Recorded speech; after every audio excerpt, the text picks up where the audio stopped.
Well. Good evening, everybody. Game time, Brian, otherwise known as the mailman. You guys know who it is. We are here on a Monday Night Football. Yes, we got Monday Night Football in a little over an hour. We will be streaming it. But first, we have arguably the three best group of guys to be talking about the Cowboys versus the Giants, the state of the franchises, the game, which is kind of an afterthought at this point. But first, let me introduce. He needs no introduction, by the way. He's the longest reigning New York Giant content creator on YouTube. I believe, a Pizzle, I believe you said 18 years. He's one of a kind, the one and only Kyle Pizzle. Welcome to the show, my friend. Thanks for having me, Brian. I appreciate it. You got it, man. I'm watching your videos, and it's a little, it's just unbelievable what the hell is going on. But next, this guy does it all. No lie, he does it all, and he's great at everything.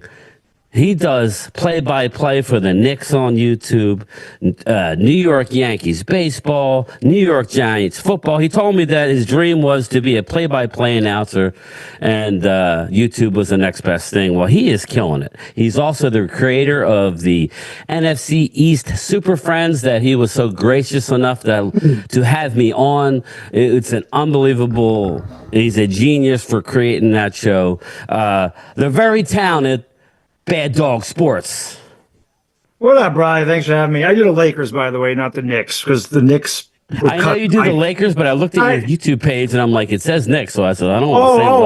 I'm a Knicks fan, but I do the Lakers. Yeah. Simply because they play 10 o'clock at night. It allows me to spend time with my family since I work a full-time job. I go to the gym. That gives me a block of time. Oh, you're jacked, by the way. Yeah, thank you, sir. A lot of years in there. A lot of aggravation taken out of the Giants in there. But I appreciate the kind words, and yeah, man, thanks for having me on. I always appreciate it. Dude, absolutely. I'm glad you're a first-time visitor to the show. I hope that we can do this again. But the next man needs no introduction. He has not one, not two, three YouTube channels. I don't know. I could be forgetting some. He has Joe Boo's day job where he's doing wonderful work with the Red Brick House. If anybody doesn't know, he's killing it with the Red Brick House, restoring an 1800-year-old, I think it was built in the early 1800s, I believe. He does the... Mark was alive when that was being built, by the way. He does cooking. He does cooking with Joe Boo, and none other than Joe Boo's Sports Report. But first and foremost, he's the reason why I'm even doing YouTube. Yeah, so if you hate me, you can thank Mark Holmes. If you love me, you could thank Mark Holmes. But more importantly, he's my friend, the one and only Mark Holmes. How are you, brother? How are you? Man, you know what? I appreciate all the love and everything that you just threw at me and stuff. End soon, I get blamed for everything. If the Cowboys win, I get blamed because, we should be losing. If we lose, I get blamed because of Joe Boo and everything else. But I want to say thank you for letting me come in with these distinguished gentlemen. 18 years of Cop Pizzle being on YouTube. The best, man. My God. I love Pizzle. Even though that's as long as I've been married to my bride, just about, man. That's freaking insane. And yes, I feel like I was around in the 1820s because the Dallas Cowboys have definitely aged me. Yeah, and again, it's funny because we get trolled a lot. I get a lot of Eagles and Commanders where I live in South Jersey, kind of in the middle of everything, and I get a lot of Eagle subscribers and Commander subscribers, Giant, not so much, but some. And they like to troll us about how long it's been, guys, that we have been relevant. Now, I don't know. We could argue relevancy. And to me, it's always been about the hardware. And I think that's a good way to start because, listen, I'm not here to troll the Eagles, but, I have to a little bit, Logan. I see you in the chat. You guys have won Super Bowl to your name. Now, again, you've had more recent success in playoffs, and that's cool, but is it not about the hardware, gentlemen? That's kind of where I see it. But I want to get into the state of the franchises. I'm going to start with the Giants. I want Pizzle and a Bad Dog, and Mark can interject. please, like Pizzle, you start, and Bad Dog, you guys can just start talking. I want to do a freelance type of thing. Please tell me the state of the franchise, Pizzle, and where you stand. Just please, man, because it's sad right now, bro. Well, it is sad for Giant fans. I can't speak for any of the other fan base. Well, actually, I can't speak for the other fan base because, as you guys mentioned, I have been on here for 18 seasons, 18 years doing football content, and even though the Giants, in my opinion, are at the lowest of their lows that they've ever been. In all the 18 years that I've been on here, the Giants have the most hardware out of any team in the NFC East. I ain't seen the football team, Commanders, Redskins, whatever you want to call them. I ain't seen them do anything. I ain't seen the Dallas Cowboys do nothing in 18 seasons since I've been on here. The Eagles kissed their sister one time, okay? So even though we're having a real hard time over here, and things aren't going great, I can at least sit here and say that I have proof, okay, in content of watching my team win not one but two Super Bowls, okay? So even though we're having a hard time, understand that everybody's still looking up to the Giants as far as I'm concerned. I understand the Cowboys have got more and all this and that, but that was a long time ago. That was a real long – I don't even know if cell phones were even a thing that long ago. It's been that long. So – I understand the Giants look awful right now. We're the punching bag of the NFL right now. Everybody's laughing at us because of Saquon. I know Philly 500 somewhere right now having a real good laugh about how great, it is to have Saquon Barkley on his team and yada, yada, yada, yada, yada.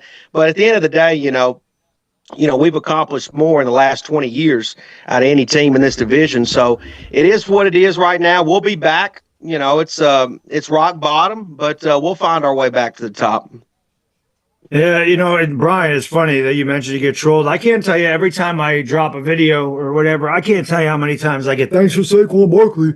Thanks for Saquon Barkley. We didn't give them Saquon Barkley. Saquon Barkley signed there, but it's in the chat right now a lot. I mean, the way I look at it is this. Barkley's doing great. He should. Every player that leaves the Giants seems to be doing just fine because there's better pieces around him. The Giants are in a really – listen, man, I've been a fan since 1984. I have seen all 4 Super Bowls. Every one of them is special in their own way. The last decade has been incredibly tough. We have been through multiple coaches, multiple coordinators, multiple linemen, wide receivers, quarterbacks, GMs, you name it. And everything has remained the same. It's just the names are different, the faces are different, but the results are the same. It gets frustrating. I'm sick and tired of losing. This team is just beating it out of me this year. It's really bad. I don't want Dable and Shane to be fired. I would like some consistency with this team. But when you look at what's going on and you hear guys like Malik Nabers, who has 10 games under his belt, calling out the coach saying, where's my targets? Why am I getting targets and I'm down 30-0? And Dable just kind of deals with it. And you see the way Joe Shane acted on Hard Knocks. I think it was the right move. We couldn't afford Saquon Barkley. We wouldn't be 9-2 if Saquon was here. Saquon wouldn't be leading the league in rushing if he was here. He was here for 6 years. We had one winning season. You know what I mean? And he had 2 full seasons where he was healthy. He's on a much better team. There was a statistic the other night when he was at the Giants. It was 1.5 yards before he was contacted. With the Eagles, it's 2.7 yards before anyone makes contact. That's ridiculous.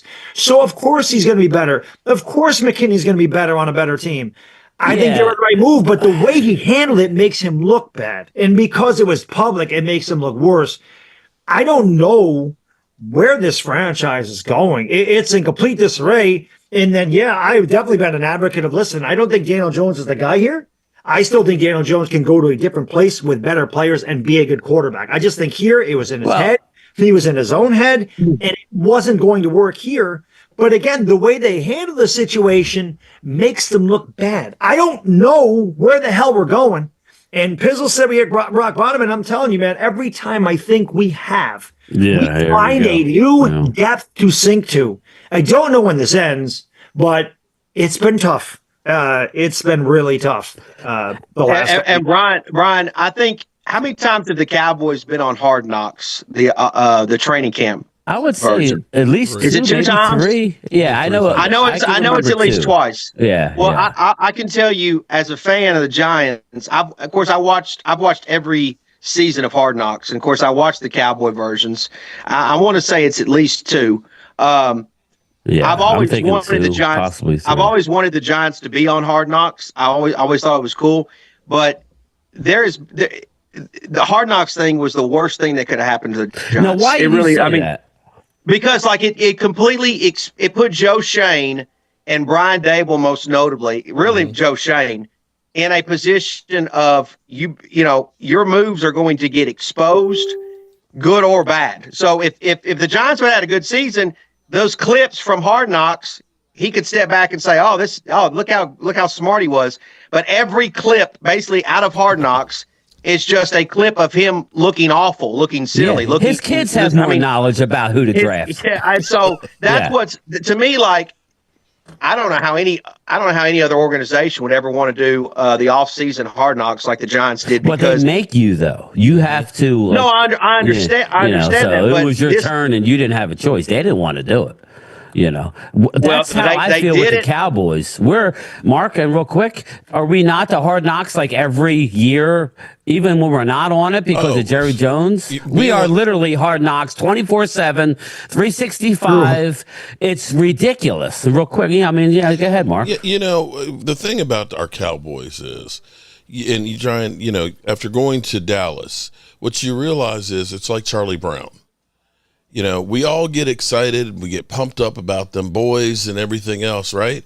And we always get the rug pulled out from underneath of us. And what you realize, like you just said, Hard Knocks, every day is Hard Knocks. Whether we win or lose, feel, Pizzle. It's every day with the Cowboys is Hard Knocks. It really is. That's part of some of your ownership. That's your ownership. I agree with you. It's self-inflicted. It is. But, and that's what, I want you to...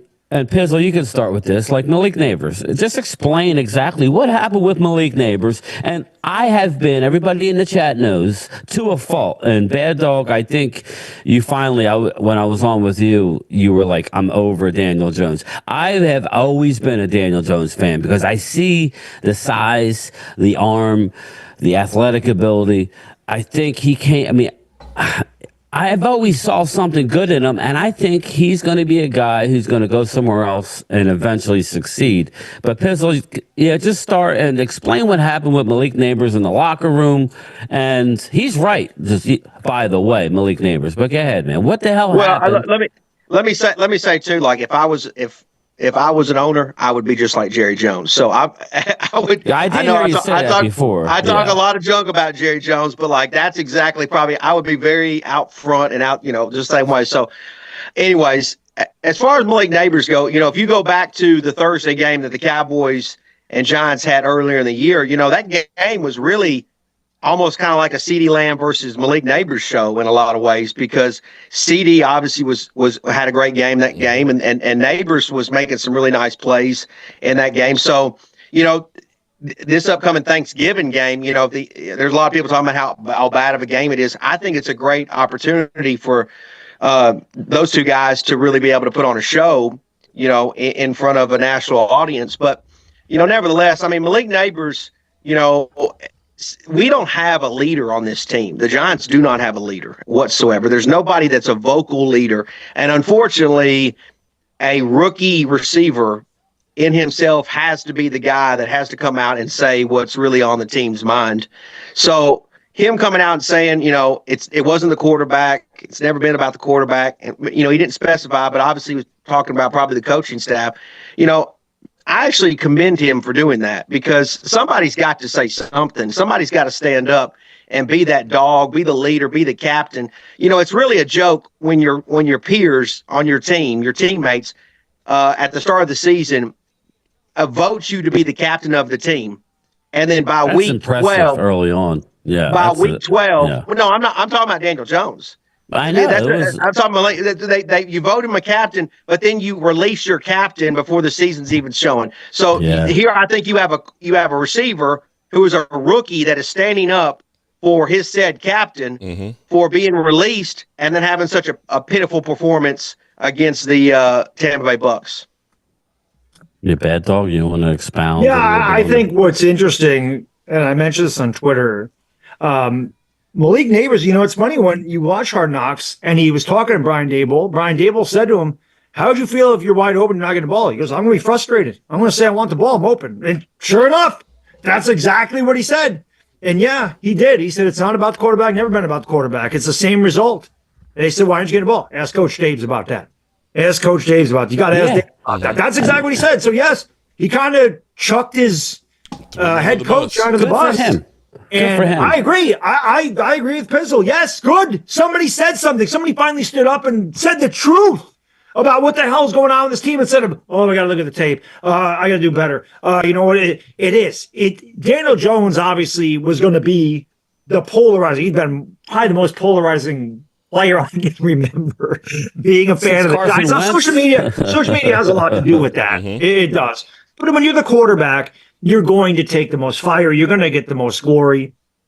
And he obviously, like you said, Brian, I agree. I think I think Daniel Jones can go to a different team and succeed. I think he can. You saw Daniel Jones had physical talent. It's just his head, man. I think he's just swimming in the North Jersey BS up there. There's a lot that went on with him. I think Joe Judge screwed him up. The offensive line, I think, and this is where my problem is.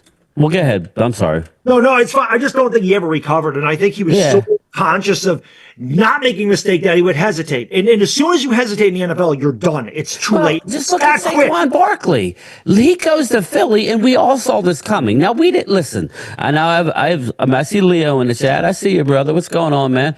We all said we're all curious to see Saquon behind a competent and I'm being modest. They are a really good offensive line, the Eagles, and now you see it. Put Daniel Jones behind that Saints, I've said that forever. I've said switch them. Switch Jalen Hurts and Daniel Jones, and Daniel Jones is better than Jalen Hurts. Dallas is kind of doing the same shit. Dallas does the same shit lately, and I commend Malik Nabers, who I had as my number one wide receiver. Mark was there. We were at the draft, and I'm like, Malik Nabers is the man, and I love Malik Nabers. Thank God he opened his mouth, and he wasn't a sheep, and he opened his mouth because it's easy to be a rookie and to sit back. No, he's the real deal. He is always open, and Mark, I want you to get on this because you've seen it. What's your thought on the Giants? Malik Nabers, Daniel Jones. I don't know where you stand on Danny Dimes, but I like him. I really thought he was going to be good. I'm going to say what happened to Danny Dimes, and for some reason I don't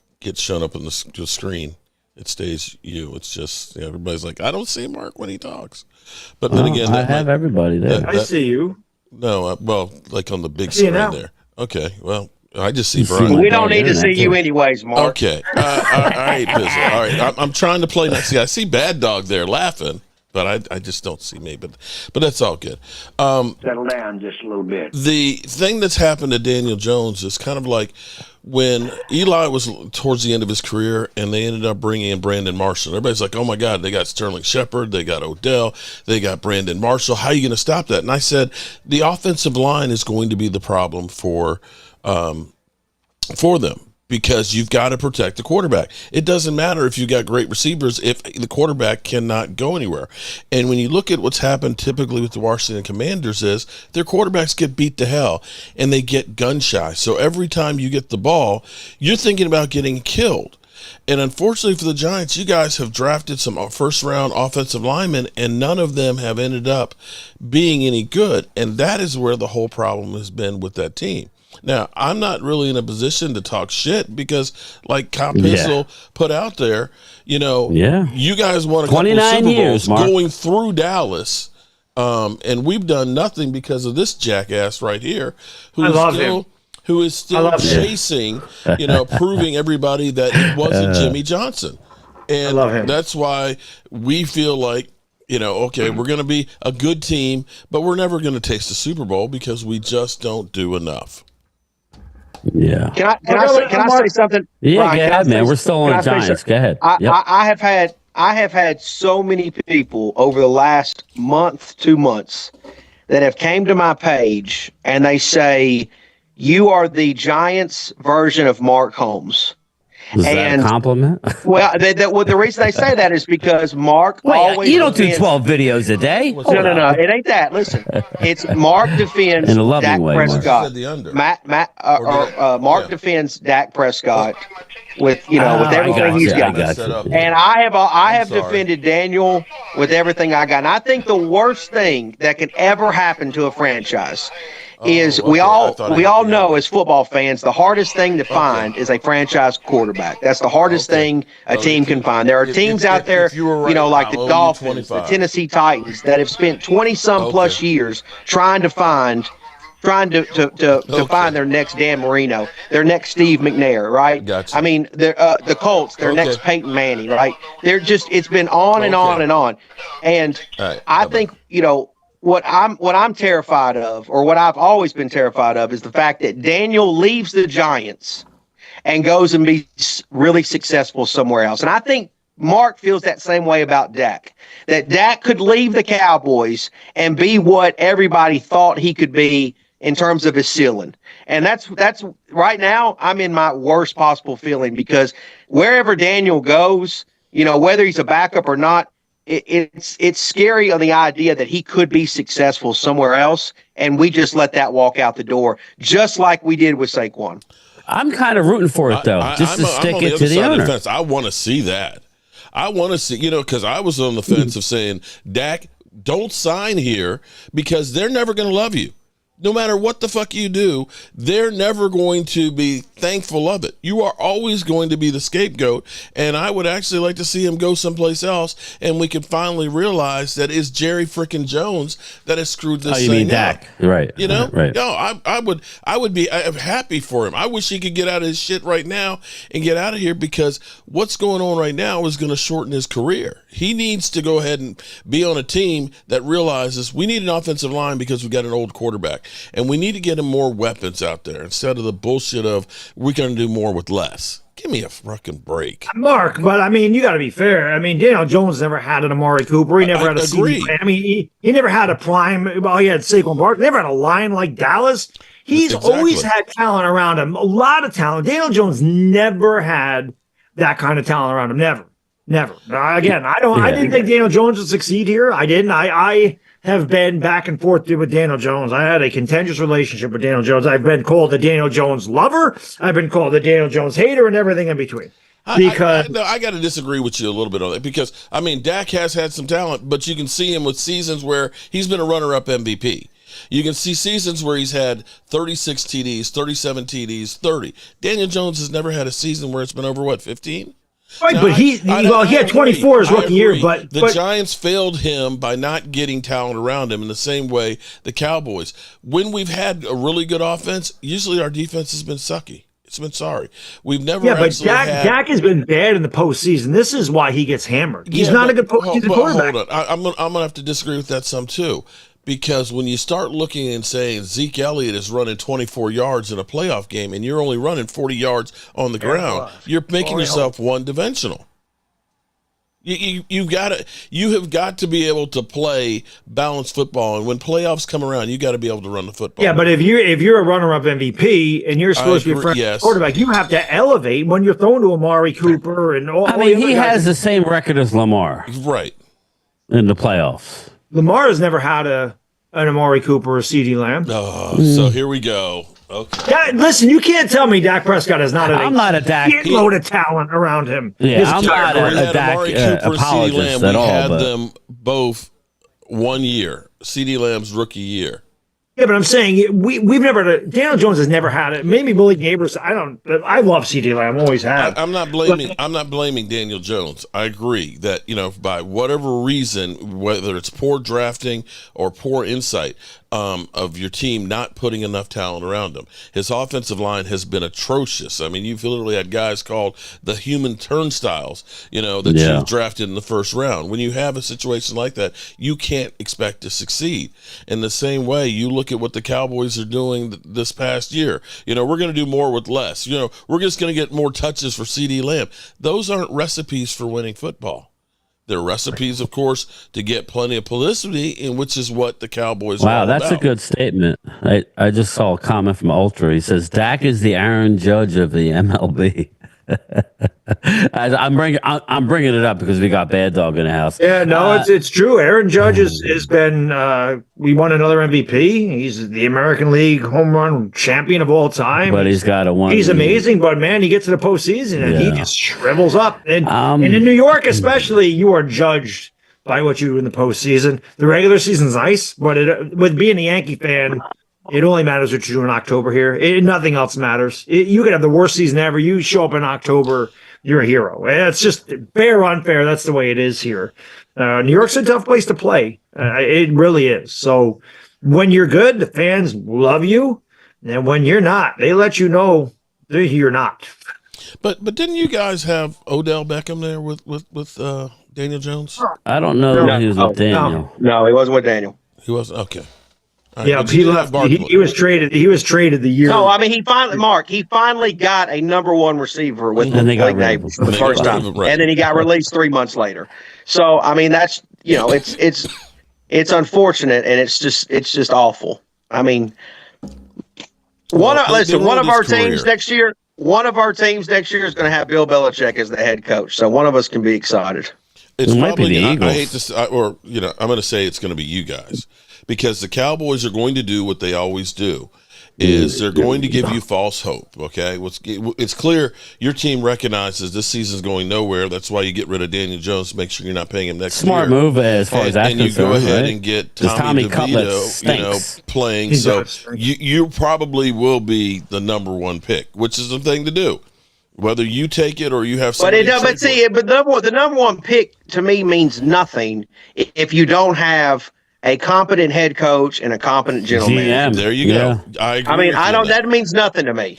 Well, it's funny, Pizzle, because yesterday I sat through a live stream, the Washington Commander game and the Cowboy game, and I literally saw my fan base, and I'm curious to hear your guys' opinion on this. My fan base is actually pissed off that we won a game. I'm talking, how could we do it? Now, all due respect, people, but there was no way we were a 3-win team this year. We weren't going to get 1, 2, or 3 unless it was an epic collapse. People forget we do have a decent amount of Pro Bowlers. We're going to get most of them back at some point this year. Mm-hmm.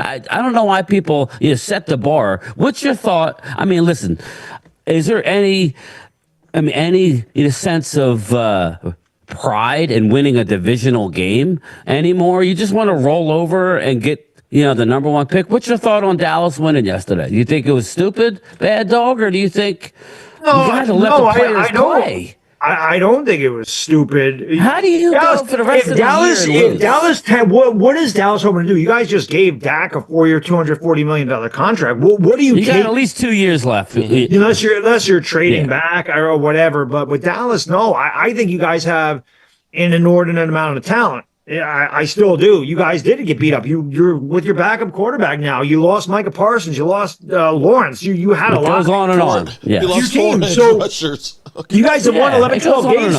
You guys have won more than 10 games. I don't know how many years in a row. I mean, you guys but injuries happen. This happened, you guys, in 2015, where Tony Romo was hurt. What happened next year? You ended up drafting Zeke early in that draft. Then you got Dak in the 4th round. And in 2016, you were 13-3, right? So exactly, you guys had talent that year. It's just injuries knocked you down, and you got right back up. But the Giants. We have been bad. I think your talent level has been elevated. It's got better, but it's not. It's not where it needs to be. To go.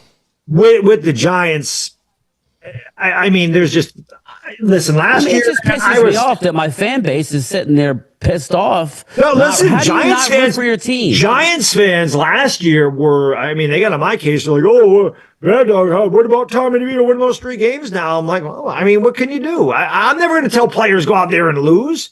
But I'm at the point of the season now where we're 2-9. We're picking second. I understand. We're probably not winning another game the rest of the year. We've released our quarterback. We got rid of the best player we had, and Barkley went to Philadelphia. We got rid of our top mentioned earlier. We have no leaders. McKinney was a leader. He's gone. They dump everybody. Yeah, McKinney had a good game yesterday, too. They really are just – they're not going to come out and say we're tanking. But watch the way they played against Tampa Bay. That is not a team that looks like it's trying to win. That is not a team that looks like it cares. That's a team that looks like it's going through the motions. And Yeah. wherever we end up with, I would never get mad at them for winning a So game. who do you like, but man? Right now, I mean, I'm not who do going you to get like mad as at far them for as losing quarterback? either. Cameron Ward. I've been a Cameron Yeah, Ward. I know you have Day been. one. I'm a Now, Cameron Ward. Pizzle, I want to first know, like, what's your opinion on? I mean, it could be Giants fans. Are you the type? I don't know, like, where you stand on this. Do you root for your? I mean, don't you want to suit up on a Sunday and watch the game and hope that you beat a division rival? I mean, I don't listen. Come on. I mean, like, am I wrong or what? I mean, what's your opinion? I'm gonna tell you the exact honest truth. Take for yesterday, for example. I don't have any hate in my heart for the Tampa Bay Buccaneers. I don't have any hate. Now, they whooped our ass. I sit there and I took it, and that it bothers me to watch the Giants lose. I hate to see that. I hate to see Baker Mayfield out there making a mockery of the Giants fan base. I can't stand it. But I can tell you this: I live, the Dallas Cowboys. My hatred for them is what Isn't your made father my a Cowboy love. fan? Say that again. Isn't your father a Cowboy fan? He was until the Titans got here. But I had a hatred. I've always had a hatred for the Dallas Cowboys, and so I can't stand. I live for Giants versus Cowboy games. Okay, I love the movie Little Giants because of Giants versus Cowboys. Okay, I live for these. So Thursday. Even though we're terrible, even though we're 2-9, the last thing I want to see is us lose to the Dallas Cowboys. I don't give a damn about no draft pick on Thursday. I want to beat the Dallas Cowboys. That's how. Matter of fact, I had a 7-year-old that's on my daughter's basketball team. He walked in with a CD Lamb jersey the other day for practice. I said, I can't root for you, kid. I can't, and I told him, I said, I can't root for you the rest of the year. I'm gonna boo you the rest of the year. I was like, yeah, I can't handle it. I can't handle it. I can't handle Dallas Cowboy fans, period. Okay. So make no mistake about it. On Thursday, I'm going to be upset if we lose to the Cowboys. I mean, it's going to kill me. Cost you a spot in the draft in week 13. I don't care. I don't care. I don't care. That's how it's supposed to be. At the end of the day, I can handle in some regard losing the Tampa Bay Bucks. I can handle that. I can't handle losing to Mark Holmes and the Dallas Cowboys. I just can't do it. It hurts my heart. You understand? Mark, I want your opinion on that. Respect for Cop Pizzle right there, because see, I got real shit. No, I'm gonna be honest with you. Record this shit. He's a real one right now, because I got all these people that came to me. Cowboys are so stupid. They're supposed to be tanking. They're supposed to be losing. It's like, no, you don't understand, because I have been a diehard Dallas Cowboy fan growing up in, Washington territory my whole life. I got my dad, who's a Dallas Cowboy fan, who's forever been going against Washington fans. And it did my soul good to know that as bad as this shitty season has been, that I got a little bit of respect, because we beat those Commanders, and I can understand exactly what Cop is. I said, I don't give a damn about a draft pick next year. All right, good. I'm glad you said that, Mark, because I didn't see your stream. Yeah, okay? Good. So I'm going to make sure that at least I enjoyed this right now, and it shut up all of these Commander fans. Because, see, I got family members that have been riding me all season about how bad the Cowboys were, and I can say, kiss my ass. So shout out Cops hatred for the cat. That's the way I feel about Philadelphia. Yeah. I can't stand the Eagles, man. I can't stand the Eagles. And I'll tell you, we played them the last game of the season, and for whatever reason, I came down to like the number 1 seed, and we could beat their ass and make sure they don't get the number 1 seed. I'm rooting for us to beat the freaking Eagles. I don't give a shit. I hate that team so much. I cannot stand it, because I haven't been on YouTube for 18 years, but I've been here the last 10, and I was here from 2007 to 2009. So I remember Cobb when he was in college. I remember Cobb when he was a young man. YouTube was nothing like this in 2007. Nothing like this in 2007. At all. It was way different. Cobb will tell you it was way different back then. And I'll tell you, man, Cobb can speak to this. There were no Eagle fans on this platform. Very few, a handful until 2017. And as soon as that happened, they're all over the place. Cowboy fans always been here. They've always been here. But that Eagle fan base grew like you wouldn't believe. It's almost like the cockroaches came out. They turned the light off. They all came, won a Super Bowl. Now we can come out and show our face. Yeah. It's amazing how that happened. So it really, I mean, I've always hated the Eagles. Cowboy fans have always, as long as I've ever seen YouTube, I've been on YouTube, and YouTube goes back to like 2006. That's when it's the beginning. It's all Cowboy fans have always represented on YouTube. Matter of fact, there was a time that there were more Redskin fans on here than Eagle fans. Yeah. That's the truth. So I definitely, I'm in agreement with that on battle. But look. The reality is that somebody who is a big-time Cowboys fan or a big-time Giant fan, we know that we're not promised tomorrow. We know we're not promised next year. Somebody's going to watch, I hate to say this, but somebody's going to watch their last Giants and Cowboys game in their lifetime on Thursday. And if you're a Giants fan and you're a Cowboys fan, you hope that you're going to go out a winner. I'm sorry, in the rivalry. So that's, next year is a long ways away. It really is. And so it's funny as you say that because, I live in South Jersey, which is like half hour from Philly, half hour from Atlantic City, 2 hours from where Mark is, maybe 2.5. No, Jersey's Philly country, right? Yeah, it is. It's all Philly country. And actually, where I live is where Philly 500 grew up. So, just a little something. But yeah, I feel like the same way, Pizzle, like the Eagles. I was happy because I have a lot of extended family. My sister's, her family, they're all Eagle fans. I was happy. I didn't root for the Eagles in the Super Bowl. I'm not going to sit here and tell everybody I did. But after they got their Super Bowl win, I felt a sense of happiness for them, relief, because there was literally people that passed away being happy because they saw their team win a Super Bowl. I felt a sense of nausea. I know, but we are glutton. Like Pizzle said, you guys won 2, right? And the most recently, Eli was I think Eli should be in the Hall of Fame. That's just me personally. He will be. He's just a winner. He had a weird face and it was ugly towards the end of his career. But, I was happy after it was over that they won because I knew people, personally, that it made them happy. Now, I think we would all agree now it's gotten carried away. Happy. I hate seeing him happy. It's now it's gotten carried away, right? I hate seeing him get happy. Now it's Saquon came home. He came home to Philly where he always belongs. Now it's Micah Parsons, come home because you're a Philly guy. No, he's not. He's not a Philly guy. He doesn't want to play for the Eagles. And then they get butthurt and say, oh, well, Micah Parsons stinks. But anyway, I'm going to put a button on this Giant talk. We will move over to the one thing real quick Cowboy talk. But Mark, yes, I want you to finish it off. Yes. Because going back to the whole thing about tomorrow isn't promised. When the Cowboys have been so bad, me and Mike have had a conversation about, how bad we are. We may not win another game. And we literally were like, the Giants winning would be good because we hope that Rashid is looking down on us. Because the last game that I watched with Rashid he was sitting over there watching the Cowboys-Giants game last year.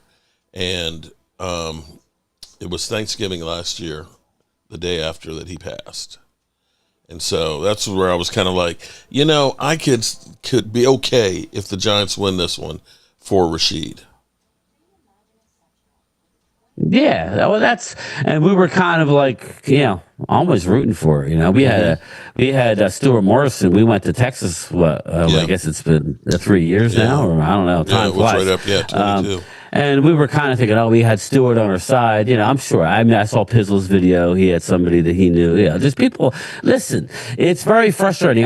My young son, he's 20. He's never seen He's my only son who really is into sports.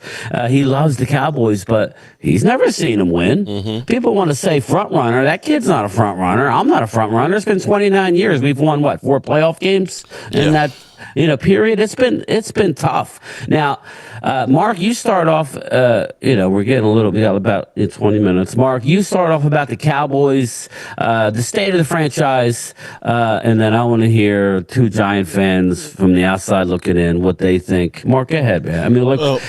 What the hell's going on with the Cowboys, man? Here's the thing with the Cowboys at this point. I did drop a dime about John Lynch being at the Star. Yeah, you sure did.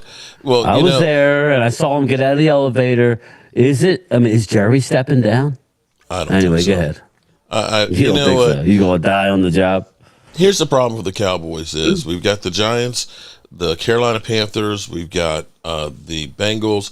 The Eagles may have the division locked up with 2 weeks to go, and then we have the Commanders in the end. The Cowboys could win 3 or 4 games going down the stretch, and all of a sudden Jerry and Stephen Jones will say, well, it was just the injuries that were the problem for us this year. We had a good team out there, so let's stay the course, which is the problem, because we have been literally chasing Jerry Jones's ego since he fired Jimmy Johnson, where he's trying to prove that he knows everything.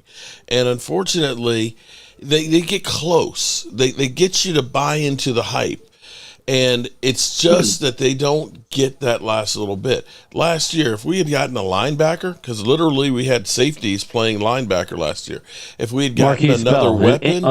in a playoff game, he was a 205 pounds. Yeah. Yep. And a legitimate defensive tackle, you could look and say, well, yeah, the Cowboys would have been a really good team. But they won't do those things. And as long as we continue to draft to replace starters that we keep letting go, we just aren't going to be able to get there. So Jerry Jones is the problem. You can point at Dak, you can point at Mike McCarthy, but you have to look at it and say, Jerry cuts the nuts off of the coach, and you don't support the guys that are out there. You got Micah Parsons, who could be incredible. That's when you say, let me get some defensive linemen so Micah Parsons can be the best player he can be out there, because he's not the only person you have to stop. You can look and say, I paid Dak $60 million. Let me get some weapons so that way we don't kill CeeDee Lamb trying to get him 15 touches a game, and we can spread the ball around. And until you start doing some of those things, it's just going to be the same shit we have. A decent year where we make the playoffs and don't do anything. A year where we're going to be bad and get some good draft picks. It's a rinse, repeat cycle with the Cowboys. You still making videos trying to compare Micah Parsons to Lawrence Taylor? Or you knocked it off? You know what? I tell you what. Here's an interesting stat for you, though. There is no stat. He's not Lawrence Taylor. Let's just leave it at that. Micah Parsons has missed 5 games this year, and he has more pressures than T.J. Watt, who they say is the defensive MVP. Yeah, I don't care about that. He ain't Lawrence Taylor. Okay, all right. Well, he will end up the season with double-digit stats again. He ain't Lawrence Taylor. All right, enough of that. Just want to make sure. Bad dog, before you kill me on that, I said starting their season, starting their careers, he was doing things that were similar to Lawrence Taylor. I never said like what? He is, well, as far as the amount of... He could cover receivers. He could chase running backs down from across the field. You had to totally change the way you did an offensive scheme to stop number 11. No. Left tackle's old. Lawrence Taylor. Left tackle's old. They get all that money because of Lawrence Taylor. Okay. We can agree to disagree on that one. We're not going to disagree on it. I'm right. You're not. All right, bad dog. Okay, I hear you. I mean, that's a tough Nobody's stretch, Lawrence right? Taylor. Nobody will ever be Lawrence Taylor. Well, I would say nowadays you couldn't, because you probably have to pass a drug test. But yeah, no. Lawrence Taylor got in trouble for that. All kidding aside, yeah, I think Lawrence Taylor is one of one. Pizzle, start with you. You're.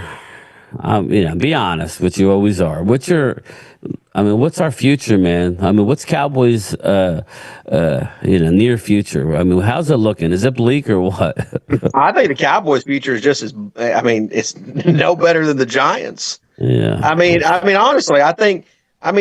You guys have. It's so funny because there's some similarities to the Giants and Cowboys when you think about it. You guys got a great receiver, CeeDee Lamb. We got a great one in Malik Nabers, right? You guys, obviously CeeDee Lamb's, have more proven because he's been in the league longer, but I think Malik can play at his level. You guys have got a great defensive player. He's not Lawrence Taylor, but he's a great defensive player. We got a great defensive player in Dexter Lawrence.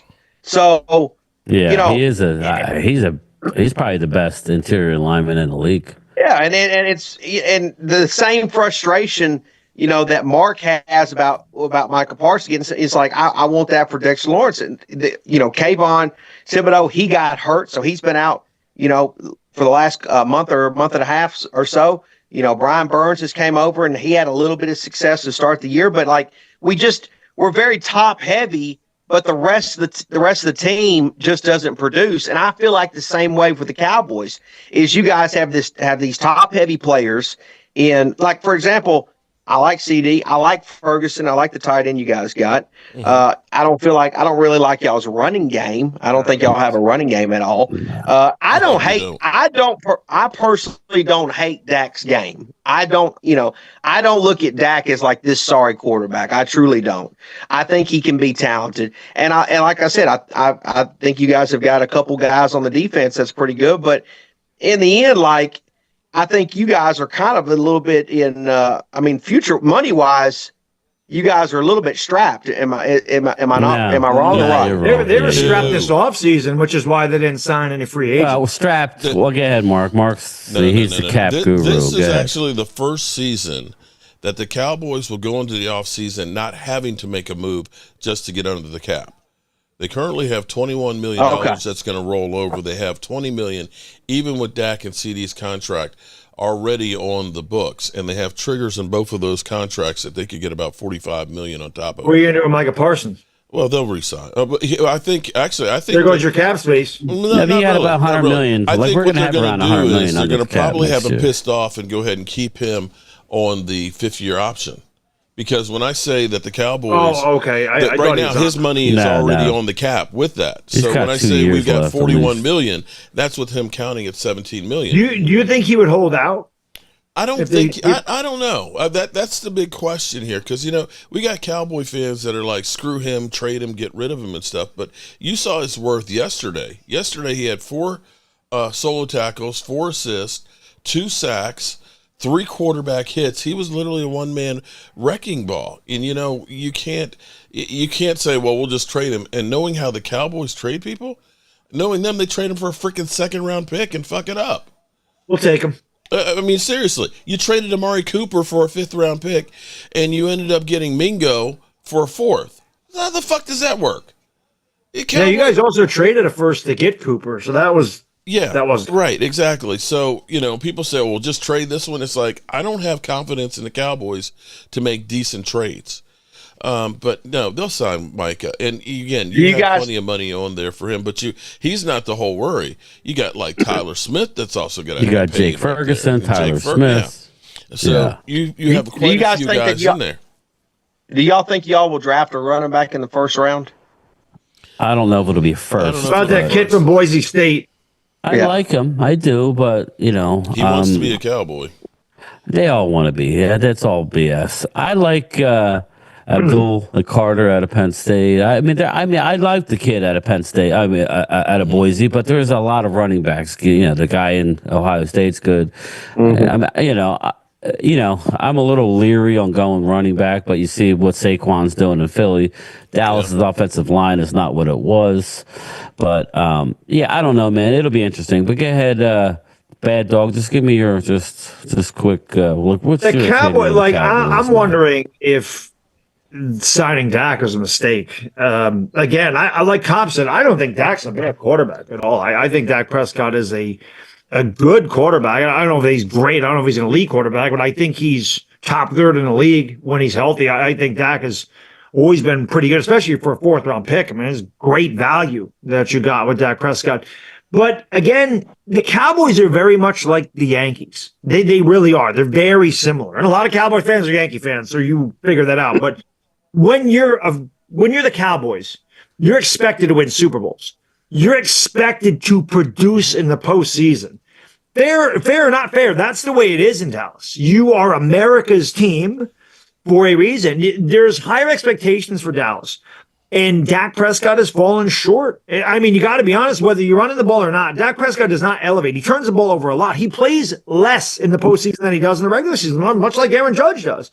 So people can say Aaron Judge is a great player, but what the hell does he do in October? And that's what people say about Dak Prescott. Well, yeah, he's a really good quarterback, but what the hell does he do in January? You know what? I would agree with you if the Cowboys were winning Super Bowls and doing great things and stuff before Dak.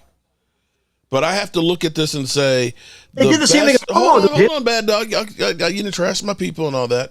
You look at the stretches of the Cowboys. The Cowboys over the last 30 years didn't have back-to-back playoff seasons going into this. It's not just Dak Prescott. The fact that we had 3 years of 12 wins in a row is that's the best stretch we've had over the course of the last 30 years. And we've seen times when Dak Prescott goes down, that team literally just drops off the cliff. That's with anybody loses their starting quarterback. Well, it happens.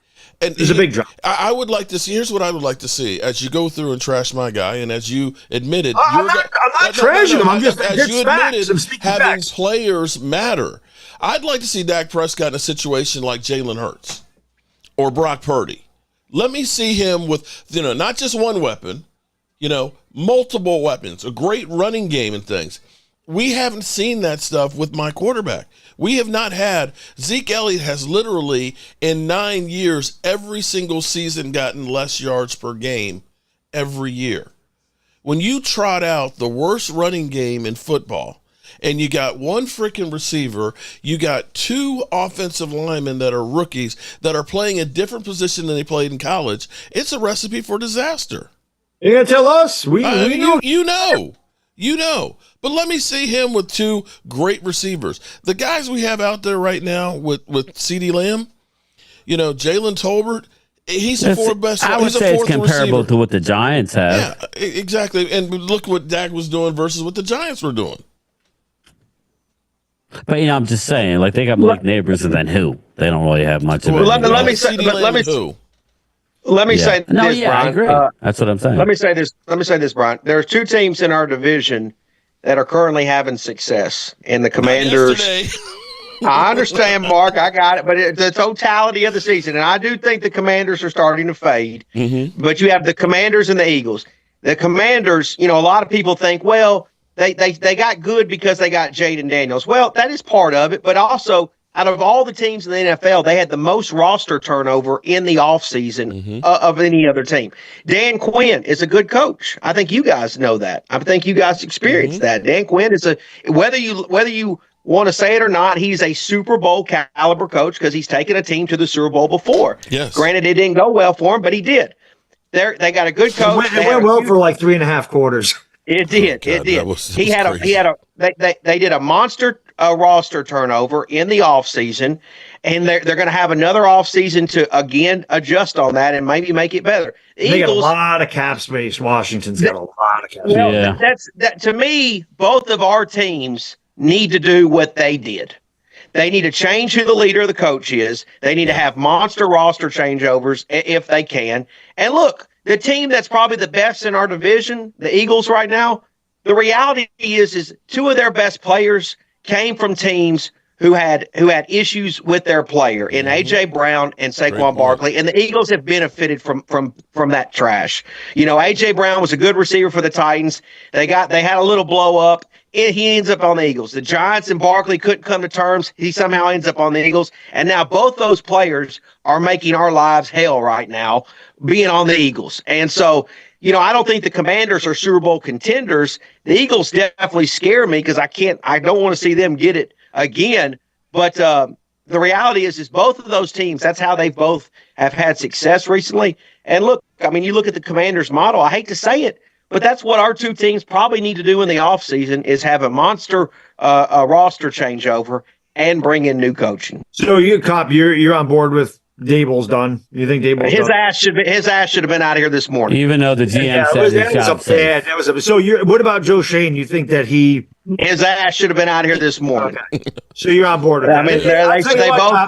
I was with them staying until that game against Tampa. I said the same thing. That was kind of like he lost. To me, at that point, it's looked like he lost the locker room. Dog, I don't want a lot of turnover, dog. I'm with you. I am conservative in mind. I don't want a lot of turnover and a lot of change, but they've lost the locker room. They're starting to lose the fan base, and change needs to be made. I hate to say it. It just is. Again, look at what Washington has been the biggest dumpster fire in this division for the longest time. Okay. That's just reality. Now they get new ownership, they get new coaching, and all of a sudden they've shown signs of life this year, right? Mm-hmm. And so that's I hate to look at Washington and say that's an example, but that's an example. That's right the model. Oh shit! There we go. I mean, I hate to say it, but look, we're not going to get the Giants aren't going to get a new owner. The Cowboys aren't going to get a new owner. But the one thing you can do is completely remodel the place. Don't just put a fresh coat of paint. Tear some stuff down and start reframing. Right, Mark? Well, I would think this. We can't. Well, I would think this, Pizzle. We are already on that road. We have more players on 1-year deals. We have re-signed our really good players like Dak, CD. We have some like Trayvon Diggs. Mm-hmm. I mean, we have a lot of our. We do have some. High-end talent that's locked up for at least for a couple of years, but. We've been hearing this soft rebuild. The idea was to always flip pretty much everybody that's not still on a rookie deal. That's like a Tyler Smith, obviously a Cooper Beebe, a Hunter Lepke. I mean, it goes on, Jake Ferguson. I mean, we have pieces, people. We have a lot of pieces, but they're going to flip probably what, Mark? 30 bodies. It's going to be. It's going to be different. But that's every and that's part of the problem. But that's a lot, though. That's we more had 27 than last year. And see, here's the thing: we let go 9 starters last year. 9 starters, and the Cowboys didn't sign any free agents other than Eric Kendricks and Zeke. Yeah. Okay. Well, because they saw what was coming ahead. Now, we only have a couple minutes left. I want to get everybody's thought on a Thanksgiving game. But first, the Eagles are running the division, but I just wanted to let all my Eagle fans know, and I believe, the Jalen Hurts contract. Fuck Philly? Did you want to let them know that? Yeah. Well, that's good. You said that. The Jalen Hurts contract hasn't really hit them yet. That's why they weren't big players in the trade deadline, because they really can't afford to do it now. And I said this yesterday. Don't wait till next year and act like you're going to be that much better. You're good now. Go win it. I'm sorry. This is 2 storied franchises that you're watching right now talk about the shit show that is their teams, meaning the Giants and the Cowboys. Real quick, if the Giants get to a Super Bowl and lose, boys, are you happy?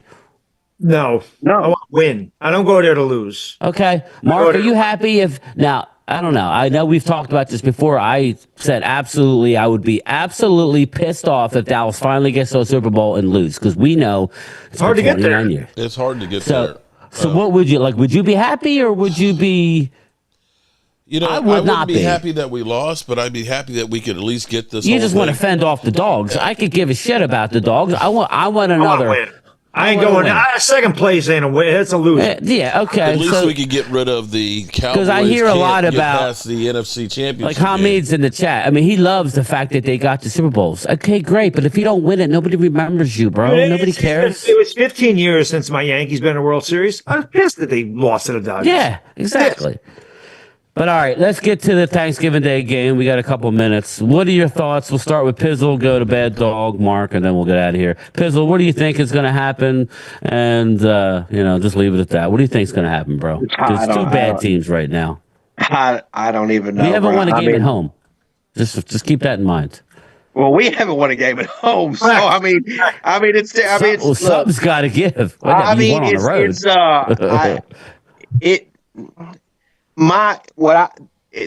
To me, the Giants should look at this as if this is their Super Bowl. Like, this should be it. This should be the biggest game of the year because, it's your rival. It's Thanksgiving Day. It's on national television. It's going to be the only game playing, at that time.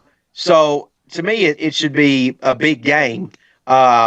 I don't know how, a day removed from what happened yesterday, I don't know what kind of effort the Giants are going to give. I really don't. I do like the fact that we're going on the road because it seems like we need to get the hell away from Jersey. But I mean, it's, you guys are coming off a really nice win. We're coming off getting blown out. All I can hope is the Giants somehow go in there and make it competitive and find a way to win. That game earlier in the year, was a tight game. It was I thought that Thursday night game that the Giants and Cowboys played, I thought it was a really good game. CD had he had a really good game. That was a fun contest. I thought it kind of was a show that maybe the Giants could, compete the rest of the year. But ever since that loss, I mean, we've just been such, downhill. So I don't know, man. We'll see what happens. I'm hoping for the best and expecting the worst, I guess. I hear you, bro. For Bad me, dog. I think Dallas defensively is going to have a field day. I don't know if Illuminor is healthy. He got hurt last game. I haven't seen his updated. We're going in there with a Zudu and I forgot the damn left tackle's name. And if those are our tackles, Tommy DeVito holds on to the ball way too long. I mean, he's been sacked almost Tommy 20 Cutlets. I mean, almost sacked 20% of the time he drops back. He don't get rid of the ball quick enough. At Dallas, you don't even disguise a blitz with Tommy. You just go after him. He's going down. And it was obvious against Tampa. I mean, we couldn't move the ball. I mean, we had 46 yards in the first half against one of the worst passing defenses in football. The Giants they're just in such disarray. It's hard to think of how they could win the game because even when we were healthy, we only put up 5 field goals against you guys and we ran the ball for 26 yards. You guys it's Thanksgiving. You guys could win and you'd be what? You'd be 5-6. I mean, you're not 5-7.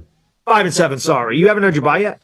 Yeah. Oh, no, you'd be 5-7. That's right. You have had your bye. So still, you have an outside shot at it. You haven't won a game all year. It like constant. It's Thanksgiving. So not only are all eyes on the Giants, are all on the Cowboys. And even though both of these teams are like they're in a pile of shit right now. I mean, both of these teams are kind of a mess. I still think Dallas is more talented than we are, especially with our offensive line being beat up and no Andrew Thomas. Andrew Thomas was there in the first game. I just worry about Tommy DeVito. I mean, he took some shots in that game against Tampa, got knocked out of the game for a play. So I just don't see how. I think our defense will do okay against you guys. I think we could get to Cooper Rush. I think we can get some sacks if we can get. Why wouldn't they start the other quarterback that they got? That's what I was curious. They started DeVito just to see if he could be a backup. That's really what it is. Drew Lock's going next year. Yeah. He's on a 1-year deal. He's not the future. They want to see if they don't have to pay a backup $5 to $7 million. They're going to have to because DeVito's. I love Tommy. I'm an Italian guy. Of course, I love Tommy, but he's not the answer. He's not an NFL quarterback.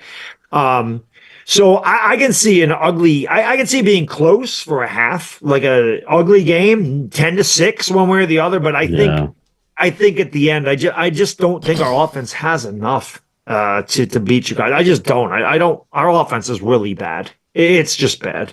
Let me say real fast too. If y'all blow us out, I don't think Brian Dable makes it. I think he gets canned because right after that game. Yeah, because you got some extra time. Right? I mean, if Cowboys absolutely murder the Giants on national television, I don't know that Cooper Rush can murder anybody. Well, I'm just saying. I don't expect it. I'm just saying if it happens, it's gonna be Brian Dable is getting canned on Friday. It's on Black Friday.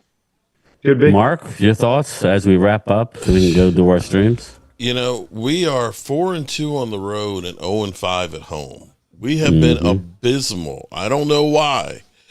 I hope that changes against the Giants. The way the defense is playing right now and getting healthier and getting more pieces back, I don't see the Giants being able to score. That's not to say that we are a good team. We are not. We are far from it. But I think the Cowboys just have more talent right now than the Eagles do. And the performance I saw against them, against Tampa Bay, it's just bad. It's just bad for Tampa Bay. I think at the moment we're two teams that might be headed in two different directions. We'll get maybe close to average. No, you got to look at it right now. I don't know what direction we're going. We'll see. We'll see if the Cowboys capitalize on it. I think Micah Parsons is on a mission to prove that he deserves to get that contract right now. And so I see him saying, Tommy DeVito is an opportunity for me to make a couple extra more million and look for him to get a couple of sacks and a few more quarterback hits this weekend. And maybe look Lauren Taylor-esque. Yeah, I don't mind the esque part, but, I'm a little annoyed at Micah just because of the whole he wants to be highest paid non-quarterback, and it's just very hard because it's just tough for me to see that, bro. Just really concentrate on staying disciplined and maybe stopping the run every now and again. I know that's not what he's there for, but if you're going to be highest paid, you got to do it all. But I love Micah. So, but anyway, we could go on for a long time. I really appreciate Pizzle, Bad Dog Sports, and obviously Mark Holmes. We don't do as much as we should, Mark. But Pizzle, last words before we get out of here. Pizzle, you and I don't do as much as we should either. Well, we used to stream a lot. Let me. Yeah, I'd love to stream with all you guys. Let me just say this: thank you for having me on, Brian. I appreciate you're the man. I always appreciate it. You. And make no mistake about it, Mark. It's Cowboys and Giants hate week. And I'm not going to let you off the hook this week. Okay, so you will be hearing from me. Okay. You will be hearing from me.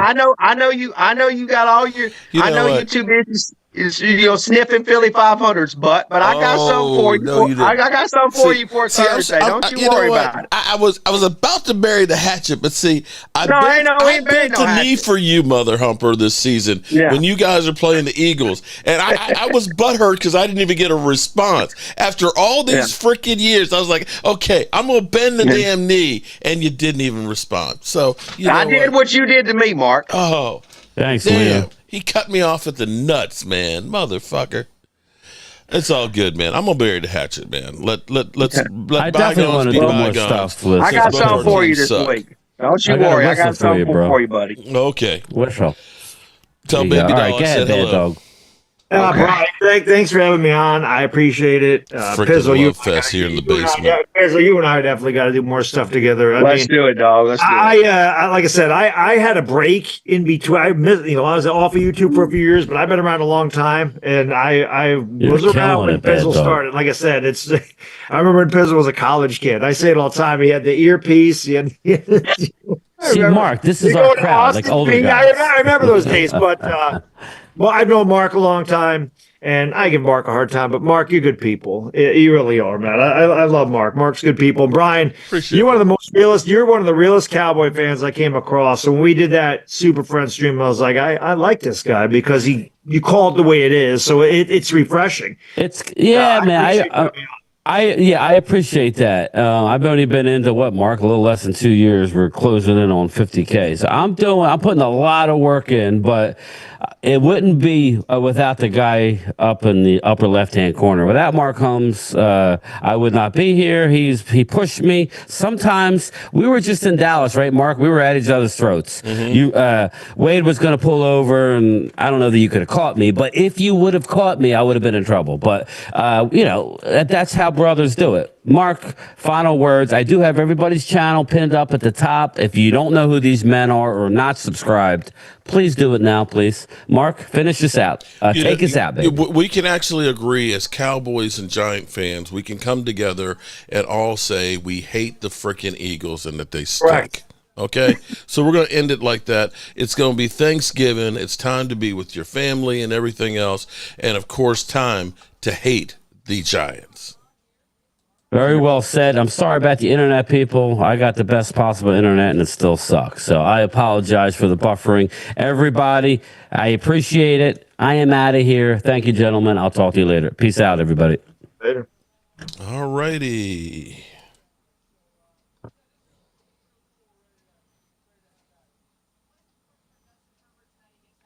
Okay, good people. So what we're going to do is we're just going to roll into, since it's only 6 minutes from now, Sunday Night Football, and I need to do a couple of things here while before we start that. So hope you guys enjoyed the conversation here and the Cop Pizzle, excited about it, and the crew and stuff. I've got to find this link. I don't know why I can't find this link.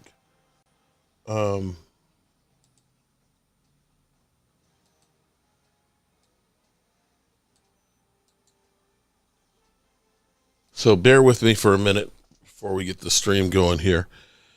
Mark, Bet US, right? I tell you what, we can do that right now because Bet US, that is us.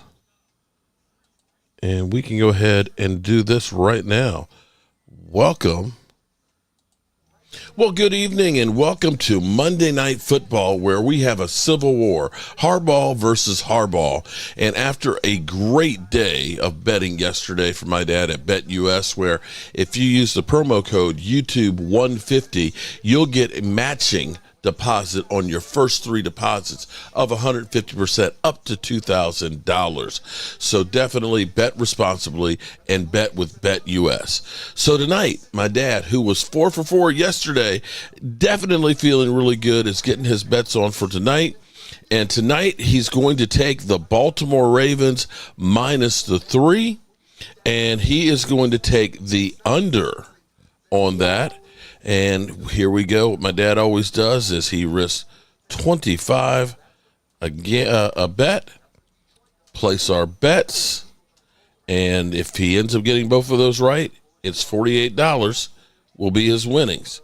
And it's that easy to get your bet on. I'll download it, send him his bet slip, and he'll be good to go. Remember, YouTube code YouTube150 to get 150% matching. Do it today. All right, so there you have it. I hope you guys enjoyed. Sorry I couldn't really respond too much during that stream, because we're trying to carry on the conversation and stuff, but I appreciate everybody watching and being part of it. Your Cowboys are winning Thursday, probably 30-10. Catch up to what, brother? Peace out, guys. Oh, Aisha Robinson. Oh, you're saying goodbye to them. YouTube J Capalot. Don't let the Commanders game fool you. They're not scoring more like than 16. 16 points is all you need to beat the Giants. 16 points is all you need to beat the Giants. It's not going to be that Tommy Cutlets is going to score 30 points. Okay? The Manning cast tonight. So there's that. But we'll see how it goes. Robert Durden, happy Thanksgiving, fellas. Philly 500 has to be the dumbest fan, doesn't know football at Double Star. Pizzle coming with the fire. Yeah, you know what? For Cop Pizzle, that was kind of tame. That was kind of tame. I didn't know what to expect with Cop Pizzle tonight, but that was definitely a lot quieter than usual.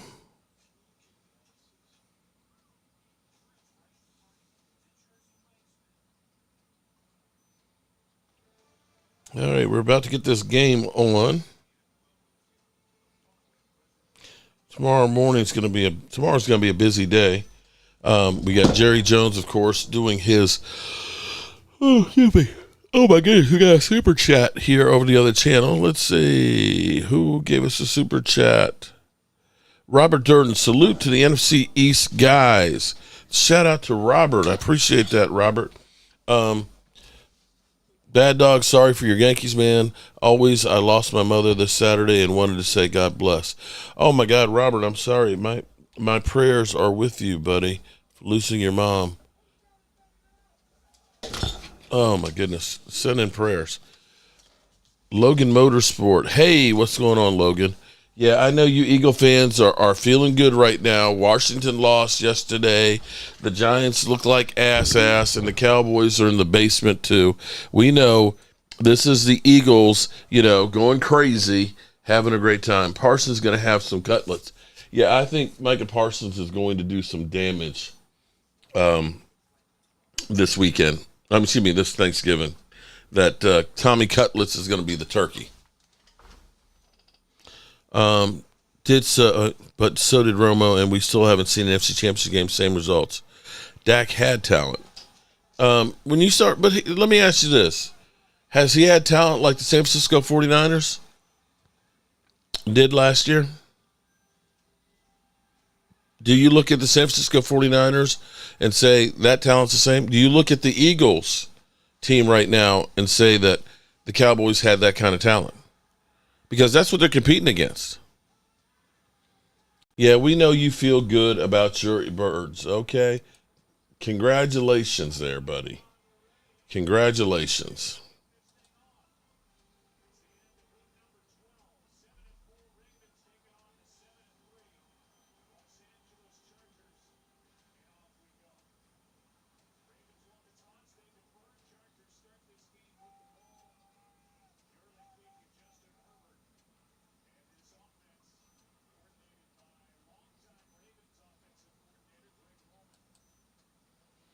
Okay.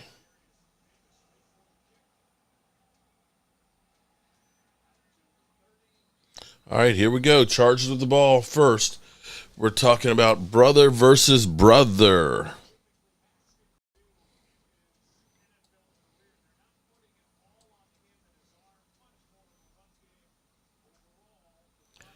The game has begun. Parsons, left tackle, going to have 4, count them, sacks this Thursday. All right, let's see what the Chargers have, man.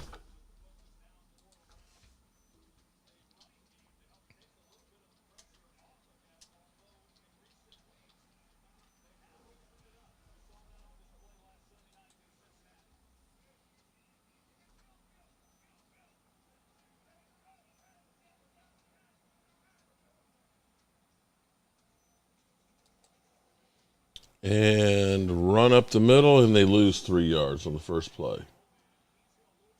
Not a good way to start.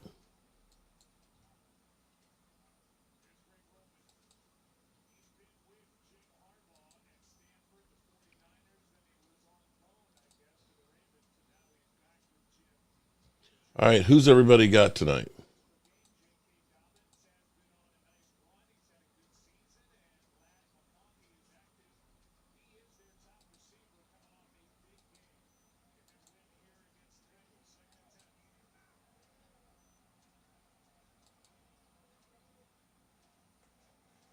Second and 10.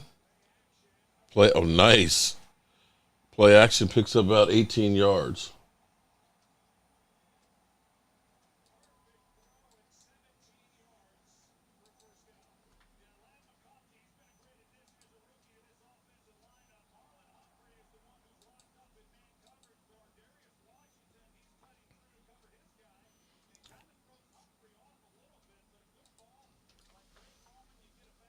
Great play. I'm going with the Chargers. I'll set it up as a poll. Nice run up the middle there, just off the tackle, picking up 7 yards.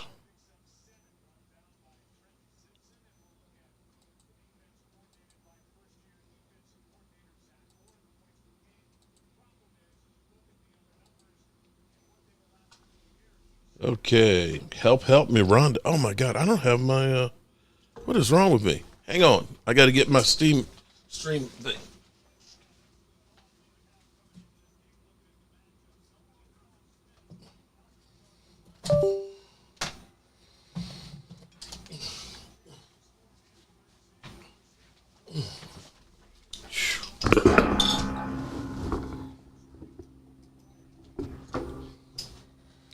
Okay, let's see. Let's get a poll started here. Let's get that poll started.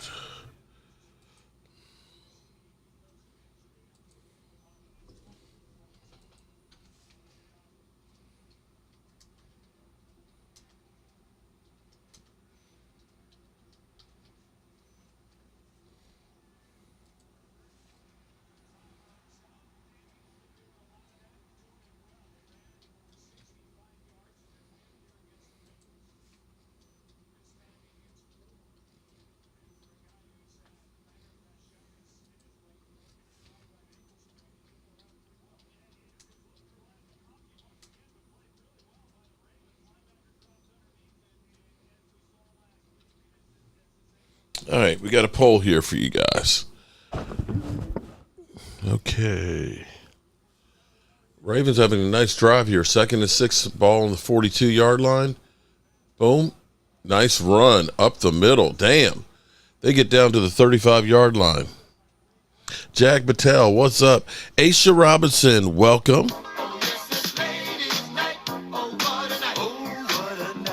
We got Lady Libra in the house. What's up, Lady Libra? Bird section. A bird section, I tell you what, he looked like he just came from the Dabbin cabin and smoked some of your giant blue. Rhonda, help me, Rhonda in the house. What's up, Rhonda? I know we had Lola in here. Damn, 1st and goal on the 8-yard line.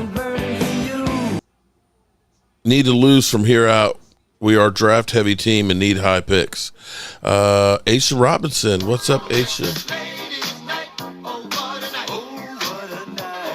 Let's see, how far back can we go? Lose your virginity and think you now have a reputation? What? Sugar daddy?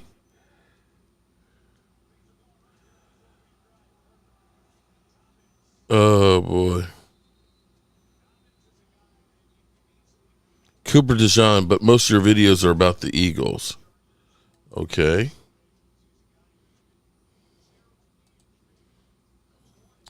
All right, Eagle fans. Not everything is about you, fools. All right, 2nd and goal here. Chargers coming out with a great drive to start the game. Curtis, what's going on, Curtis? Show me your lightning bolts. 57% of the people say the Chargers will win this one.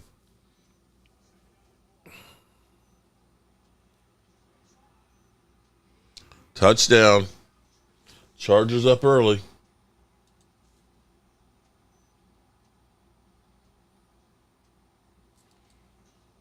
6-0, just like that. Boom, chakalaka.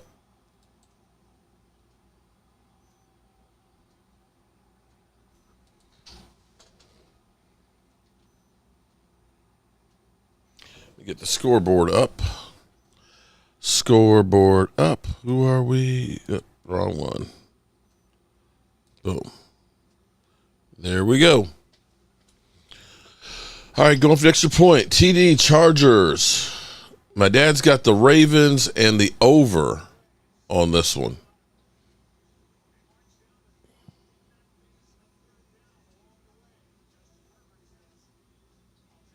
Justin Herbert looking good on this drive.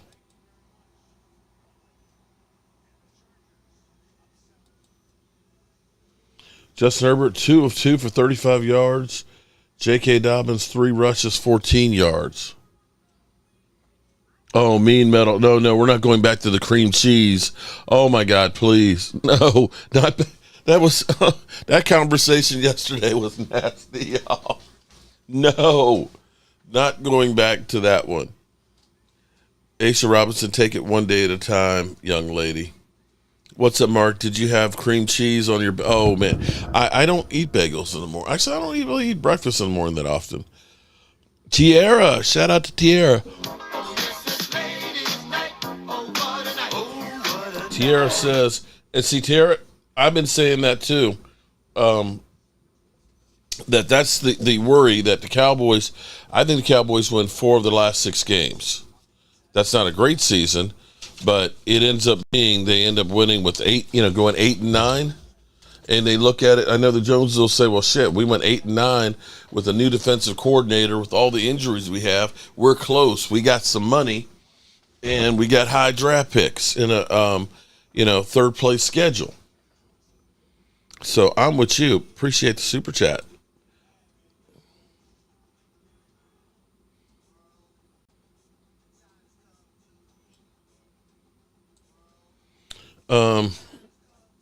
Dirt Nasty, I wanted everybody to party because we won. Rhonda, girl,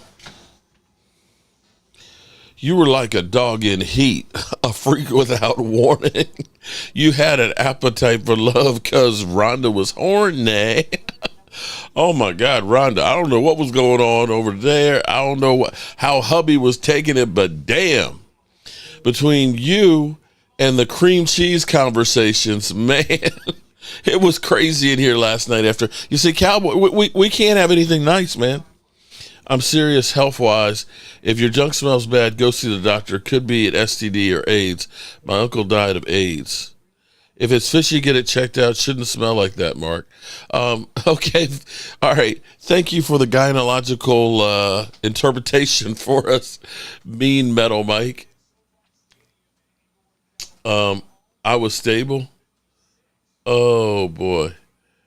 Rhonda was in freak mode all day. Haha. Hubby had a great night. Hubby's probably passed out right now. He needs a nap. Oh, boy. It's nothing but love up in here.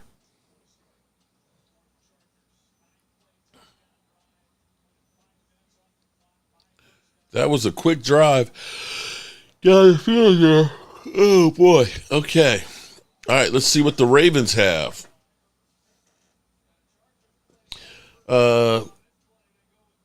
Pensman Sports, what's up? How are you doing?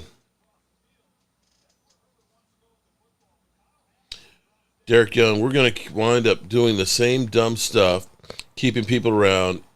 We need to move on from these coaches.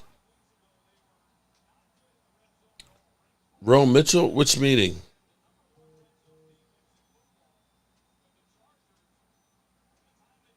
I'm not sure what meeting I was supposed to have. Okay, 1st and 10. Lamar, boom, rushes for 6. All right, I'm going to tell you right now, dude with yellow shoes is going to be fucking up with my head because it looks like a penalty flag. Lady Libra, what's up, lady?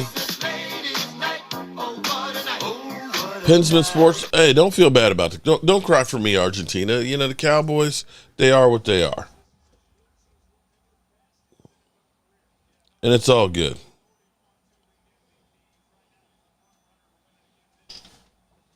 All right, 2nd down and 5 for the Ravens at the 35.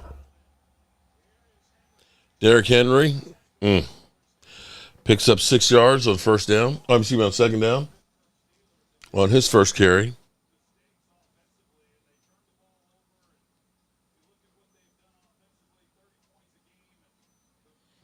What's your counter? Mark, if it smells, it might be from choking your chicken. Come on. What?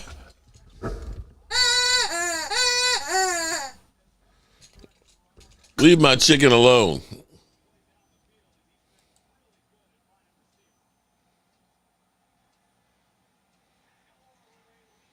Oh, this is going to be, oh my God. I can see, there's a flag. I was going to say, this is going to be a high scoring game. You're a Steeler fan, but my videos are awesome to watch. Appreciate that, man.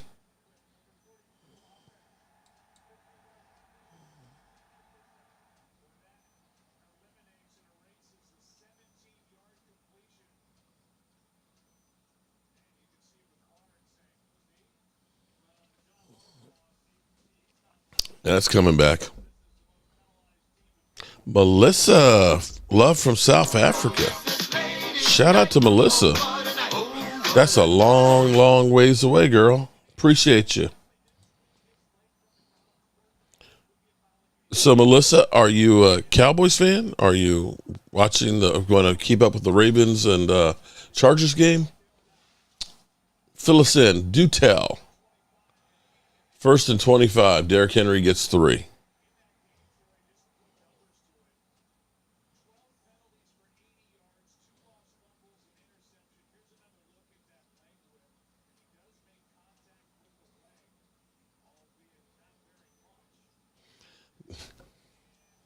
From Cape Town. And a YouTuber trying to grow. I want to introduce myself to you, Mark. Okay, Pansman Sports, shout out to you, buddy. One of my best friends, Richard, is a Steeler fan. Okay, 2nd and 25, and you have a shuttle pass for 4. What's your counter? Salute, Mark. Appreciate that. In-N-Out Burger selling turkey doubles this Thursday only. Ugh. Appreciate that, Melissa. Shout out to you.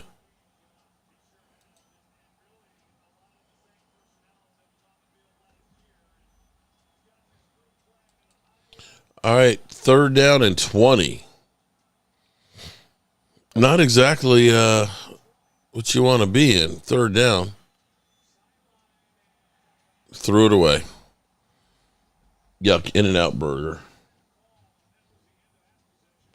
Okay. That leg whip penalty definitely killed that drive. Janet Rogers. What's up, Janet? How are you doing?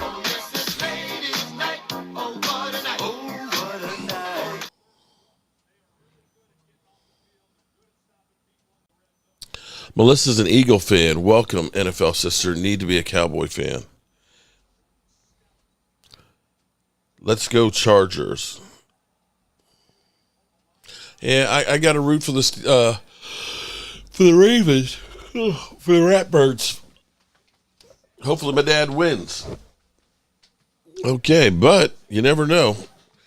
That first drive is like that first drive was a killer.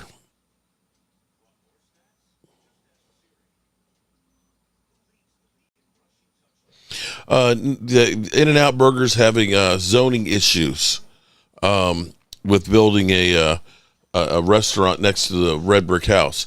There's one asshole who keeps trying to block it. Me.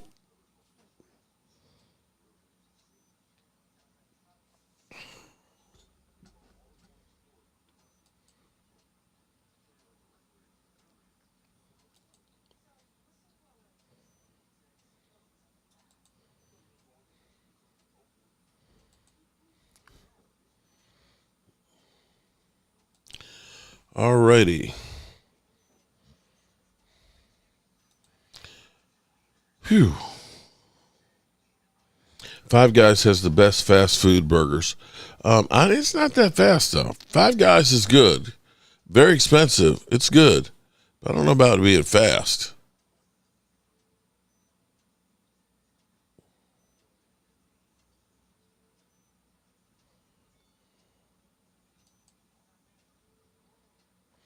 Queen Bella's in the house.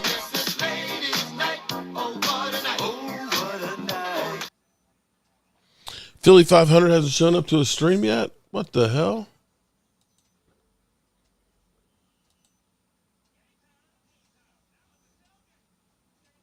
Oh, there he is. He's there now. I think if he goes 2,000, you gotta. Yeah, he finally showed up. Yo. Oops. There we go. Wendy's is cheaper than Five Guys. But Wendy's ain't that cheap, though. Shit. None of them are. Chili's has some very good burgers.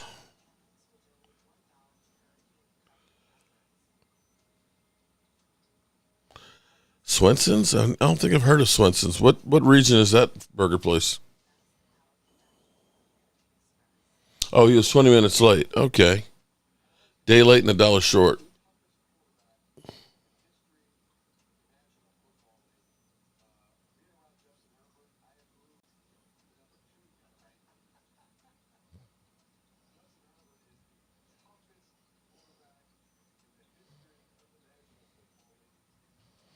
Okay, Hardball. Trips Aces, A&W. Oh, I remember A&W. Okay. He got sacked.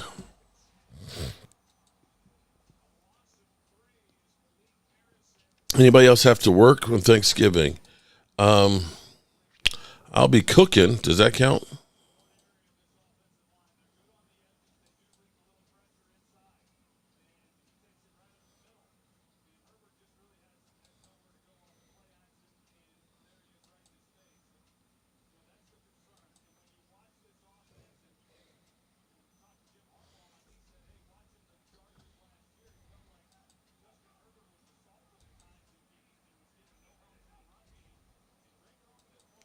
Let's see. Oh, he slipped. 3rd and 13. Ravens could be getting some great field position.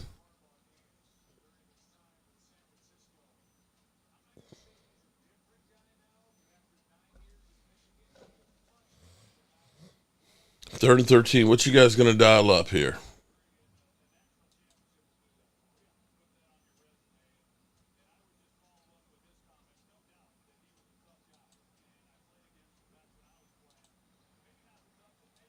What you got here?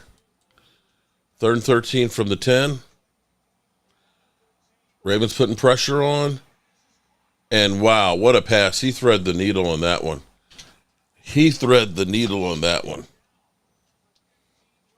15 yards and a first down.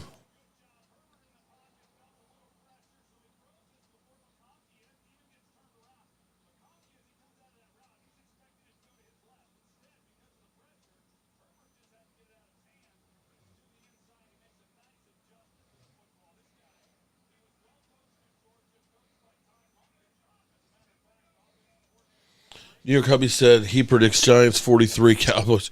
Whoo! And how hard did you hit him, Rhonda?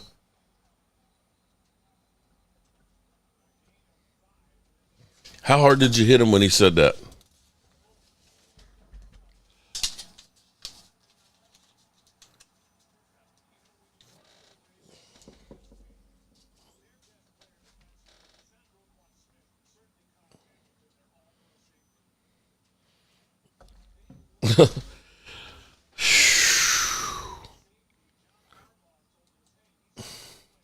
Oh, I see a few fans of the Giants in here. Asa Robinson and Dylan Chapman. Okay.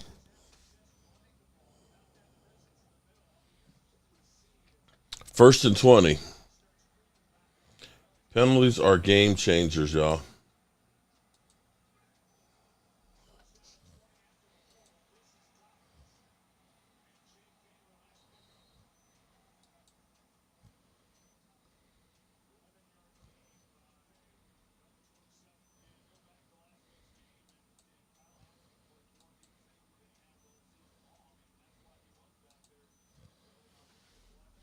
Second and 9.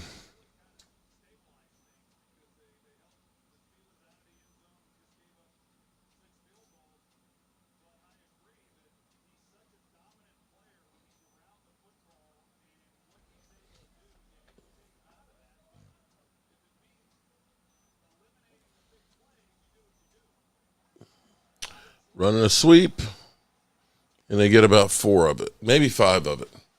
No, 4 of it. So it'll be third down.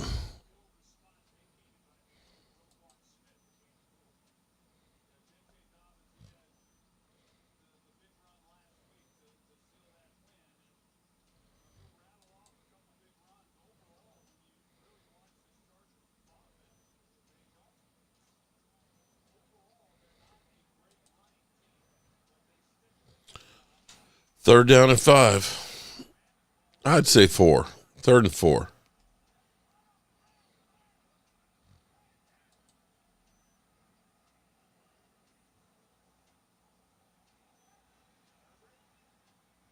First, he dropped it.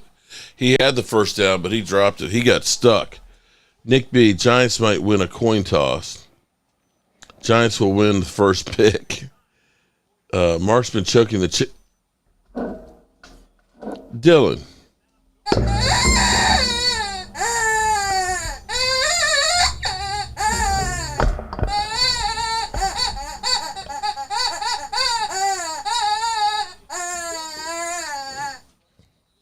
Leave my chicken alone. Never talk about the chicken. There's the flag. What's the flag?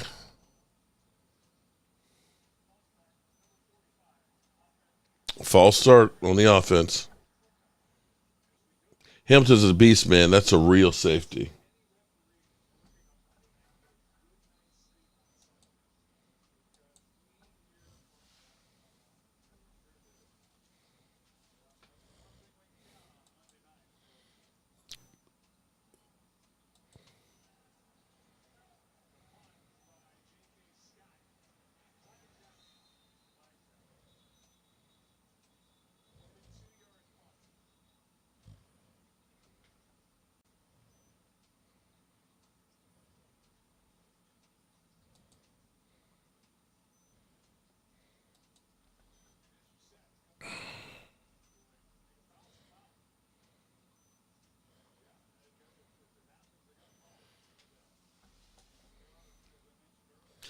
Okay, flag fest in this game. Jeez.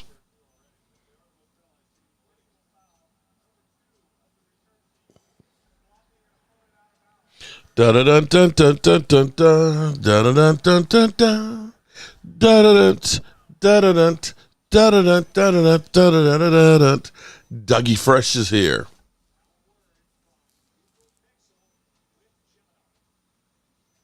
Name that chicken Chicky Jones.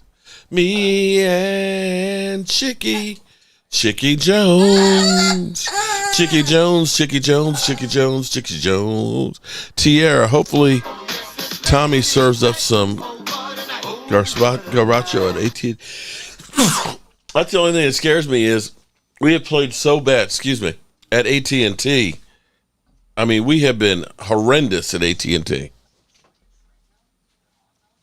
Bang Bang shrimps with the sauce. Well, I think what we'll do is we're going to do a leftover turkey sub for the game. We're going to take some turkey, some ham, some mashed potatoes, some cranberry sauce, some sweet potatoes, some broccoli and cheese, and some jelly. We'll put that all on a sub, and that's our leftover sub that we'll have for the game. And hopefully we won't throw it up.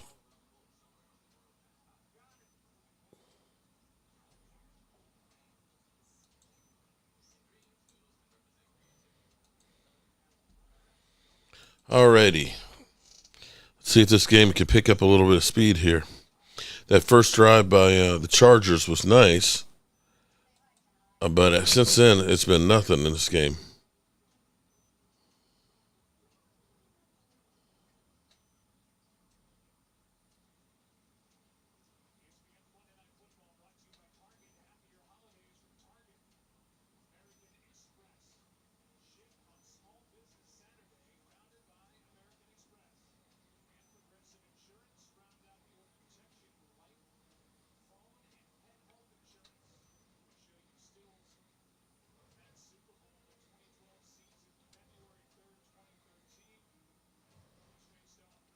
All right, what are you going to do here, Ravens?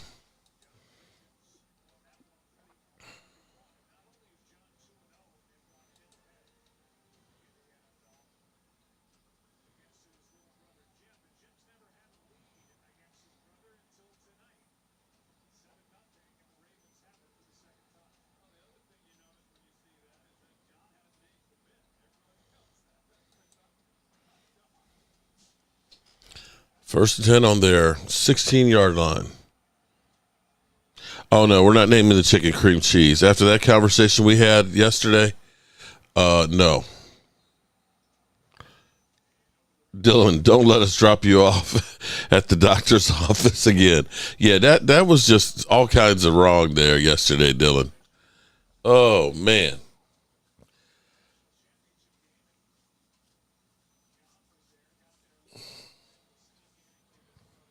What's your counter? Can you explain your name? I'm curious. Lamar can't run this year? He sure did against us.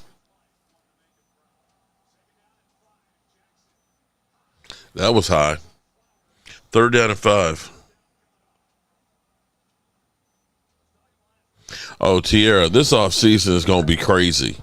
We're going to have so much to talk about this offseason. It's going to be probably more talk this offseason than there was during the season. And Rhonda, I've been kind of saying that.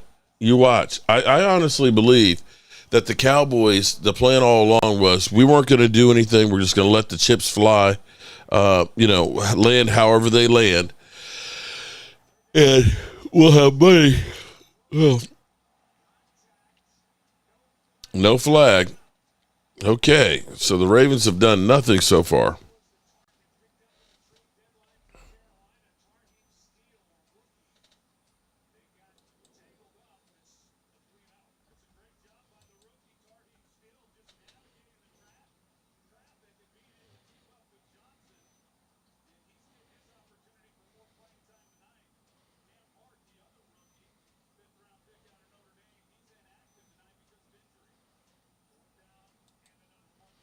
Another punt. This is the 3rd punt in this game already in the first quarter.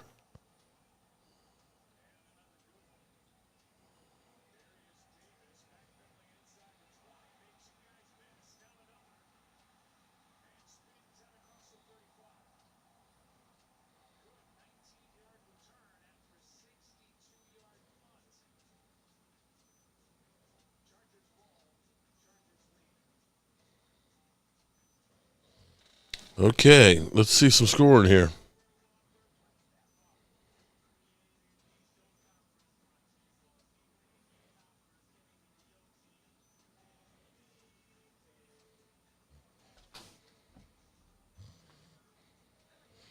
Wizard with a gun. Happy Thanksgiving, everybody. Happy Thanksgiving to you too, buddy.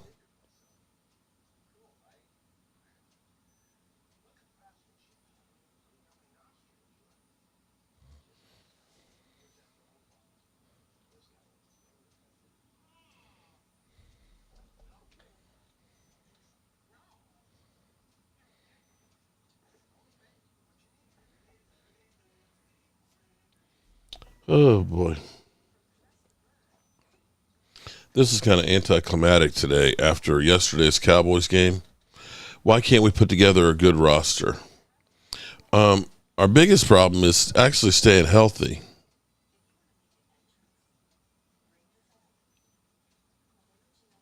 Jerry lost his mind on the radio. It's affecting him, all the criticism. Did I miss something today?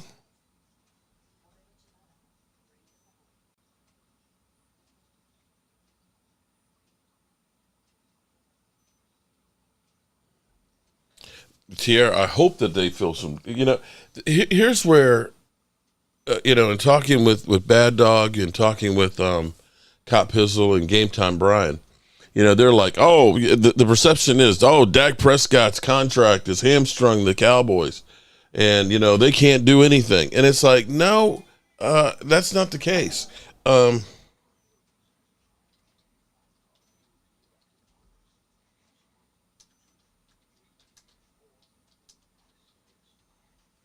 Cowboys over the cap. Because here's where it's kind of crazy when you think about it. After signing Dak Prescott to his contract, right now we have $20 million in cap space. I want you to understand that's the most amount of cap space we've had since the end of last year. We never were above $8 million in cap space until we got CeeDee Lamb's contract done. Okay? So we have $20.38 million. That money's not going to get spent the rest of the season. That money is going to go towards next year. So when you take that money, and as we look at it here, Cowboys have $23 million in cap space with Dak and CD signed. Now, we have a lot of players who will be free agents and will be filling those spots in, but that's $43 million for us to start the offseason with. We don't have money usually. We usually have to restructure some contracts and let some guys go. And they have triggers with Dak Prescott's money as well as with CeeDee Lamb's money that they can easily get another $40 million with just changing the structure of the contract. Oh, I know he did. And that's okay, Lo. He kept throwing them at me and at Dak. Well, Dak's had this and Dak's had that. And it's like, wait a minute. Kavanaugh broke it down. But, if we end up getting rid of, say, Terrence Steele and make him a June 1st cut, that's $13 million more right there. So there's some fat that can be cut to bring in some other players without too much pain. And if the Cowboys were to say, we're going to sign some free agents, they could. So you're saying, Kavanaugh, he broke it down? I did not see his video.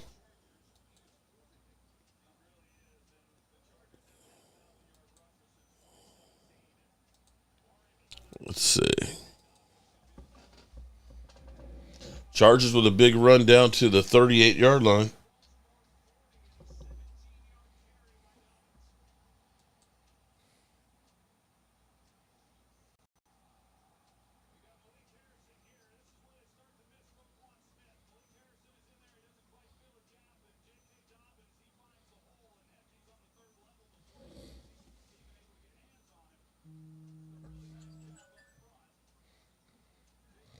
That was a big run with J.K. Dobbins.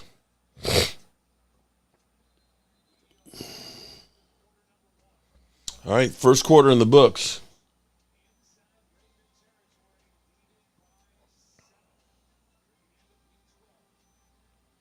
Oh, yeah, Steele. Yeah. Now, that's if you make him a post-June 1st cut, because that basically takes his money over 2 seasons. But, yeah, you get $13 million for him. You like how I spoke up? Well, let me ask you this, Rhonda. Was it sexy? Bad Dog? No, hold on, Bad Dog. Yeah, hold on there. Braiding your hair. All right. Ravens defense looks so bad.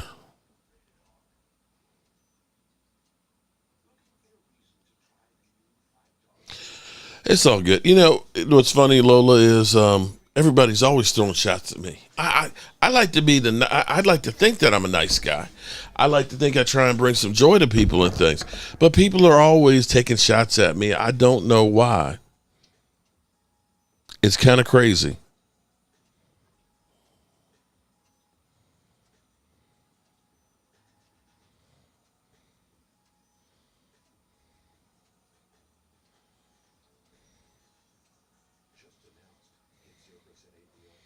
Okay, Rhonda went MIA last night. I Love Weed was looking for you. Oh, I think Rhonda got all worked up. I got all hot and bothered and had to handle some business.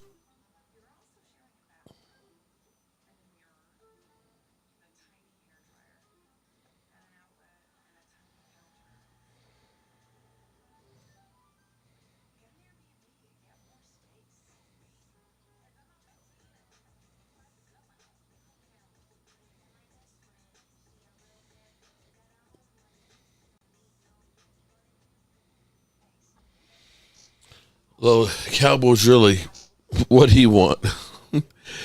It's all cool if you win, but winning when you're third in the division don't mean much. That's setting the bar low. People get triggered by your refusal to say anything wrong with Dak. Byron B, I do say things wrong with Dak, but sometimes you got to put it in context too. I'm sorry, you do.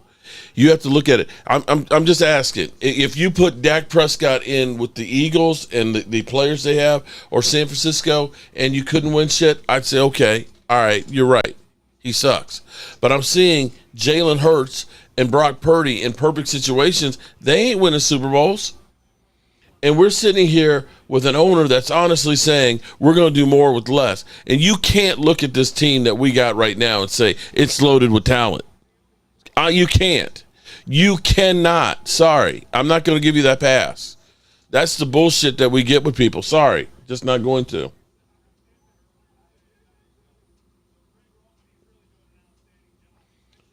Mark, what is your fan counter? Jerry Jones. I don't understand the question. I'm sorry. I'm lost on that one.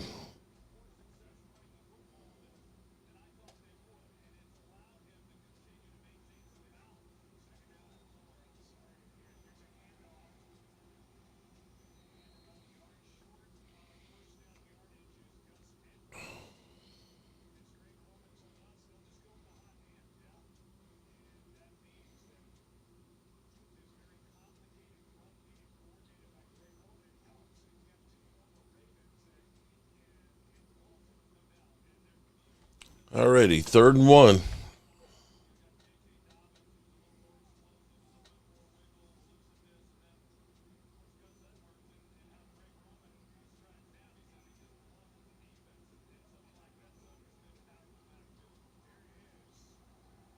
I don't think he got it. He didn't get it.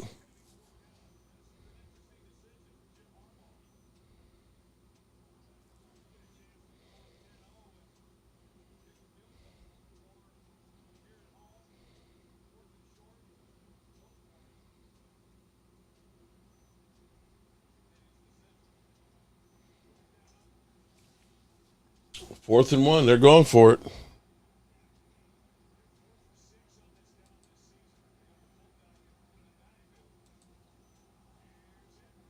He got it.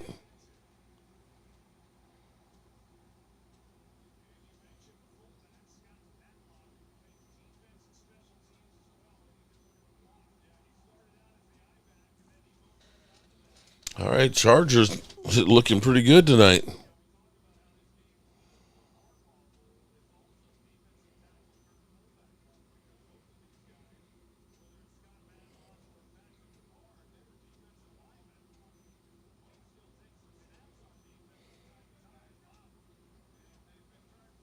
First 10 on the ball in the 27.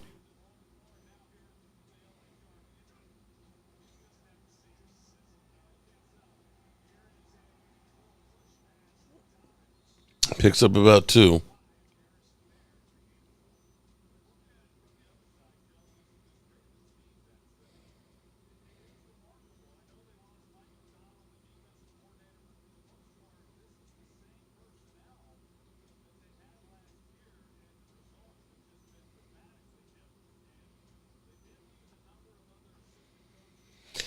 Second and 7. The Chargers look good because they're running the football. Makes a difference.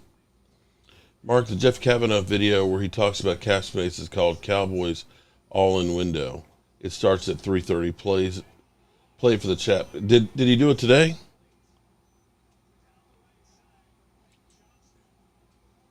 Cowboys All-In Window. Okay.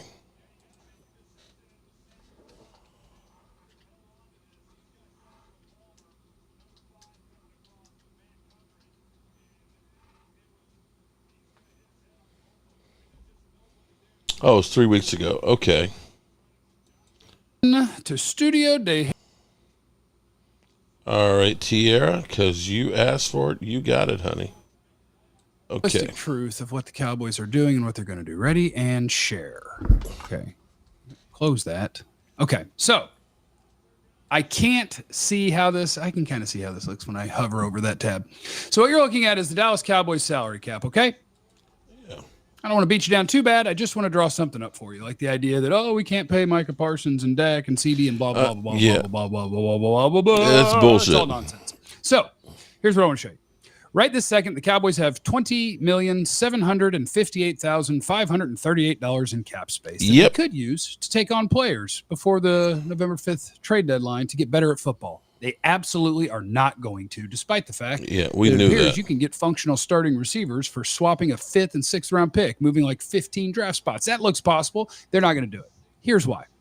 So you have almost $21 million in cap space right this second. Mm-hmm. When you don't spend it, guess where it goes? Rolls back over. Clicking over to 2025. It comes over to 2025. So they already have $29 million in cap space. We add the almost Mingo. 21 to the 29. Now we have $50 million in cap space. Mm-hmm. But I hope you guys can see my cursor. You see these things that say void? Yep. Void. You can Marcus structure Lawrence, those down Zach the road. Martin, Brandon Cooks, right? They have years that exist on a contract when they're not actually under contract. It's a void year. So when their contract runs out at the end of this season, you're going to owe them this money. Shout out to Lois. Welcome, Lois Johnson. You're a new subscriber because I love your content and your personality. You're always spot on. I appreciate that. Thank you so much, Lois. Back to Hefre. Even though they're not going to be on the team. That is 9, 10, 11, and 7 is 18. Add the little extras there. It's almost 19 million. Mm-hmm. So basically, almost all of their carryover is now gone. We have about $30 million in cap space because we had to pay off guys who aren't going to be here, right? Mm-hmm. That sounds very negative. It's not very negative. It's just me telling you some things, setting things up, right? Cowboys, 2025, you have $30 million in cap space. Now, what I want to do is I want to click way down the road, okay? Way down the road. Here is 2028. Okay, what I want is 2029. Mm-hmm. Dak Prescott, CD Lamb, year. They're not here. They're not under contract for this year, but this is sitting here. Void year, 2030. Void year, 31. Void year, 32. Void year, right? So you have 4 years where there are salary cap numbers that currently sit at 0. What are they doing there? Technically, CDs does have. You can load those up. But all of these years, you have these 2 guys that it says have contracts, but there's no dollar amounts in it, and they won't actually be under contract. What's going on back there? The answer is that is money to park, or that's areas to park money, like these dollar amounts. Tank Lawrence, Zach Martin, Brandon Cooks. You're going to eat $20 million when they're not here because they were actually all in last year, not this year. So what they're doing is they could do. Dak Prescott, what they could do. $90 million next year. Holy crap, that is a giant number. There's no way we could sign anybody, right? No, CD Lamb, that's wrong. $35 million. There's no way we could sign anybody. Best thing about overthecap.com. Go here. What restructures are already built into those guys' contracts? Bam. Here you go. Dak Prescott. Oh, look.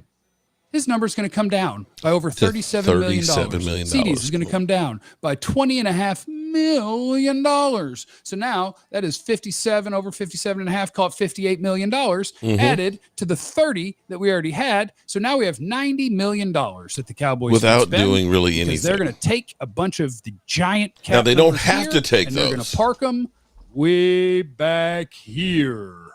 Yep. Spread out over 5 years, right? That's what they're going to do. And then guess what they're going to do in 2025? The same, or in 2026, the same thing. Bam! Look at these gigantic numbers coming down. So this is what the Cowboys are setting up for. This is where we actually are. Having right? big time money for next year. They're setting up for, in 2024, they're going to do nothing. And Jerry Jones told us that. Yep. He said all in 11 times, but one time he said Dak's going to have to do more with less, blah, blah, blah, blah, blah. And he meant it. Nice run by the Ravens. They're not Getting going to to the help this 48. team. They are not going to. They may fire the head coach, but it doesn't matter. Like they were never going to fire him before this season. It's not even firing him. It's just not resigning him. Cheap compared to a lot of NFL owners. He is not going to pay 2 head coaches. Your favorite college team will pay $100 million to fire a coach and pay the next guy. Jerry Jones will pay $0 to a coach that's not coaching his team. So he could fire McCarthy in season, but whoever would replace him, he's already paying also. So it's not costing him extra money. Next year, you will have a new coaching staff, and you won't be paying a second coaching staff because Jerry ain't down for that game.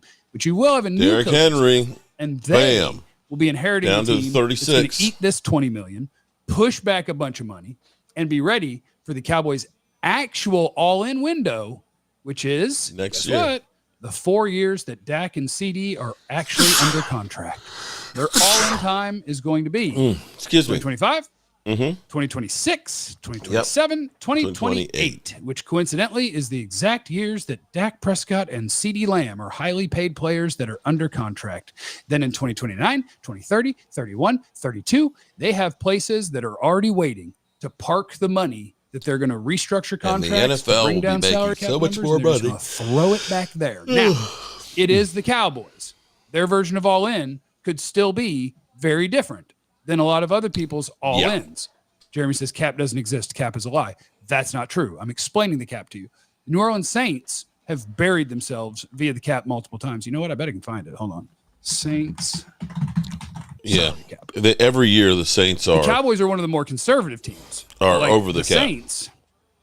Yeah, let me see if I can share this one for you. I just want to show you that you absolutely positively can bury yourself when you go all in real hard for too many years in a row. The New Orleans Saints on next year's cap are $62 million over the cap. But that's every The year. amount of They were restructuring 70-some they can last do, year. You can save on Derek Carr. Like they can get under. They can get under to not really have much to play with. And they already in 2026, 2 years out, don't have much cap space. So it'll go up and you'll be able to get under the cap and survive. But the New Orleans Saints can't do much over the course of the next 2 years because they've already done the things that the Cowboys are gearing up to hopefully do. Your team, You got to the hold Saints on to have done that, themselves dog. twice. Drew Brees went 7-9 3 years in a row because their money caught up to them. And there was so many things sitting there that they were screwed. So it happens. So, yes, the Cowboys are going to have over $100 million in cap space next year. I don't know. There's a chance that 2025 is another version of this one where they eat those monies. They don't do everything they can to kick the can, and the can kicks might be 2026, 27, 28. But the contracts that CD and Dak have tell you the story of the Cowboys' actual plan. Jerry Jones told us, you're going to have to do more with less this year. They're not going to give up the cap space that they're holding on to for this year because they're going to use it to eat cans that they've already kicked, and then they will begin kicking more cans, which you can do, and you can do that forever. Wow, Derrick You do that Henry, forever. he's a beast. What you can't do is kick every possible can and have it catch up to you Forever. at the same time or in the same 1 or 2 year window. That's what happened to the Saints multiple times. That's what happens to a lot of it'll happen to the Eagles in somewhere 2 to 4 years from now. Byron Their B., can I kicks don't are gonna agree with slap anything directly Skip in the Bayless mouth, and says. It's going to be tough. But yeah, Do you think they might actually do something? Because correct me if I'm wrong, but the signing bonus for Dak and CD being so large is atypical of them. Did the analytics guy they hired teach this? Those signing bonuses are what they had to give them. That was the market. If you didn't give them those signing bonuses, their agents wouldn't let them sign the contract. Derrick Henry goes to the end zone, but there is a flag. What's the flag? To free agency, because you can spend up to the salary cap and not spend nearly as much cash as somebody who's spent up to the salary cap and did it with guys that they had to give big signing bonus. There you go, Tierra. Hefre explained exactly the triggers that are in with Dak and CD, how we easily get money if they want to do something.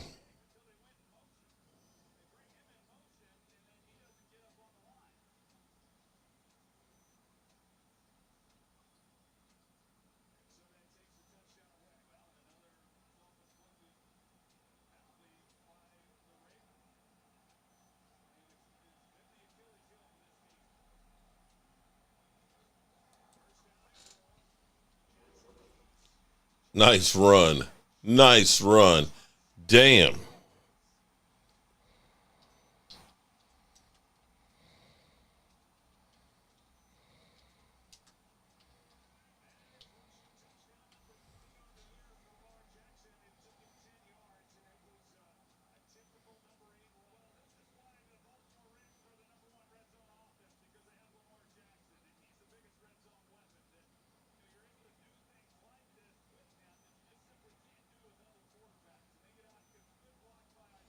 Tierra, thank you for playing the video. You're very welcome, Tierra.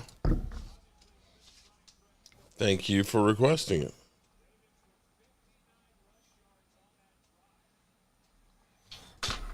That was Derrick Henry on that drive. All right, we got 17 points. We got a long ways to go to get over 53 points for this thing. Touchdown Ravens, yeehaw.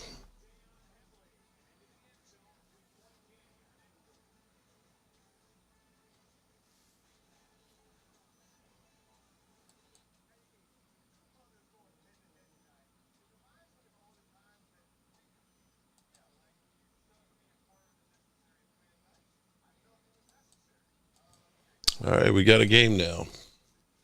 Inglewood. That's why I'm so excited for the offseason and new coaching staff. This season is a wash. Take it on the chin.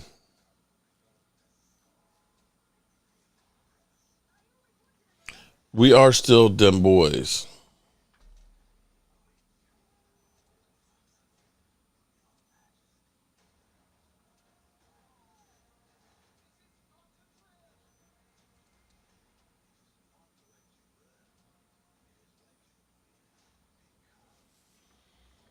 Dallas Cowboy girl, Cowboys Nation sister star. Hope everyone has a wonderful Thanksgiving holiday this year. Same to you, John. I've got actually two turkeys I got to cook. I got a 16 and a 12 pound. I'm going to smoke the 12 pound one low and slow, and then I'm going to do the other one traditionally in the oven.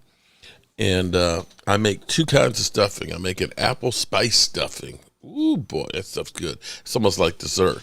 And then I make a spicy Italian stuffing. That's good, too. Got my sweet potatoes, got my broccoli and cheese, got my baked beans, got my mashed potatoes, got my collard greens. We got it all. Washington is going to lose to Titans, Atlanta, and the Eagles, so second place is wide open for Dallas if we keep winning. Dallas Cowboy girl. Wow. Wouldn't that be crazy? Chad says Rush had a better game than Dak has had all season. Good to see Rush ball out. So the Steeler game where Dak Prescott had like 352 yards and 2 TDs and a win, that one didn't count? Okay. All right, Chad. Mark, what are your thoughts on Eagles versus Ravens next weekend? I'm going to take the Ravens. I'm going to take the Ravens, man, because I ain't never rooting for the damn birds. How about that? They can kiss my ass. That's what they can do, bird section. Happy Thanksgiving, though. All right, we need to get another score here before the half. We need a lot of scoring.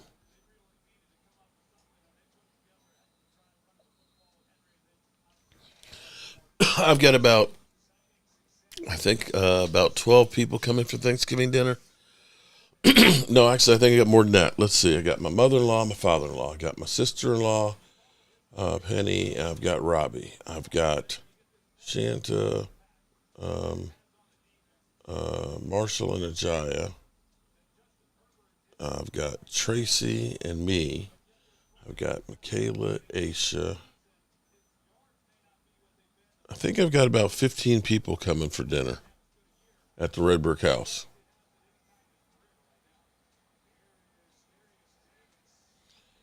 He picks up about a yard on that run.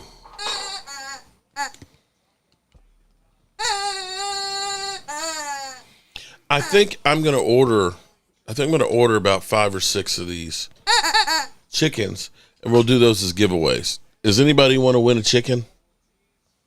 Mingo gets his first TV on Thanksgiving. I'm thinking that Micah Parsons gets himself 2 more sacks at least, if not more than that. I'm hoping, you know what, after the way Bad Dog went at me, I hope that Micah Parsons goes to that ass and plays Lawrence Taylor-esque.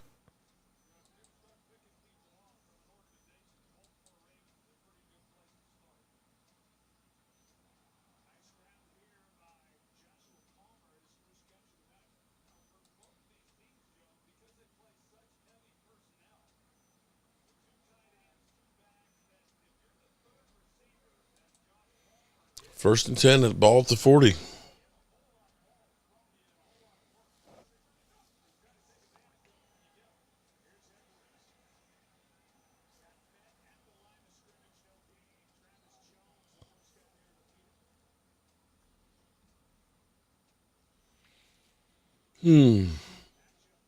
So tomorrow I got to get back down the road to the Red Brick House. I've got a sewer line I got to snake out. And Wednesday, depending on the weather, I may be working on the walkway and getting Lola's Dirty Sanchez and help me Rhonda's stones in our walkway along with the other stones. We've got, I think I've got about 28 stones that came in that are all engraved on the walkway. So we may get a little bit more done on that sucker.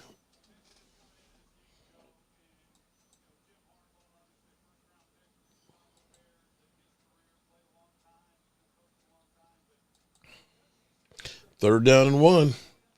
Chargers moving.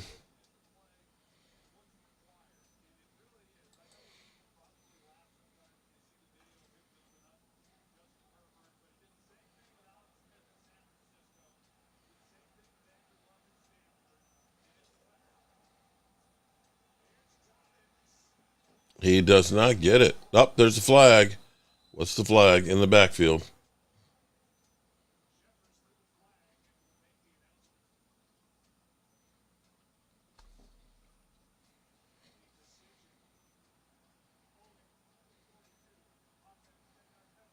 Holding.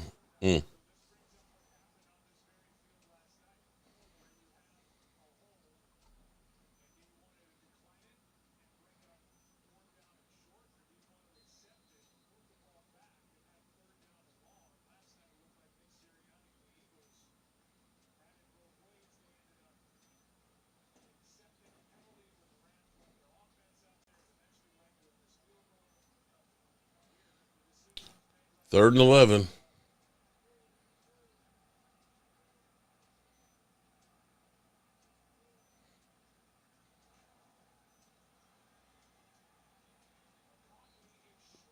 He's short by 3 yards.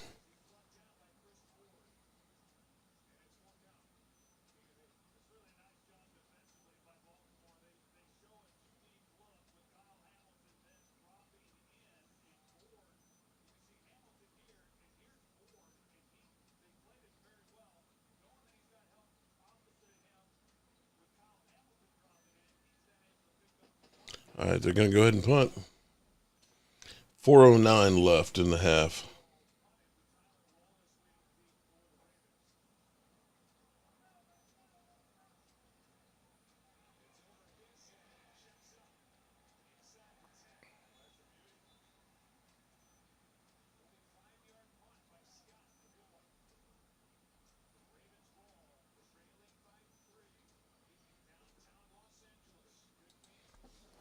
Good old Los Angeles. Lame Niner gang. Oh, man. Let's go, Chargers. I'm good, Alan. Thank you very much. Rhonda, go, Andre. Cowboys need to bring back T.O. It's the right. No, we're not talking about bringing back T.O. It was injured list. He was on the injured list with Zach Martin. Packers was going to beat Niners even with Purdy's sorry ass. It's been a while. You're right about that. Victory Monday is like, it has been a very long time since we had that. It was crazy because I was actually able to do game ball. I ain't done game balls in forever. He said, good night, Lola. This game is so boring. About to take a shower, come back and see if it's good after that. I feel you on that one, sir. Win a lot. Sir, win a lot. Do you like big butts? I'm just curious. I like big butts and I cannot lie. You other brothers can't deny. When a woman comes in with a little bitty waist and a big thing in your face, you get sprung. Oh, I'm sorry. The Cardinals are winning the NFC West, which is cray-cray. Goes to show you how fast things change.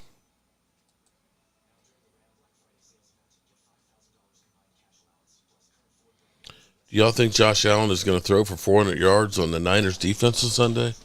That might be a time that I would actually root for Josh Allen. Because I hate the Niners. That bang, bang. I'm just so happy I don't hear bang, bang no more. Bland gets a pick six.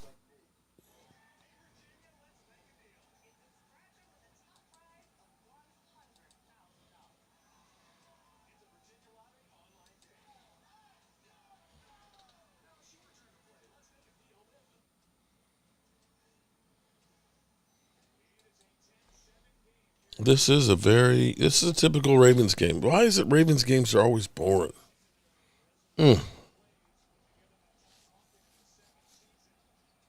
right, Ravens, you got 3:54. You need a score before the half. Derrick Henry didn't look like he was going to get anything and still goes for 5.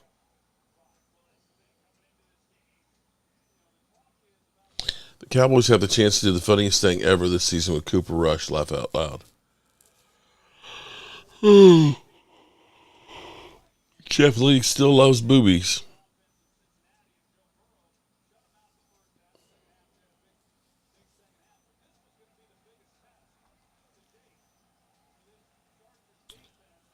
Wow, Lamar Jackson, 2 of 6 for 18 yards and 15 yards rushing. Damn. Derrick Henry picks up another 4. It'll be 3rd down and 1. Mark, you kind of hot in a big way? Yeah, it feels a little warm in here.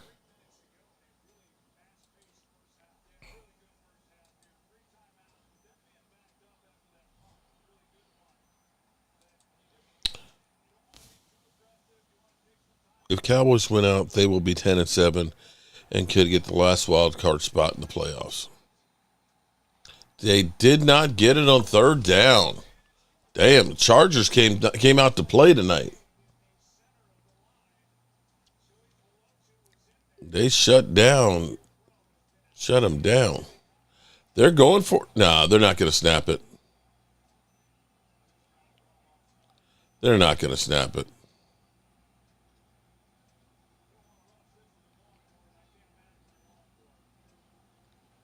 Still got a lot of the play clock. 12. Watch a direct snap it to Derrick Henry. Okay.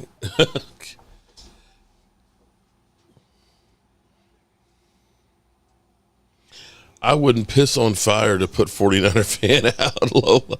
Damn. Bang, bang, dress up, lady gang. No, you didn't. Okay. Chargers with 2 minutes left going to get good field position.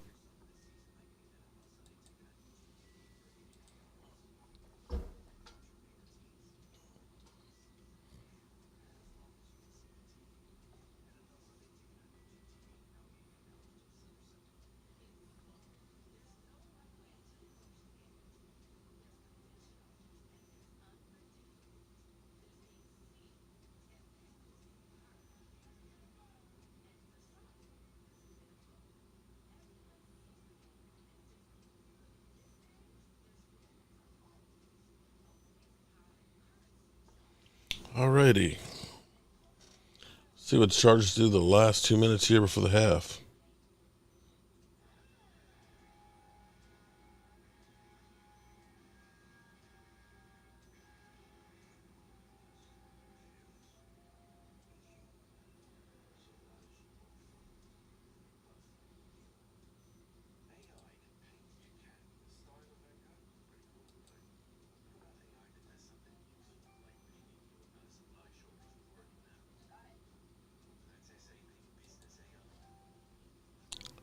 How am I feeling, Mike? I feel pretty good. I'm a little tired. I'm going to say I spent a lot of energy on that game yesterday. I got up early and was smoking some ribs, and I saved some for my dad. I'm going to take him some tomorrow. And going through the 3 game sets from the 1 o'clock to 4 o'clock, and then the Eagles last night. That man, I look tired. Yeah, I'm a bit tired. I got to get up in the morning and load up my truck and stuff, take my dad to the doctor, drive on down to the Red Brick House. I've got all the stuff together because I got to pack up like the turkeys and all that stuff to take down and start getting that stuff prepped for Thanksgiving dinner for everybody that's coming. And looking forward to it, getting everybody together. Life is garbage without alcohol or weed. I'm not going to go there with you, sir, Win-A-Lot.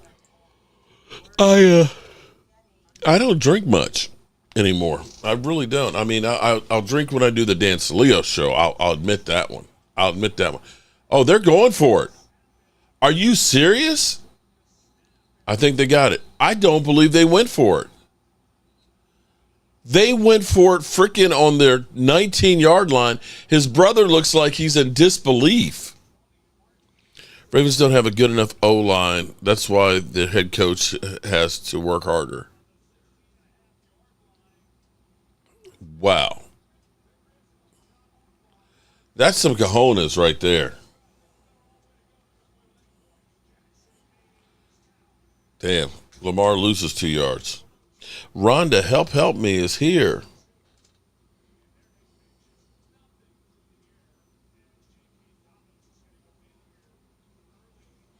Oh, the 49er fans have left. They've left the building like cockroaches.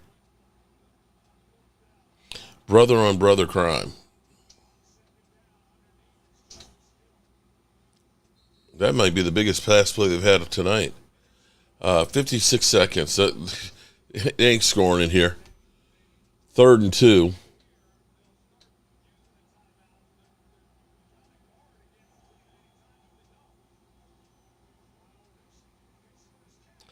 Oh, Zay Flowers. Wow. Gets it to the 48-yard line. Okay. All right. They got 3 timeouts in 37 seconds. And he got out of bounds. Yeah, they real cockroaches. Yeah. They talked all that smack and everything about how great Brock Purdy was and a real team and Cowboys suck. And yeah, they're cockroaches. They don't show up anymore. I'm okay with that.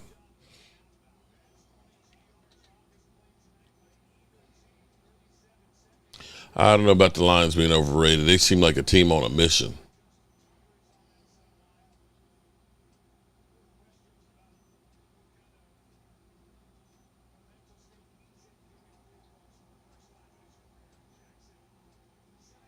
Up, overthrow. There's a flag. Is that pass interference? If it is, that's huge.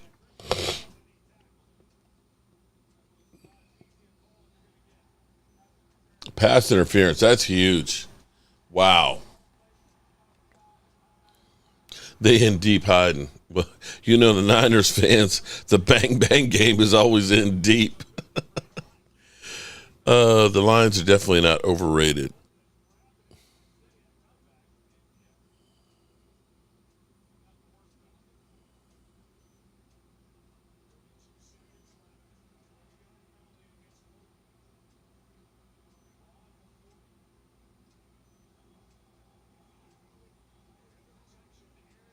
Lamar going deep. Touchdown and a flag. All right, just like that. Ravens take the lead going into halftime. Wow. And he got pass interfered.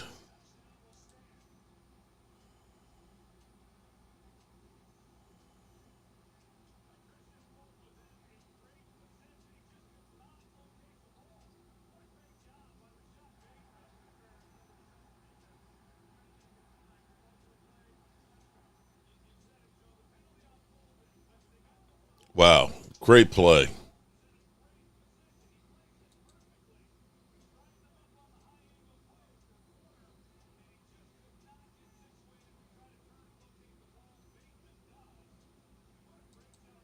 What a play, man. Wow.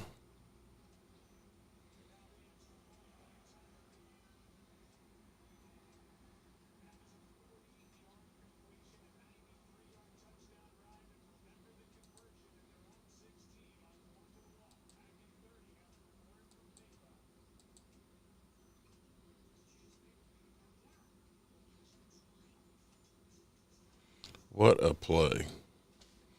Okay, Ravens up 14-10 after looking like ass all night.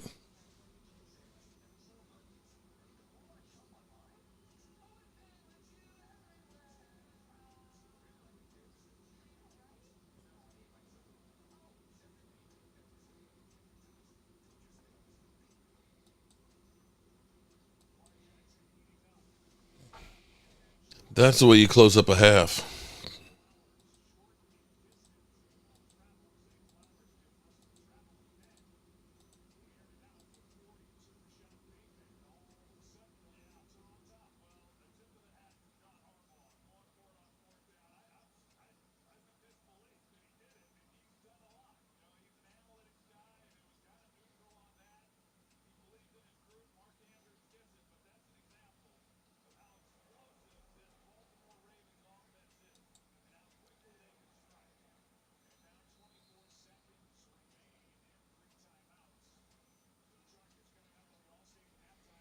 Okay. Chargers, 43. It's gone down. Lions have a great roster. 3 teams in their divisions have 8 wins or better. Tough team. I don't like the Chargers uniforms. They look dull. JJ, big up, smart. Does Samuel still play for the Chargers? How's your night, Gina? Lady Libra, yes, Rhonda. I'm not sure about Samuel still playing for the Chargers.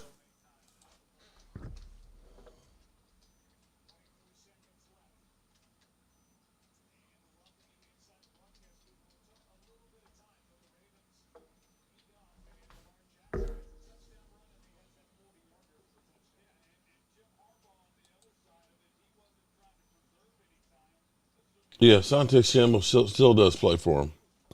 He is still there.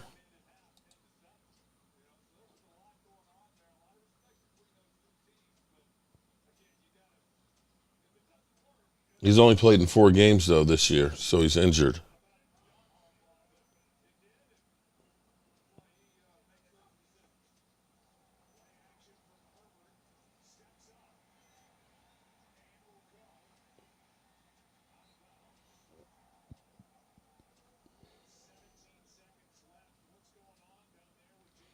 Sir wins a lot. I'm going to come back and the score's going to be like 500-0. I'm chilling, Mike. How's yours? Gina Dallas Diva in the house. What's up?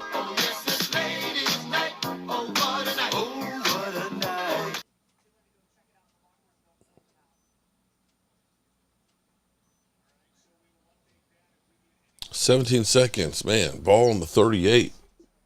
3 timeouts. All day long. Good Lord. Overthrew. Arthur Macon. What's up, Arthur Macon? What's up, my Cowboys family? Just sitting here chilling, man. Watching paint dry. Chargers and Ravens. I think because I'm not invested in either team. It's not, it's not like a Cowboys game, even though Cowboy games are probably sorry, but we're just excited because it's Cowboys. Gina, how are you doing today? I'm doing good. I'm just maxing and relaxing. We won't win the division, but what a wild card looking would if we got hot. That would be crazy. We'd have a long way to go to get there.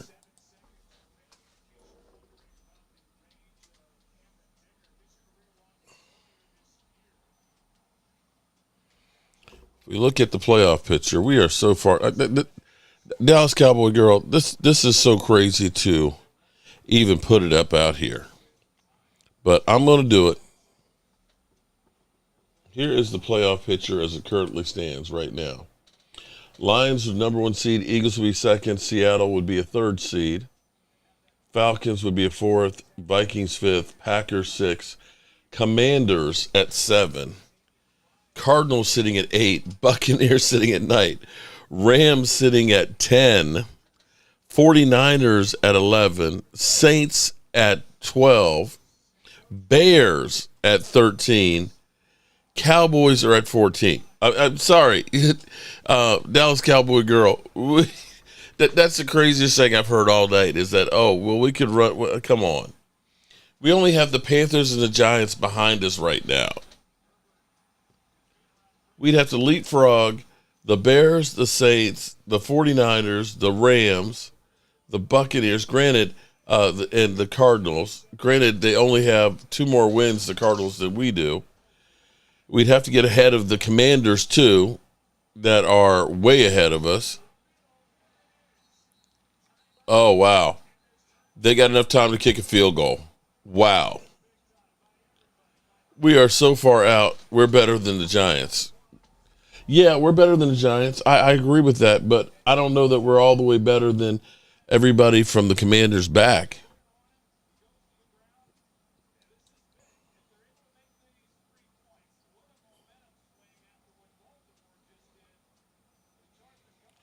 It'd be 27, so that would be halfway there to the over for my dad. I think it's 53 points is the over.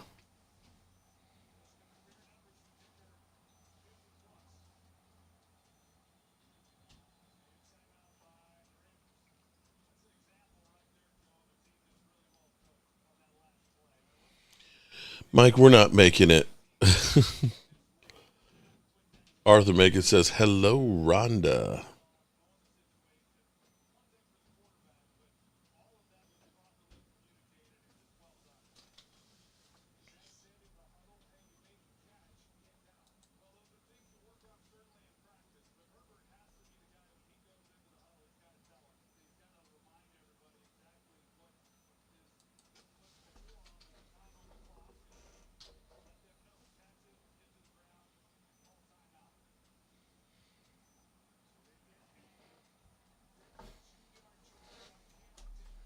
Here we go. Dicker the kicker.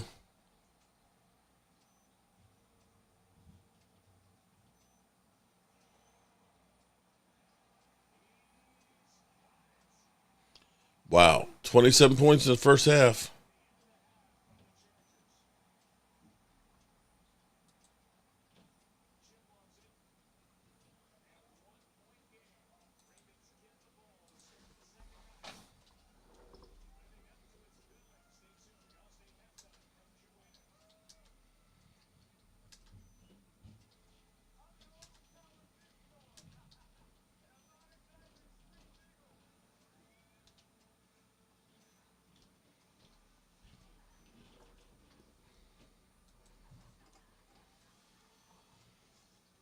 All righty.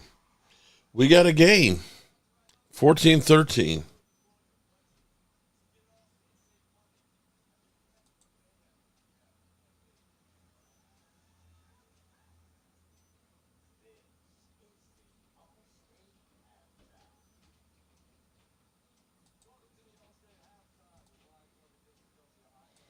All right, we made it through the first half.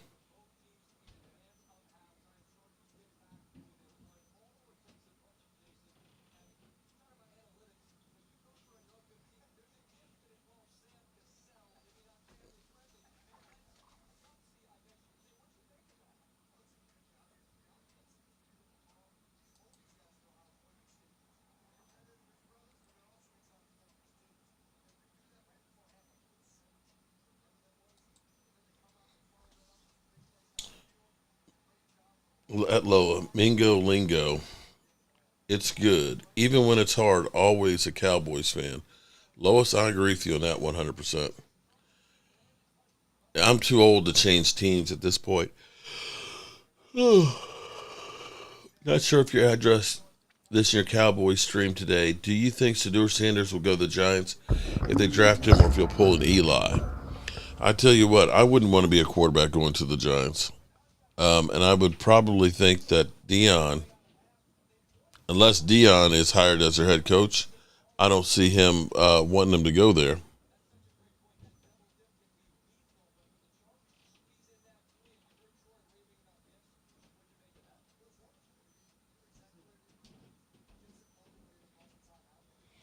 John Gardner, good evening, Mr. Holmes. Stay blessed, my guy. Thank you, John. Appreciate that.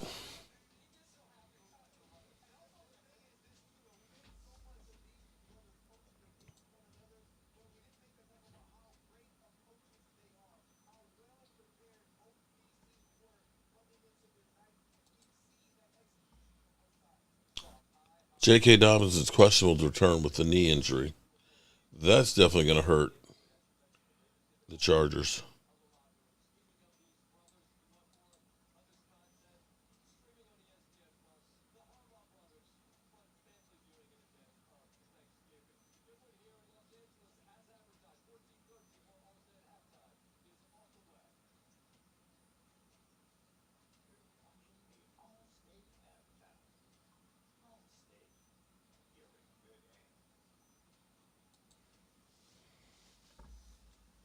Casey Stewart in the house. What's up, Casey?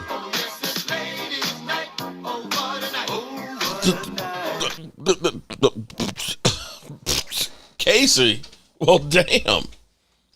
Wow. Congratulations, Casey. Happy everyone just found out I'm 4 weeks pregnant, due in August. I'm so excited. So much has happened at once. I had to tell somebody. Also getting married this spring. Wow. Congratulations. Hearts are breaking all over the internet right now, Casey. Congratulations on the pregnancy and the engagement. Very, very happy for you. Oh, my goodness. You're going to try and stream your wedding? Oh, man.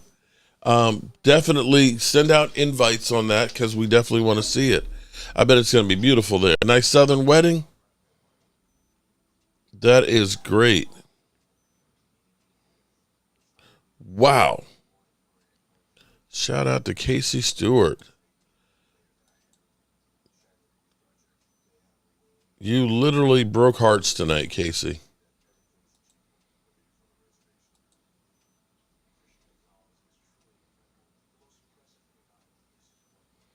I knew we hadn't seen you in a while. Now I understand why.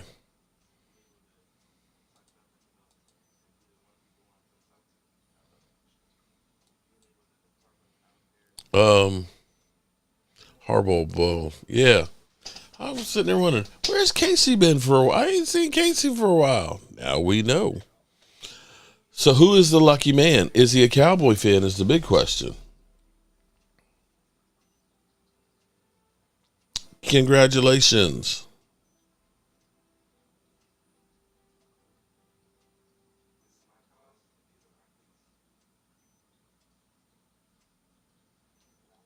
That you're right, Rhonda. That is very, very sweet. Yes. Parenthood. It's so sweet. You just entered into a lifetime commitment, girl. Alicia D. Woo. And I'm going to say it, I was a single parent from the time Michael was 5 and Kayla was 3. And it was hard work. It was hard work. There was nothing more rewarding than seeing them grow up. And am truly blessed to have my kids. I can't imagine. Okay. Well, shout out to Walken. Rosewell. Shout out to you. So you're going to be Casey Rosewell?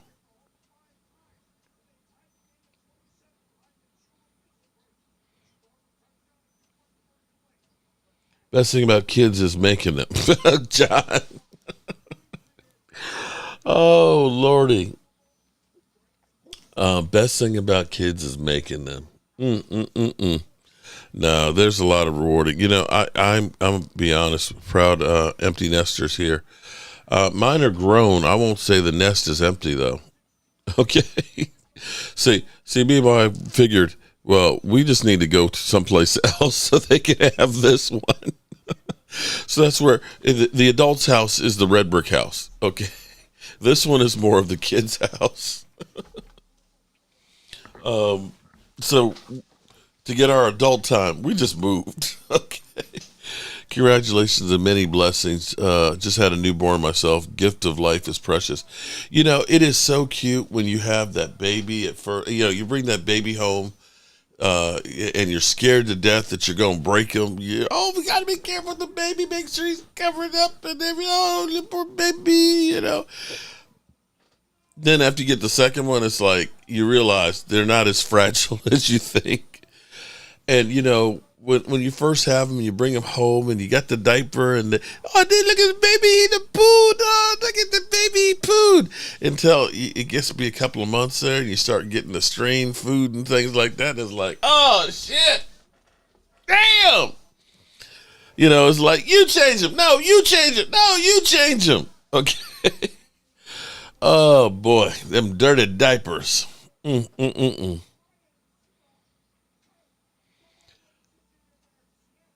The nest is never empty. You ain't lying about that. Buddy, it was 5 points left out loud. I love babies. Congratulations. Thank you, Rhonda.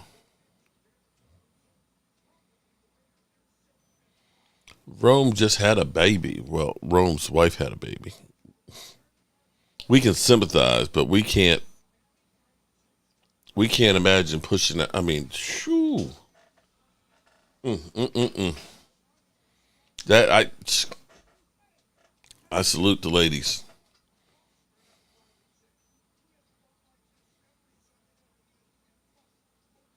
Bet they beat y'all in the playoffs. Rome. Okay. If any of you guys have seen me with my mother, okay, my mother is not really, she's not very big. I was her last baby, and I was 13 pounds, 9 ounces.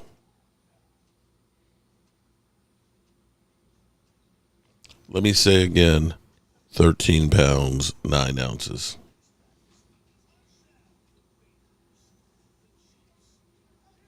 You are 100% right on that one, John.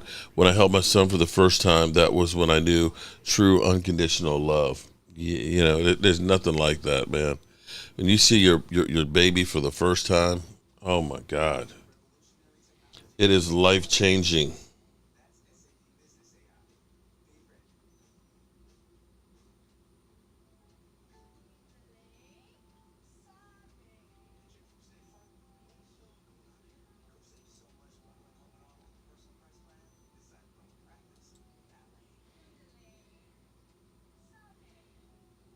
Poor Mama Holmes, and she said it wasn't that bad. I'm like, okay, Mom, I appreciate it. Okay, giving birth isn't that difficult for a woman because they have higher pain threshold. KRT, all right.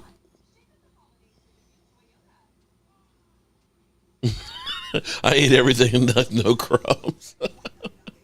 I was always big. Okay, I was always big. Your mother-in-law was 3'11"? B.A.M.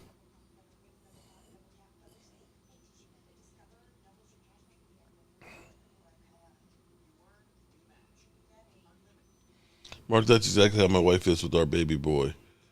Oh, I was. My mom said I was like the size of a 2-month-old baby.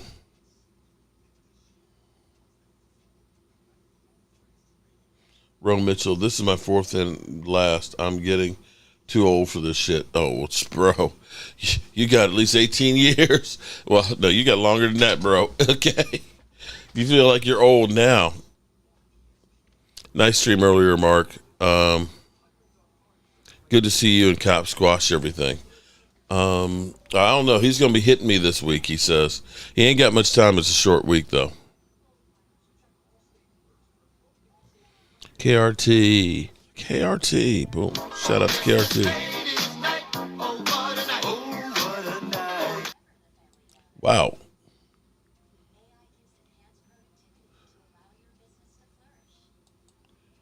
£8. I can't imagine, KRT. I can't imagine pushing a baby out. Okay, I'm sorry. I threw shot put. Okay, so we had 12-pound shot put, and I'm thinking I weighed more than that shot put, but that shot put was about the size of my head coming out of there, and how y'all can do that? I love it how a guy says, "Man, I broke her back." No, you didn't.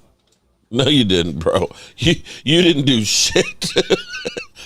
You see the baby? Have you seen it? Bro, you didn't do nothing to it. And with that being said, let's get into our Bet US update. Wow. What's up, good people and Eagle fans? Mark Holmes here, and as always, I want to say thank you all for watching, commenting, subscribing, and being part of the Joe Boost. That's the wrong clip. That's the wrong damn clip. I'm a freaking idiot. Let's try that one. Well, good evening and welcome to Monday Night Football, where we have a civil war, Harbaugh versus Harbaugh. And after a great day of betting yesterday for my dad at Bet US, where if you use the promo code YouTube150, you'll get a matching deposit on your first 3 deposits of 150% up to $2,000. So definitely bet responsibly and bet with Bet US. So tonight, my dad, who was 4 for 4 yesterday, definitely feeling really good, is getting his bets on for tonight. And tonight, he's going to take the Baltimore Ravens minus the 3, and he is going to take the under on that. I'm a dummy. Here we go. My dad always does is he risks 25 a bet, place our bets, and if he ends up getting both of those right, it's $48 will be his winnings. And it's that easy to get your bet on. I'll download it, send him his bet slip, and he'll be good to go. Remember, YouTube code YouTube150 to get 150% matching. Do it today. Actually, I made a mistake. I actually clicked on the over. So my dad called me back and said, "Hey, wait." He said, "I'm looking at my bet slip here." He said, "I thought I said I wanted the under." I said, "Oh my goodness, I messed up, Dad."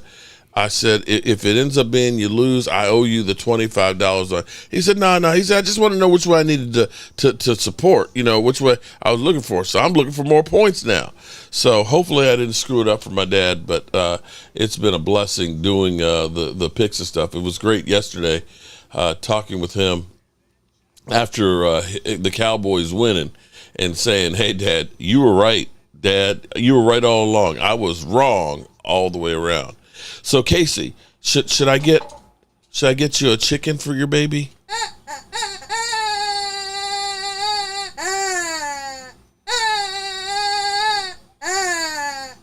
A squeezed chicken for the baby? Holly Pierce in the house. What's up? Oh my God, Holly Pierce! You look kind of side-eye when you see that package of cream cheese. Thank you very much, man. He's done messed up cream cheese for all of us. Oh, that's crazy. I noticed he gets hardly any views.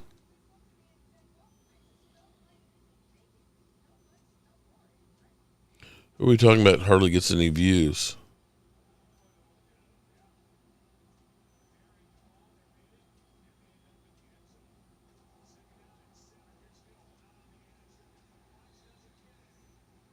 Okay, man. 2nd and 7, he lost to, it looks like.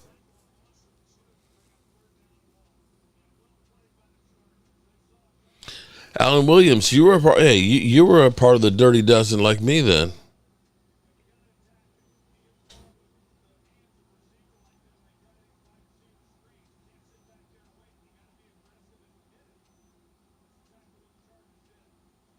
I really haven't watched anything on Skip. He's not a real Cowboys fan. He's a Bucks fan. Yeah, I never was a big Skip Bayless fan. I was always more of the anti-Skip Bayless fan. First down, Mark Andrews.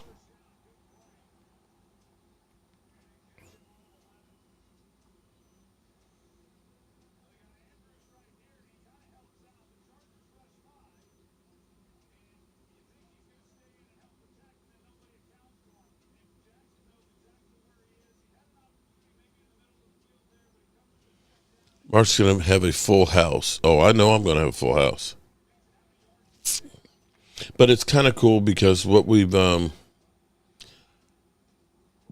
red brick house is about 1,775 square feet. It's not a real big house, and technically, I guess you could say there's 3 bedrooms, but it's really not. But we've got it situated so you can have quite a few people. So if you're upstairs where you see me doing like all my blogging and stuff, we have a bedroom that's up there. So it's 1 bedroom there, and then it's just one real big room. What we've done is, because those steps and the doorways are so narrow, is upstairs is one of those modular sofas where you can get 3 pieces of, or not, you can get 1 piece and make it a chair, 2 pieces you got a love seat, 3 pieces you got a couch, or you can get like 7 pieces and make it like a sectional. So they're like, 29 by 29 sections. So we got 9 sections, but we put them together so it's like a 4-section sofa, but it's also 2 deep. See, I like it because the TV's up high and you can sit on it, and it's like everybody's in a lounge chair. So you can put like 4 people across. So it's like a queen bed that's like 2 feet longer. So that's like literally like 1 extra bed for people.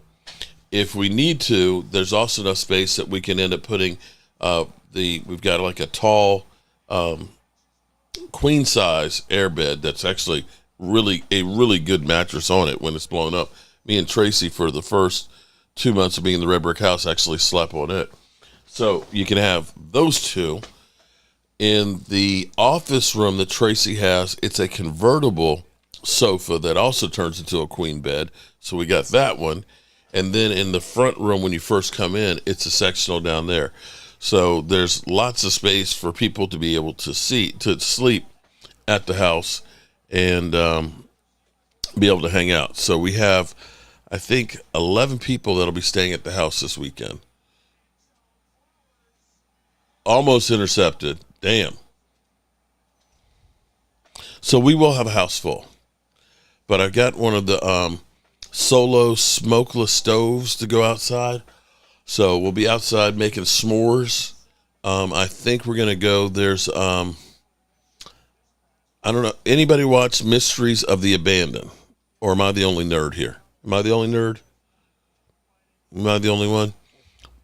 On Discovery Channel, if you ever watch Mysteries of the Abandoned, one of the places they have is the Afton Tunnel, which at the time when they did the episode, it was abandoned. Since that time, the city has turned it into a park. So it's like a 1.25 mile long tunnel that was through the mountains, Afton Mountain, which was the longest train tunnel of its time, built in 1850. So now it's a park that you can walk all the way through it. You can walk in, and then you can walk all the way back. So we'll probably get the kids and things and go for a hike and stuff over Thanksgiving. So I think it'll be kind of full. So if you've ever seen Mysteries of the Abandoned, we're going to be going to one of them. I bet neither of these teams will win by more than 6. Well, I need the Ravens to win by 4 because that's the point spread. So it looks like we're going to be going for a field goal here. Allen, have some tea.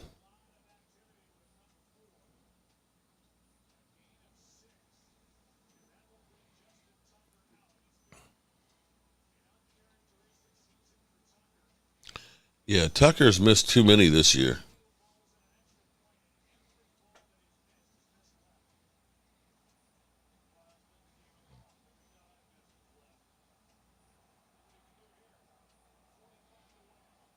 All right, Tucker. That one's good.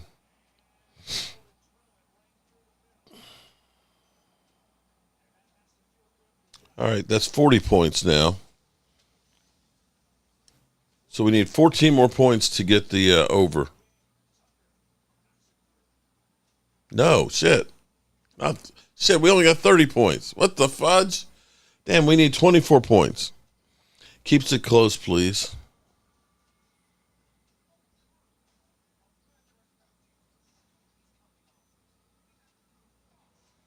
At Casey, oh, that's nice. Do you and Kenny plan on staying together? Be careful who you have a child with. Keep it close, please.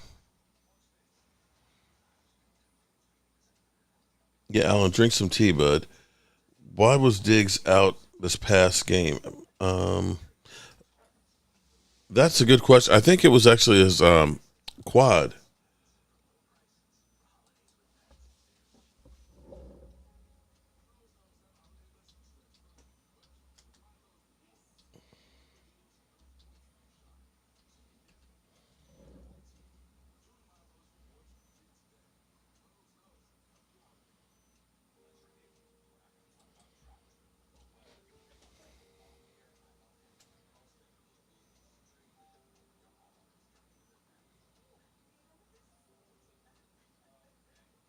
It was his groin. Okay, groin. I thought it was quad, but it was his groin.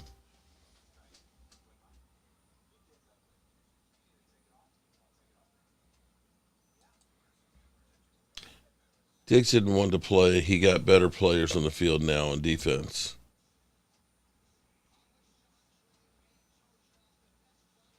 What you got going on, Alan? You got a cold? Kid Cowboy, how you doing?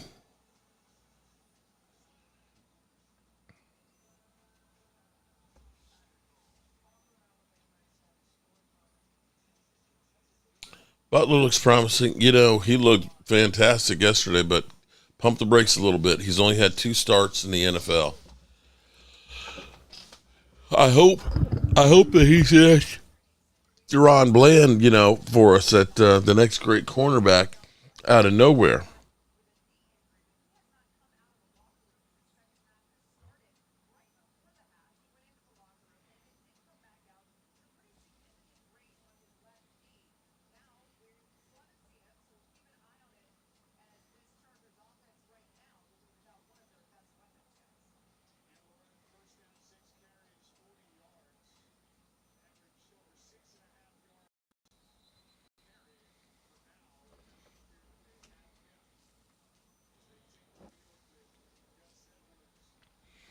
Alrighty, 9:29 left to go in this game. We got the Ravens up 17-13.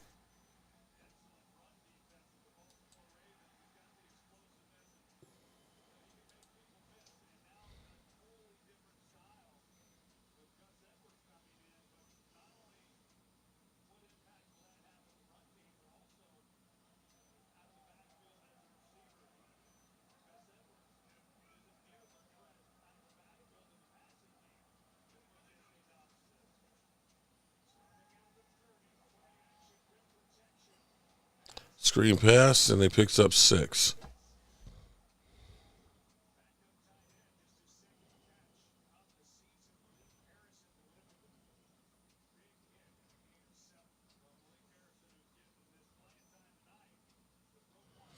Yeah, don't play around, Allen.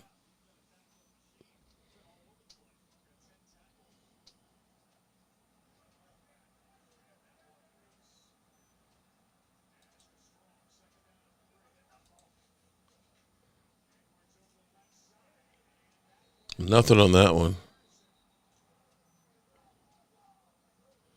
Jeff, you sent your address to Tracy, right? Was that in Facebook?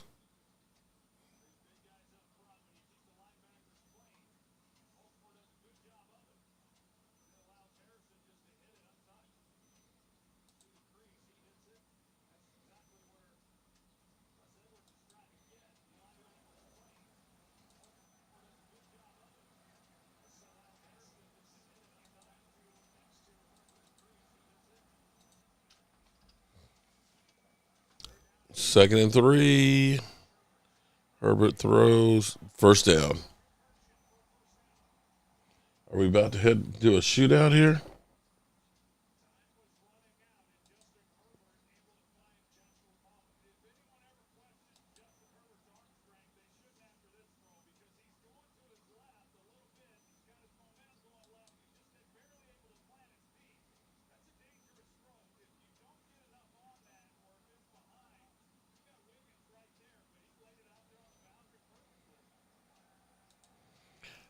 Almost at midfield here.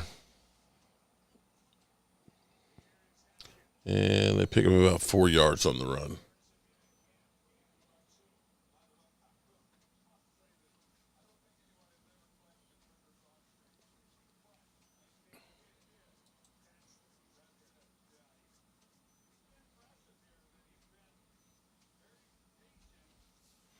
Second down and 7.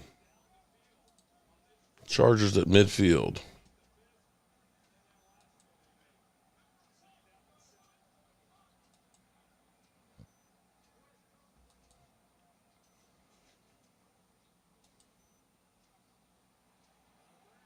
Herbert takes off, and there's a flag. Bet you it's holding.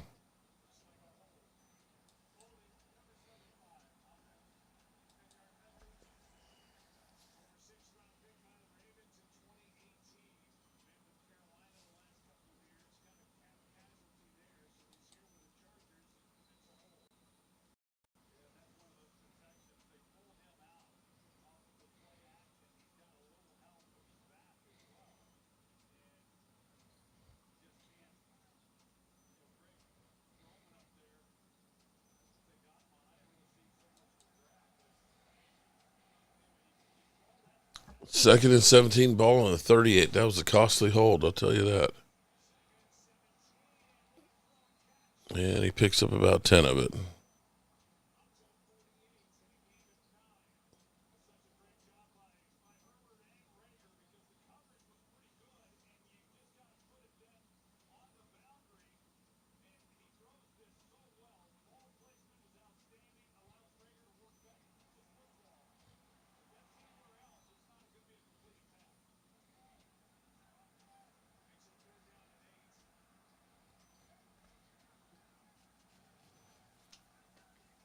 Third and 8.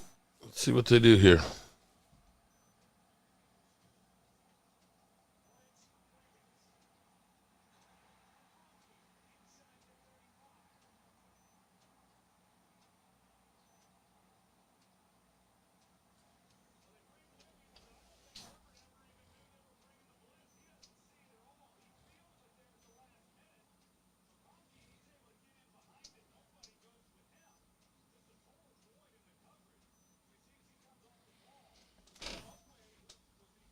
All right, Chargers moving it down there. Ball on the 34-yard line.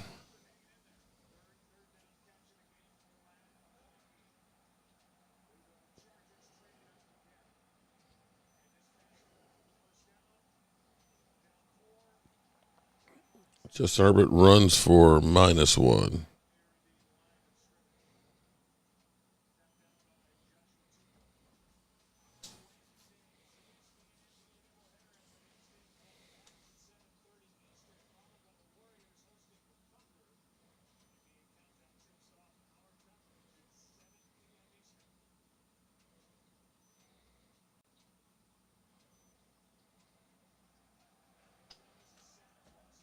Thank you, Alan. Let me know your status, please. Yeah, Alan, please don't play with stuff. If you're real sick, man, go get checked out. Blitz, nothing on that one. Third down and 11.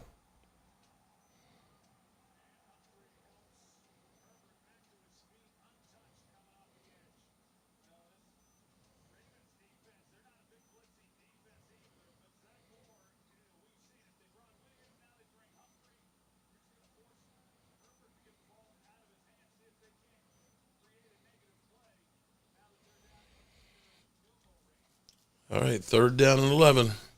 Right now, this over is not looking too good. 3rd and 11, ball on the 34-yard line. They're in field goal range as long as he doesn't take a sack. And throws it away.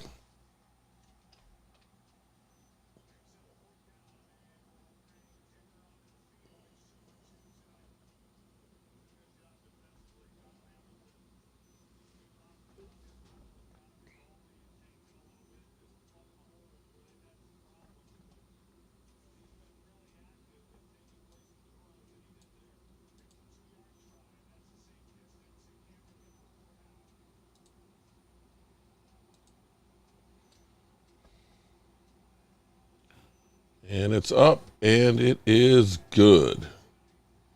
We got a 17-16 game here. Kind of game you would expect against brother.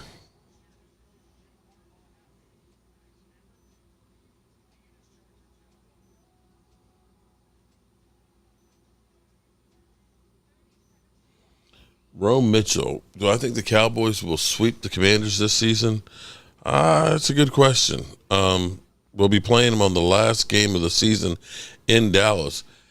We got to turn shit around in Dallas. We've been 4-2 on the road and have played so much better on the road. At home, we have been ass. Let's hope that the Giant game is the cure for that. Excuse me.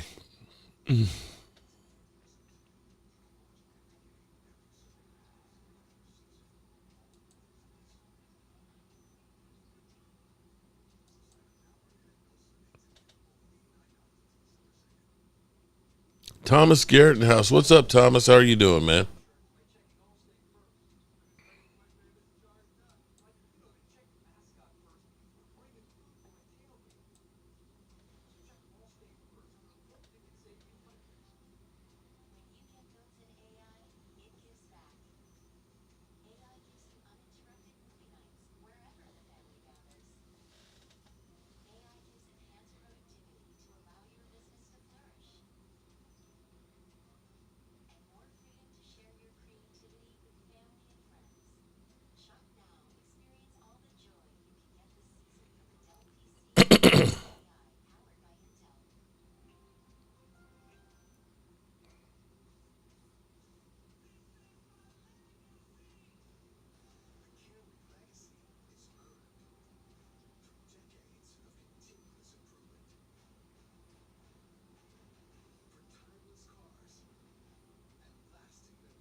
Okay.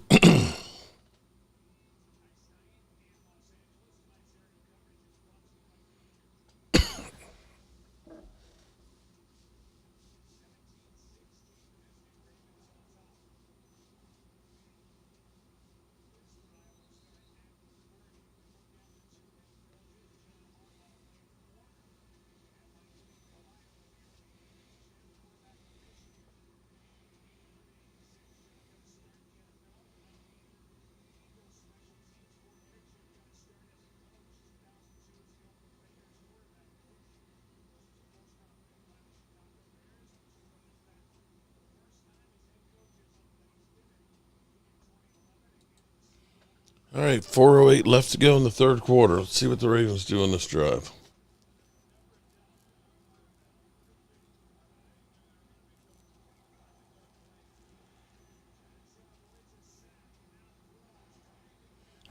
Voids a sack and picks up 5.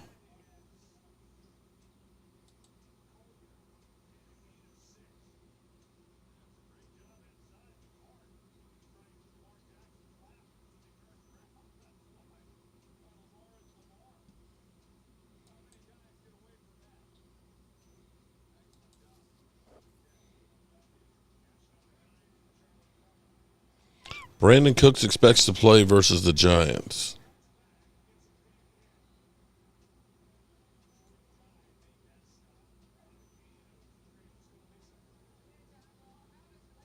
That's some good news.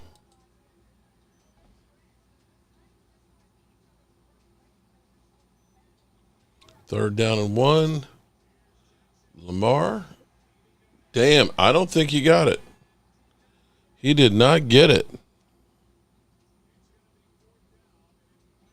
Wow.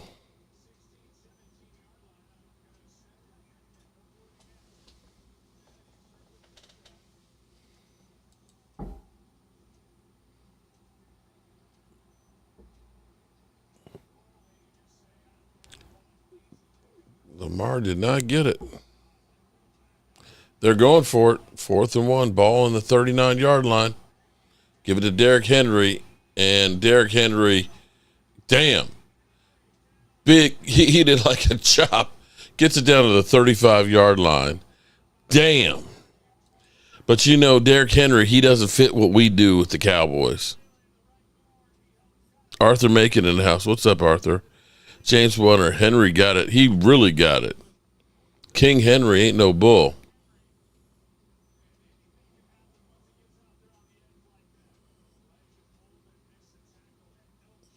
They look like little kids trying to tackle him.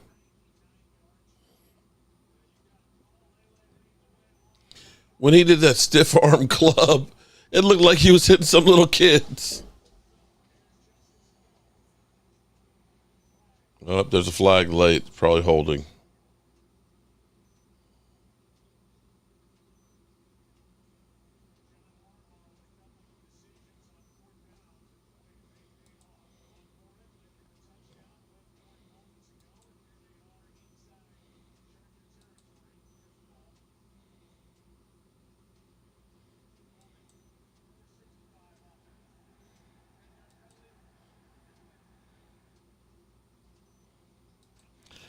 These holding calls kill you, man.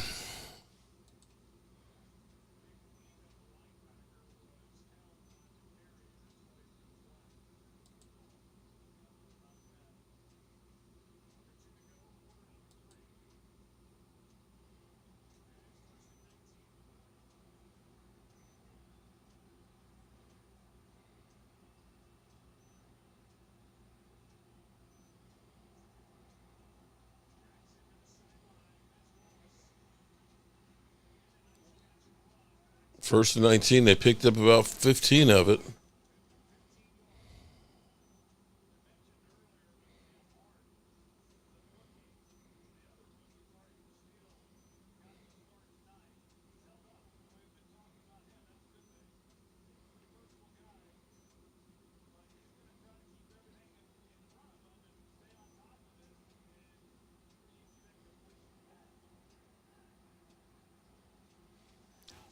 Second and 4.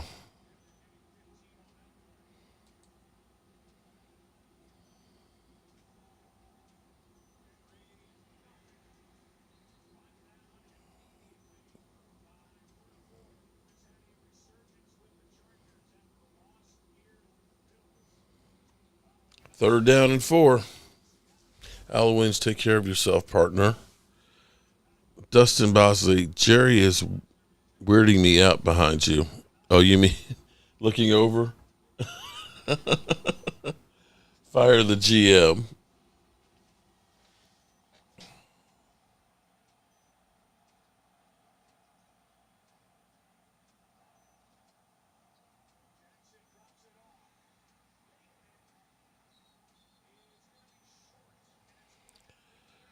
Short. Are they going to go for it again?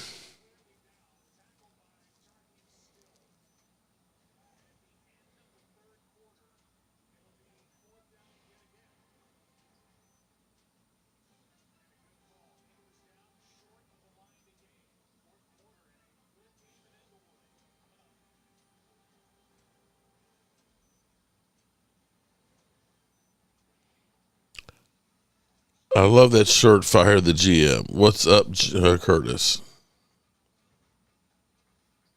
Yeah, it's the fourth quarter already. Thank God. This is a snooze fest, man.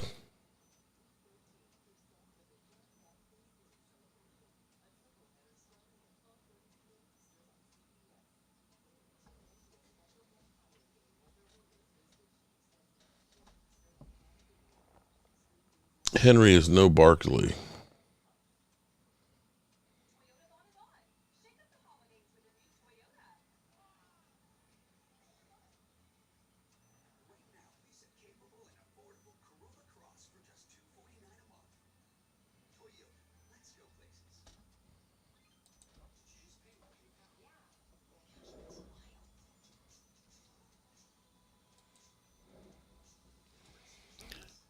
So I'm curious if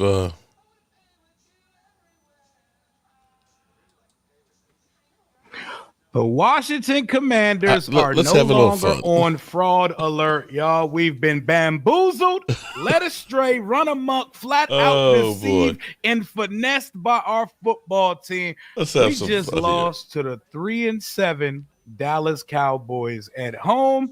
Let's talk about this shit. Oh, Rio. Fallacy. It was nonsense. It was the stuff of fairy tale and folklore. It wasn't real because the Steelers and Eagles said y'all aren't on this level yet, and the Cowboys just put the dirt on our caskets. We are still a bad football team, guys. We are still a bad football team, and Yes. those that have followed this team their whole lives, like myself, tell me today was not the most at-home Washington loss ever. Oh, This shit. feels exactly like what I felt following this team my whole life. You can be totally blind to what you saw take place for the first 48 minutes of the game and say, it's the kicker's fault. It's Austin Seibert. Cut him, all that. And I would cut him. I don't care. Fuck him. Fuck kickers. Abolish the position. They I'm not didn't. putting the I don't game think on they the got kicker. it. They didn't get it. When you leave games up for the non-athletic person on your roster to decide them, you deserve to lose them. You're playing against a 3-7 football I love team. this. These niggas want to lose. They want to lose the game. They tried to let us win the game, and we still gave it back to them. Return to sender. Jesus Christ, this is the most Washington loss you could possibly have. This is one of those things that we've suffered through for the last 25 years, and we sit and look at each other and say, shit like this only happens to us. Oh, Today boy. was the epitome of that type of shit. This is not a good football team. I was finessed.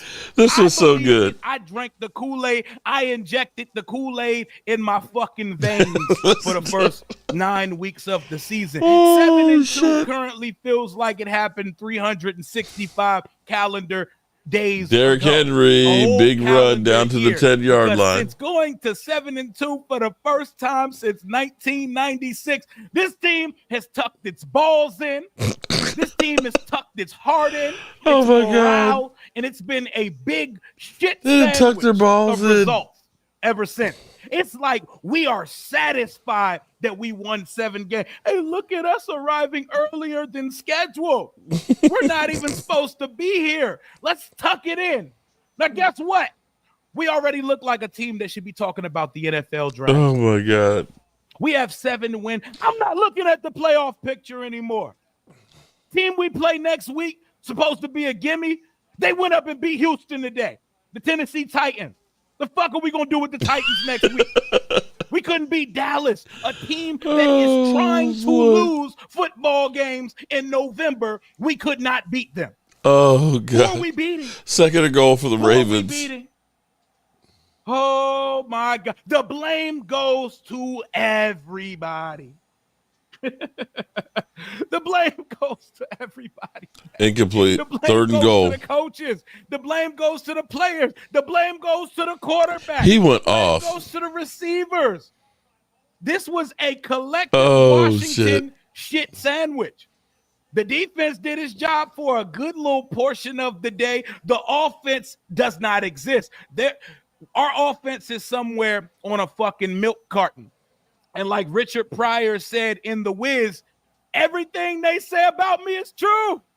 Oh my God. Everything they say about us right now is true. We are 3rd and frauds. goal.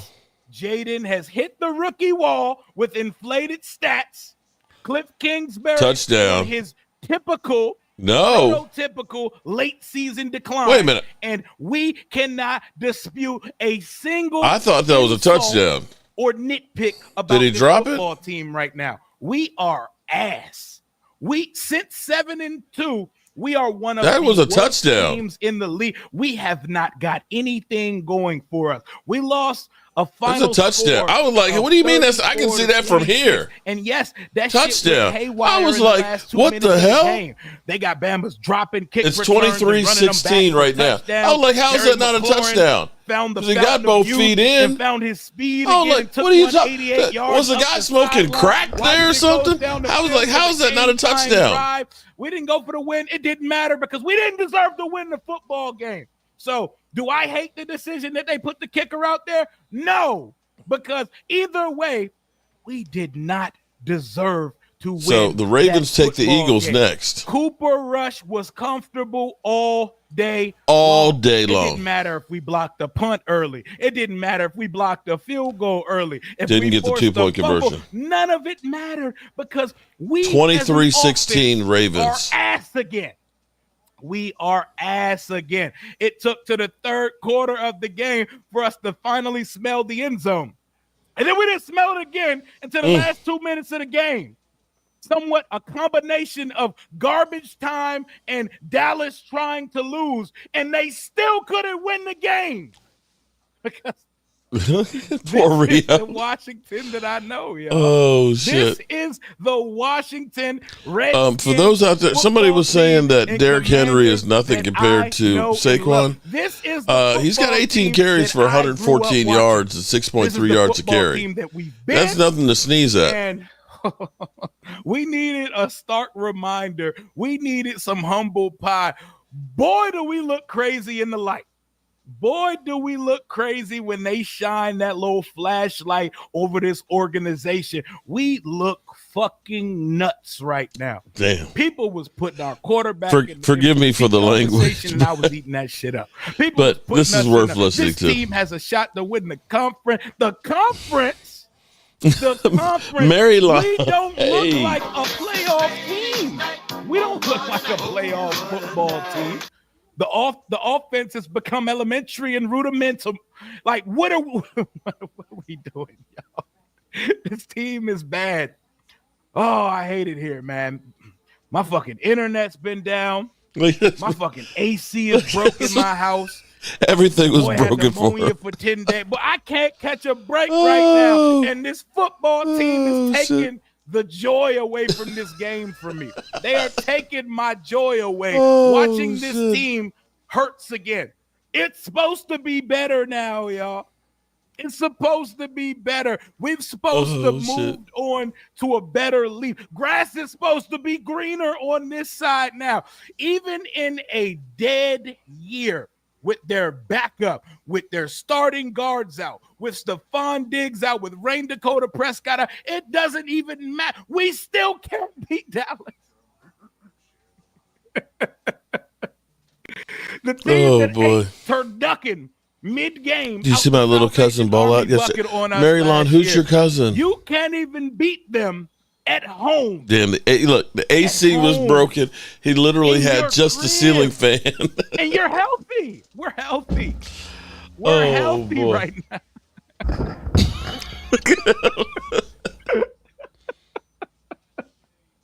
This one of them fucking days where you sit back and you just he think, went man, no joke. He went on and on and on. Why do I love this team so much, man?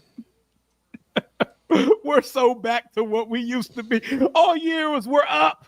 We're so back, but in a positive connotation, and just so fast they ripped the carpet out from under us. We are so back to poverty.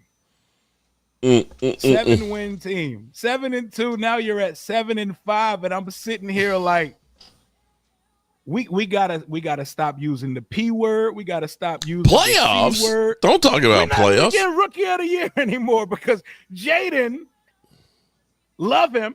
He's the guy going forward. He's our fucking quarterback. He looks like shit.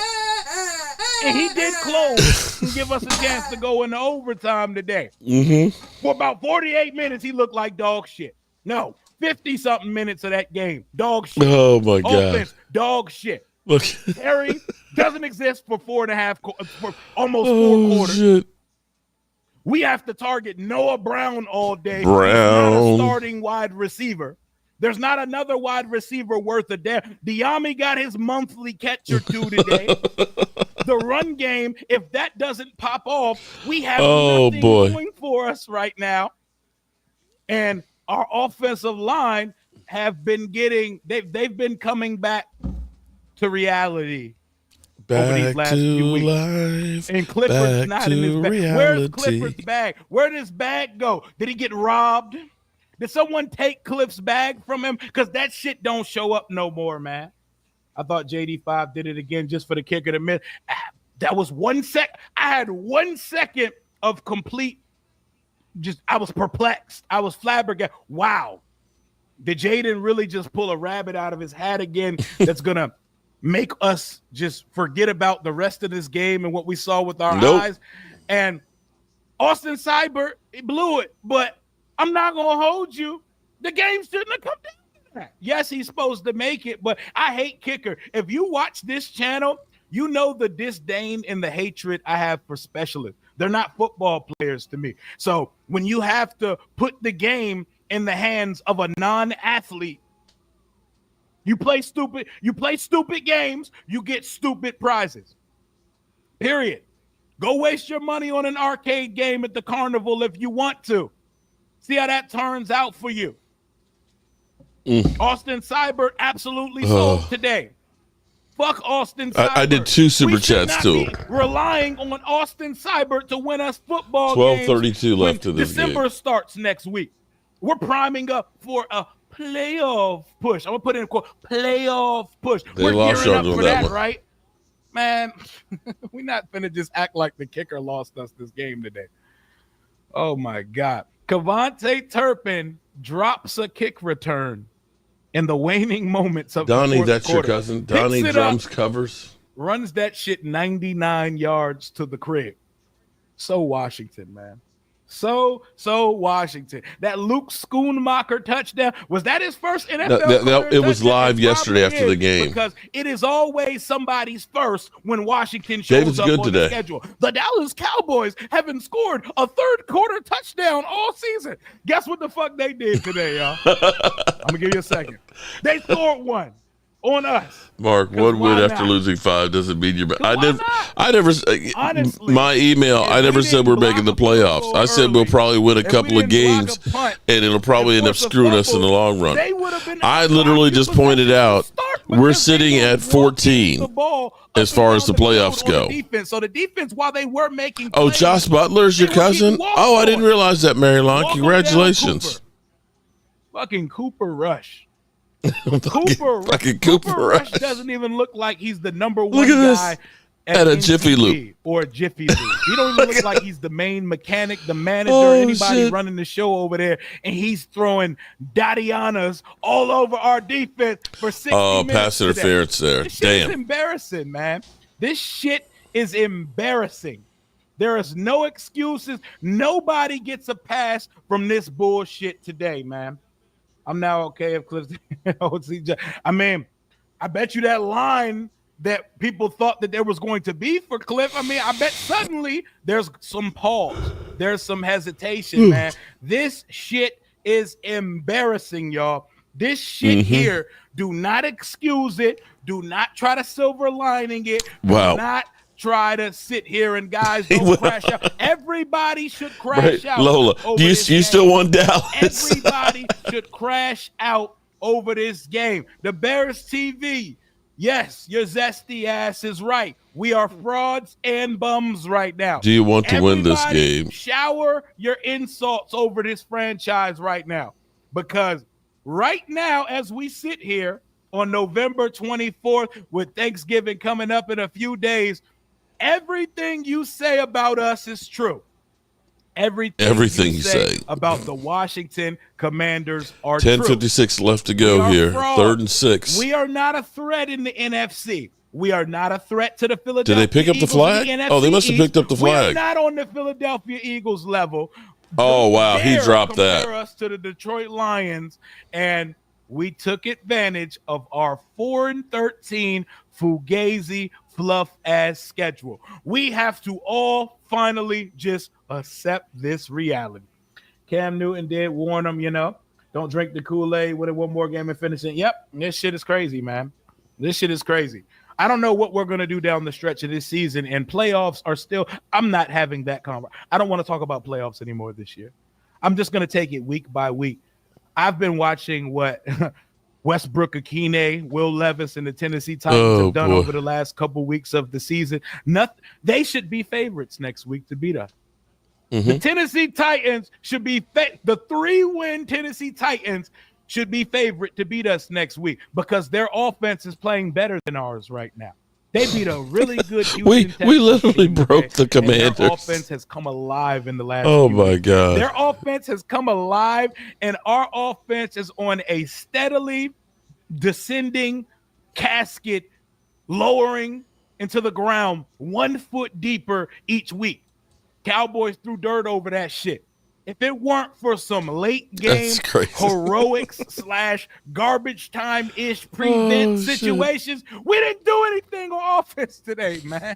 We didn't do anything on offense today. Brian Robinson got hurt early because at this point of Brian Robinson Jr.'s career, that's what he do. He gashes you for a good 7 to 8 yards, and then he gets hurt. That's what he is at this point of his career. But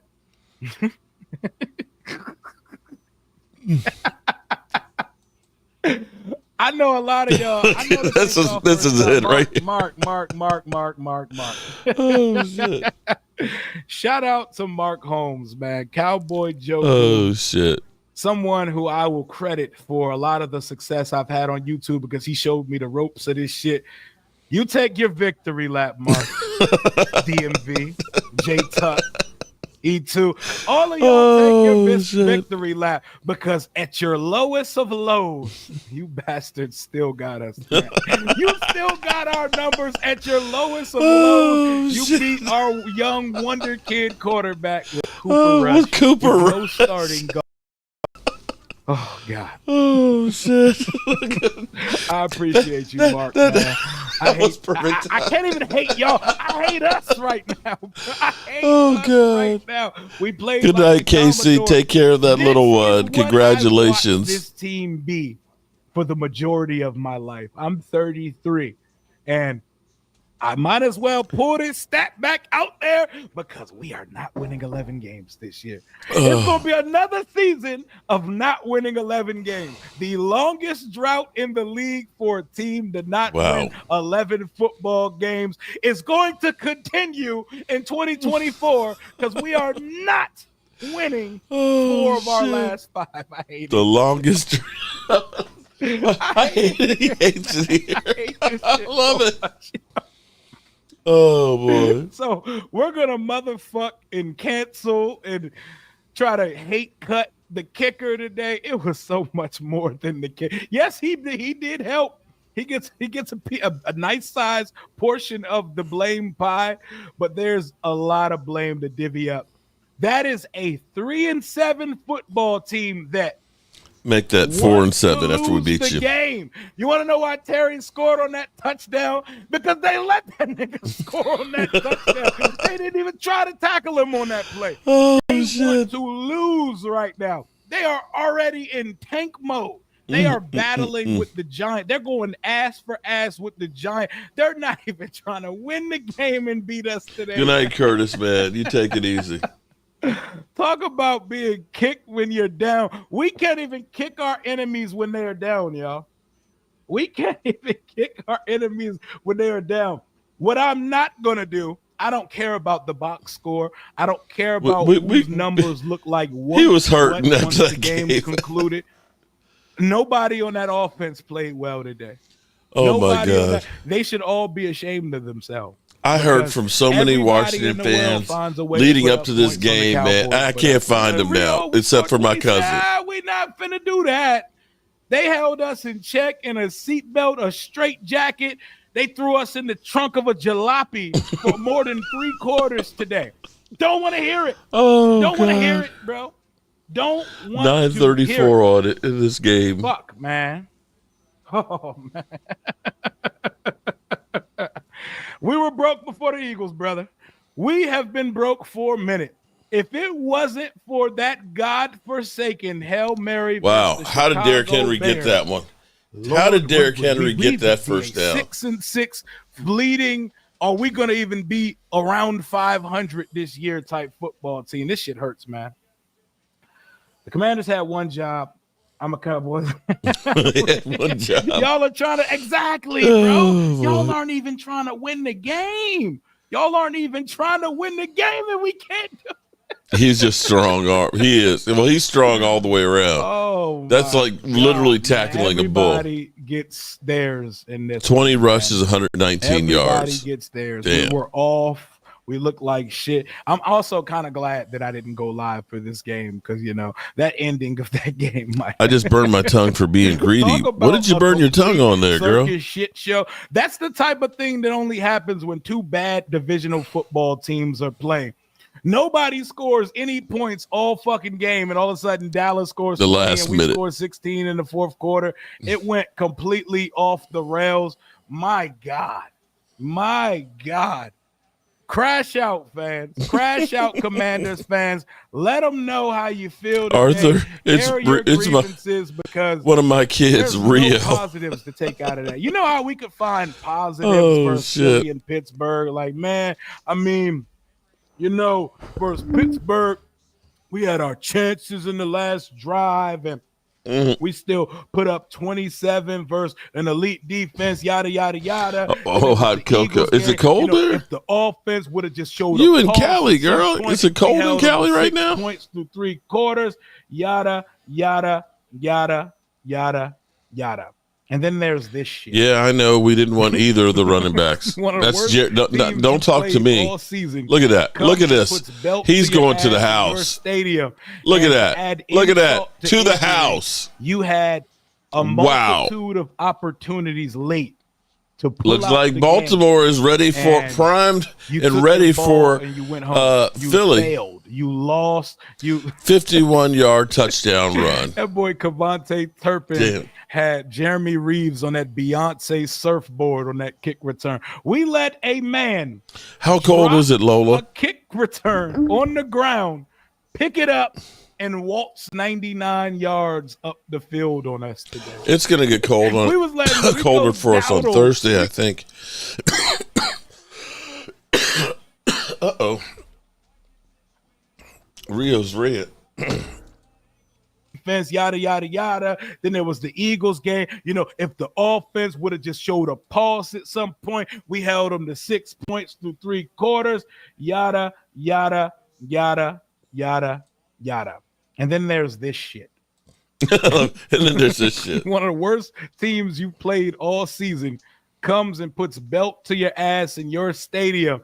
And to add insult to injury, you had a multitude of opportunities late to pull out the game. And you took your ball and you went home. You failed. You lost. That boy Cavante Turpin had Jeremy Reeves on that Beyonce surfboard on that kick return. We let a man drop a kick return on the ground and still take it all the way and waltz 99 yards up the field on us today. 57. We was letting Rico Lola, that's cold. Rico doo-doo. That's like our high temperature right now. Today. I was like, I thought you were talking like it might be like close to freezing. Peyton Manning. It is. We good. We still gonna make the playoffs. It's 48 tonight.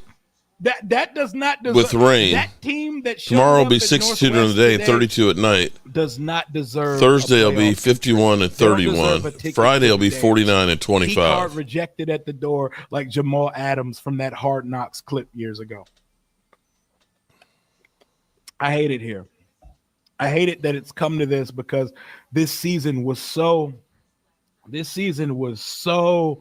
much more promising just a few weeks ago. Man, we are playing to lose. There's a big disappointment, and people in our office need to be held accountable. This is a disgusting way to lose. Oh, for sure. Accountable. Jaden, you're not playing well, brother. The rookie of the years is no longer yours, my friend. It's no longer yours. And I love him. I think he's the guy. But Rome Mitchell, I still wear shorts in the winter. I used to, but I've gotten older now. Tell you that Jaden had a good game versus the Dallas Cowboys today because he didn't. Don't let that final box score tell you that Terry McLaurin had a good game versus the Cowboys today because no, the fuck he did not. That offense was dead. Oh, shit. Dead and buried. Ravens King, congratulations. Looks like you guys are going to walk off and win this one. Final score and final box score to deceive you because just like we were at 7-2, that final box score is a fallacy. That shit is not real, and it is not indicative of what we watched for a majority of 60 minutes on that game today, man. Oh, man. Jaden's not playing well. You know, he's not. He's not playing well right now. Nobody's playing 11 well was on that. The offense stinks. The offense stinks. Booty. It stinks. Oh, Lord. It's bad. We got to get to the other super chat I did. The play calling, predictable. The execution, it's not happening. We're second guessing ourselves. We're doubting ourselves. We don't make good decisions. The clock management is terrible. We no longer can dominate in time of possession. If we can't gash you on some duo plays and some read option shit, we don't have another answer for you right now. Rio went deep on him. We don't have weapons in the wide receiver room. Noah Brown. I remember how they were talking about how great Noah Brown, all the weapons Dak Prescott had. We had Noah Brown, guys. We're throwing passes to fucking we're giving Noah Brown, Justin Jefferson type targets. Noah Brown. Like we've been there and done that. That shouldn't even be starting at receiver in the first place. Like and we're gonna come in this chat every week. Oh, Luke breakout game coming though. Who is Luke McCaffrey, bro? What are we throwing to? And Terry gets taken out of Okay, so we're at 36. I need 53 points on the over. Season, 54 points. He's had a few stinkers this year. And coming off a one-catch, 10-yard performance versus the Eagles, it took him a while before he broke 25 yards. It happened in the fourth quarter of this game today. Nobody gets an excuse from this, bro. The coach, Dan Quinn, is not consistent enough for me in his do we need to review or challenge a play or do we not need to review? It's 50 and a half points. Okay. Bad seed right now. We can't it's get right. 50 and a half points. We are okay. Fucking broken. So we get one more touchdown. Now. My dad's got this. I've never seen a team more desperate to get to the bye week than us. We are on our hands and knees trying to get out of Tennessee week. When we had Noah Brown, everybody, Dak Prescott got all kinds of weapons. We got all kinds of weapons. Dak's a fraud. Who doesn't watch as much football as me. He's looking like Papa.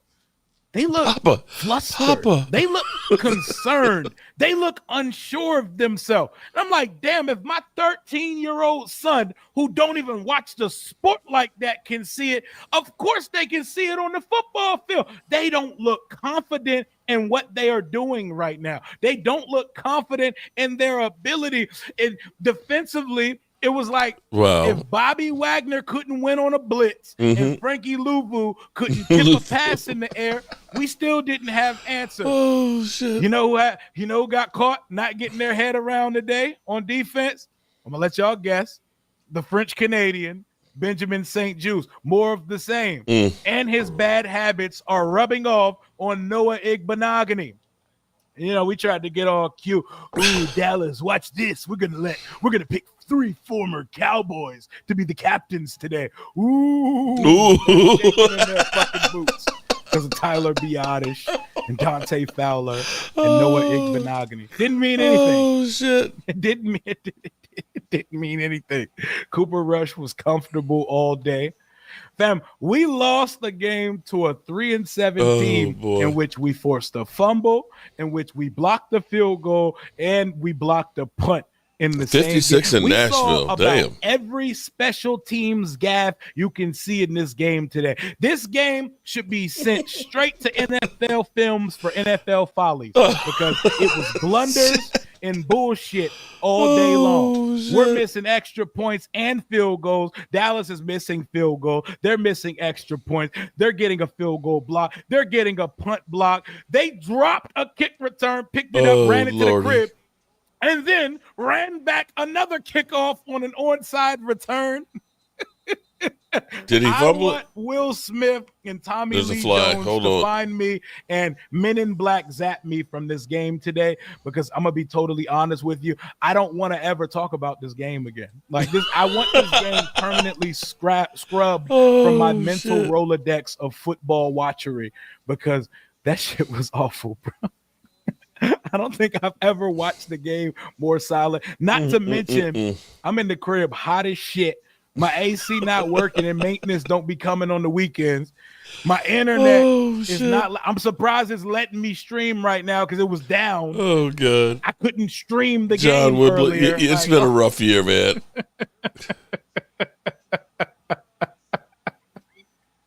Oh, they got interference on that one?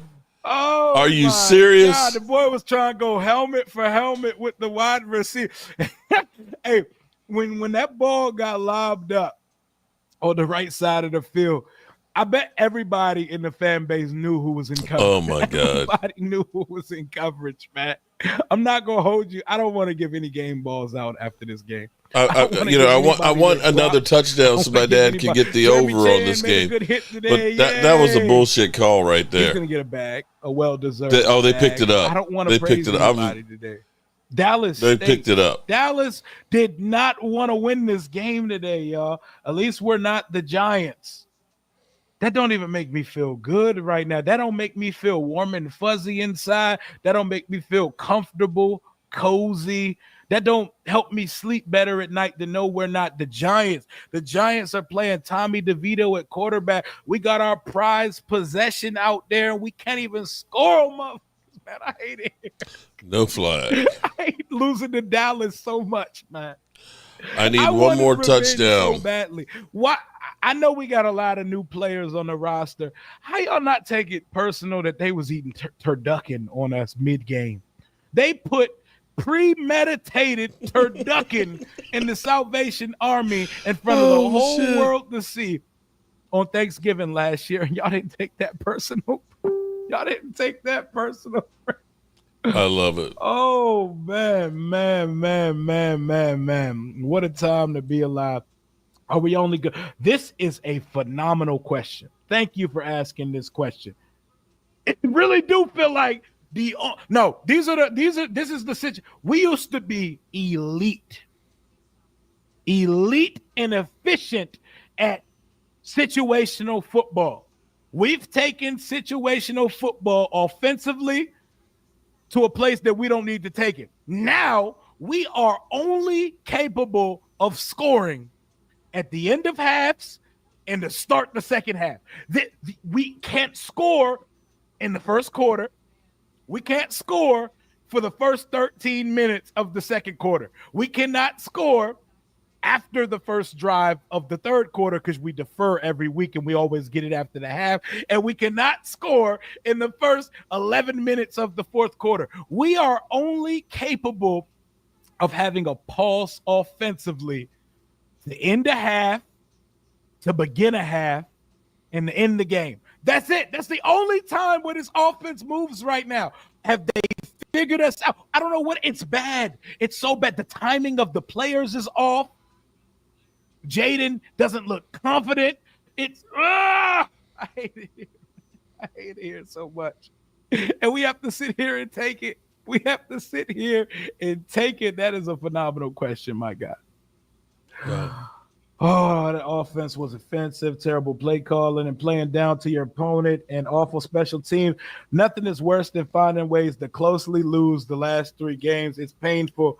It's a horrible feeling. It's an horrible feeling, man. Oh man, it was so fun That when we was could just bad. gloat and we could enjoy this season.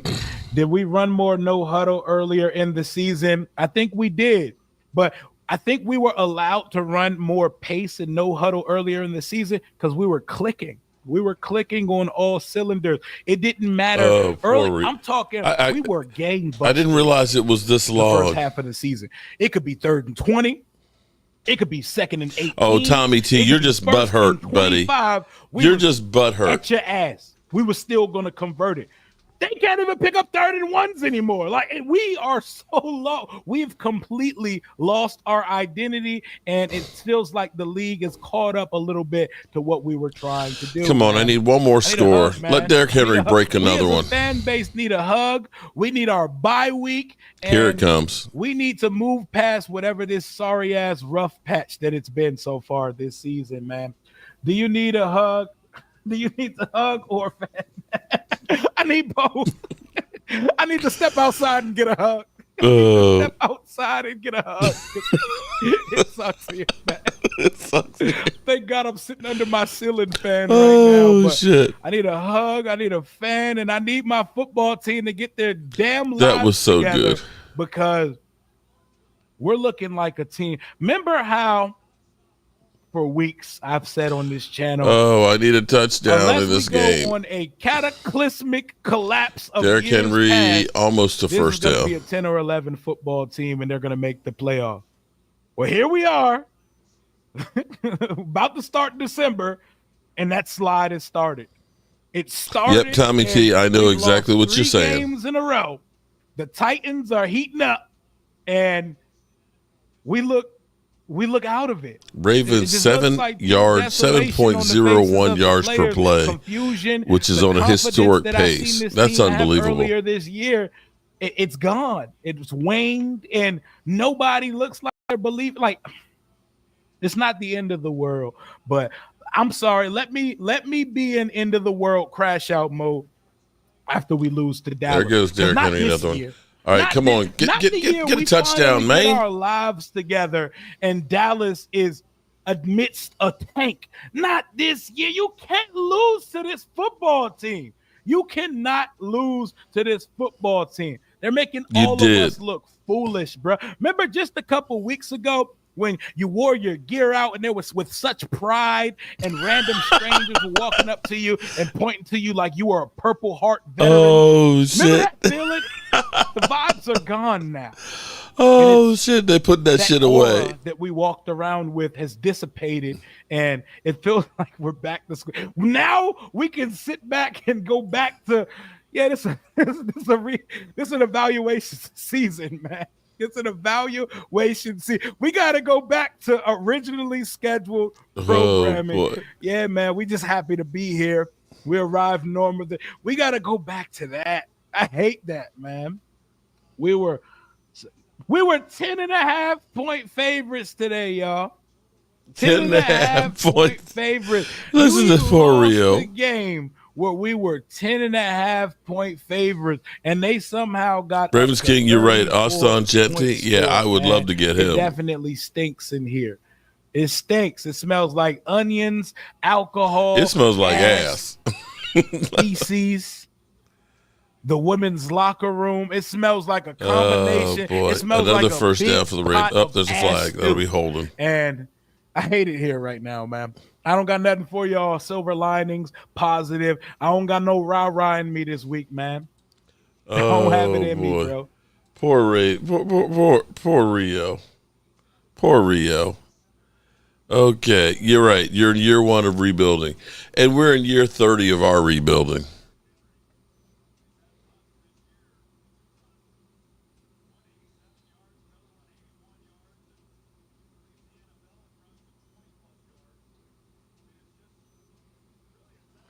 Would be amazing pick if we got Genty. You're right about that. There's a lot of players out there that could help this team.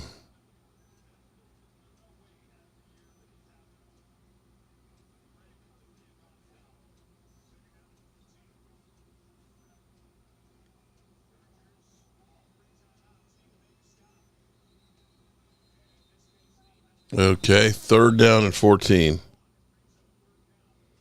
Good night, Holly. Appreciate you being here. I think it's safe to say that Baltimore's going to win this game.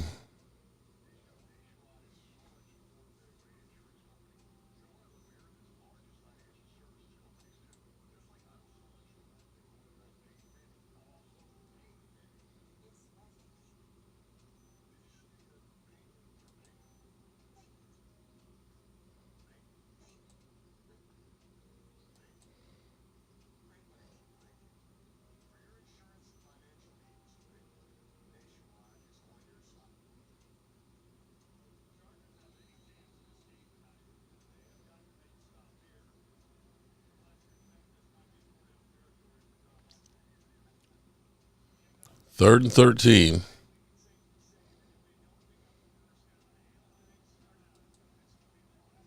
Come on, I need a touchdown.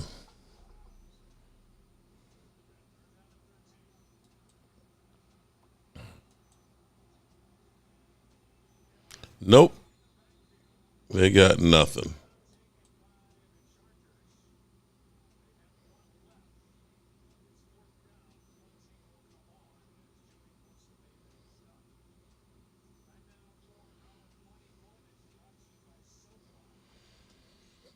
Okay. See if the Chargers can get a garbage time touchdown. I'd be okay with that.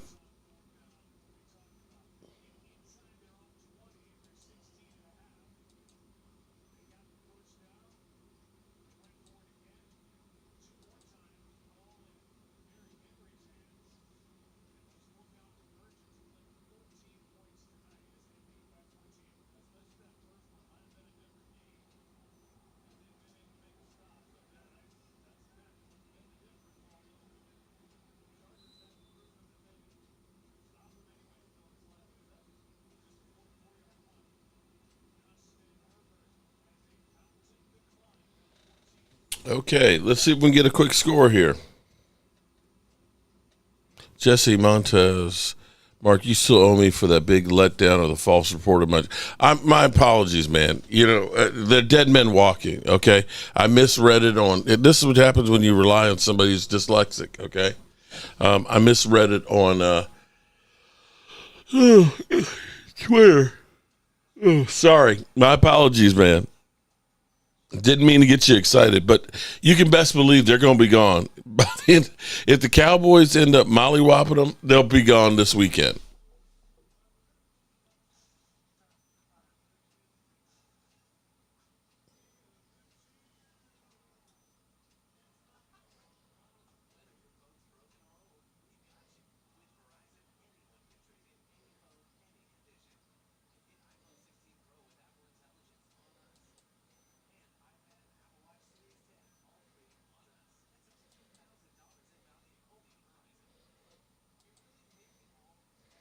All Streetman just beat our ass.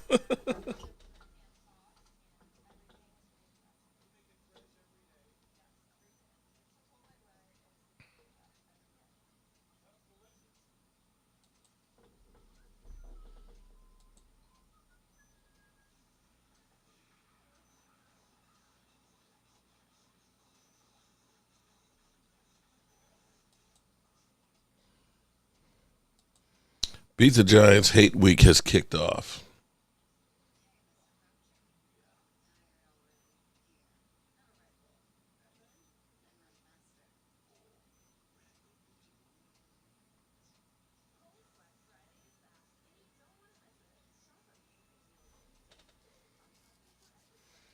Okay, we've almost made it through this one.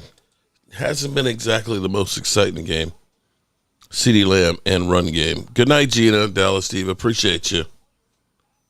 Arthur Macon, good night, Gina. Jesse says it's Tank Ball Thursday.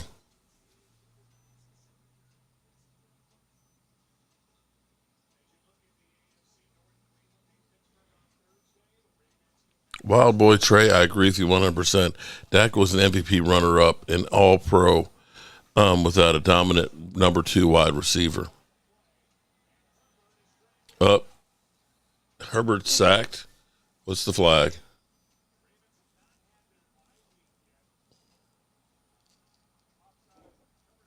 Offside on the defense. Thomas Garrett, I would love Gently. Plus, I have, I think he's from Dallas, Fort Worth.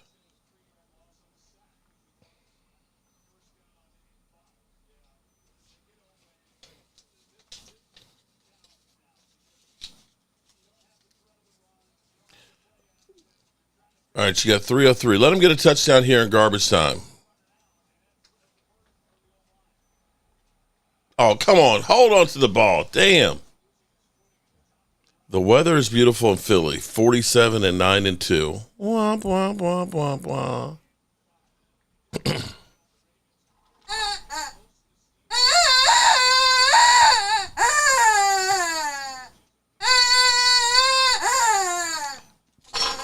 That's what I got for you, John, in your nice weather.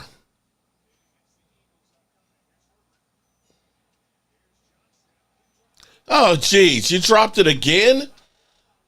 The fudge? Get that bum out of here. Damn. It hit him in a terrible place, right in the hands.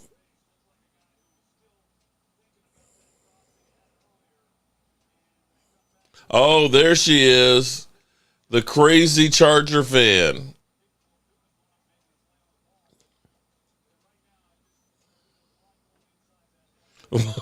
Lewis, you're right. Lois. Shout out to Lois.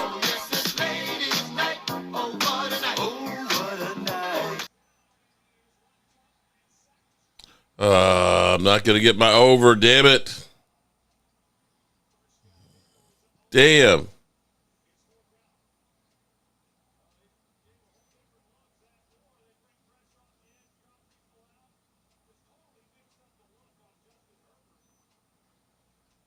Fourth and 9, they're going for it.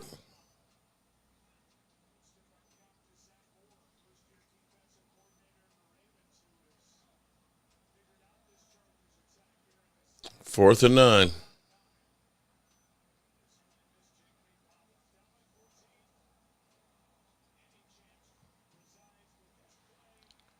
They caught one. Okay. All right. 2-minute warning. I need a touchdown to get the over. Okay. The what's it's choking a chicken, Willie. It's actually a Cowboys chicken, but you can get them in any team. I'm going to actually order like a half dozen of them and give them away because people seem to love the chicken. They love the chicken. Okay. It's kind of cool because you can do a.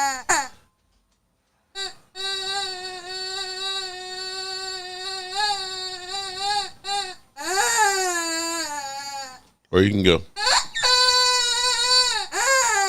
Okay. Mark, do you hope we beat the Eagles? Raven King, I pray that you beat the Eagles. Okay, I'm going to be the biggest Raven fan for a week.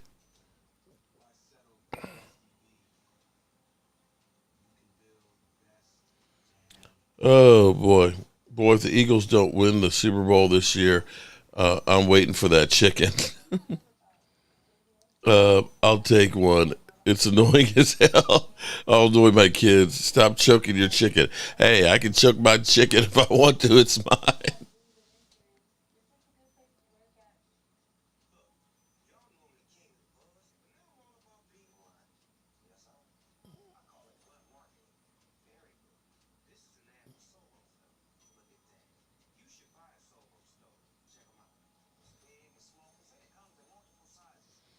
I got one of those solos there. Oh, they got pretty ones now. Different colored solo stoves. But they're cool as shit because them things will get the flames really going, and there's no smoke with those suckers.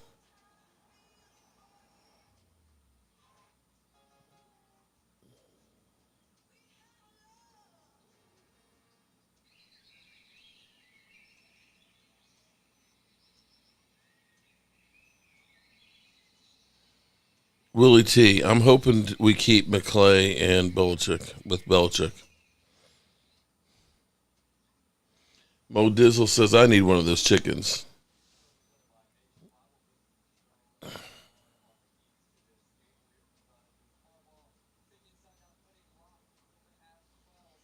All right, Chargers. I need you to get a garbage time TD. 2 minutes, and you got 44 yards to go to pay dirt.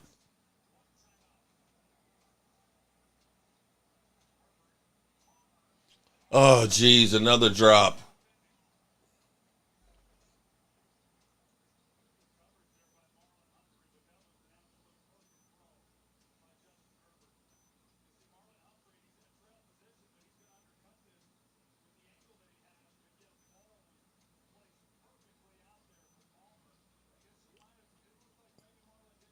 He had his hands right on it, man. It was tipped, but he had his hands on it. You got to come down with that.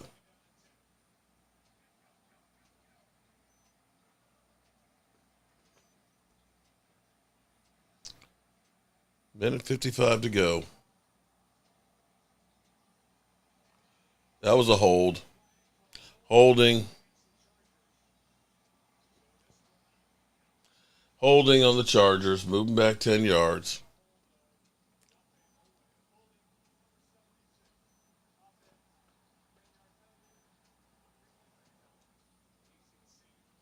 Willie T says, I need one of the chickens when my wife is mad at me.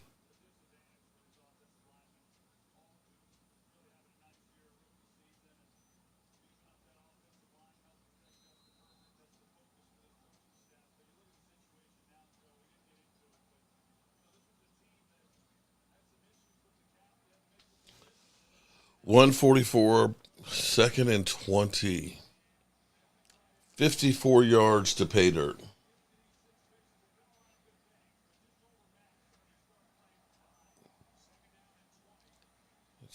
Okay, short, get out of bounds.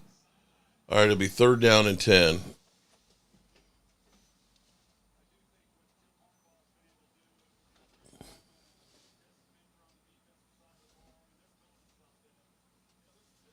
Third down and 11. A minute 44. Oh, I'm sorry, a minute 38 to go. The Chargers with one timeout. They got time to get a score. If they hold on to the frickin' ball.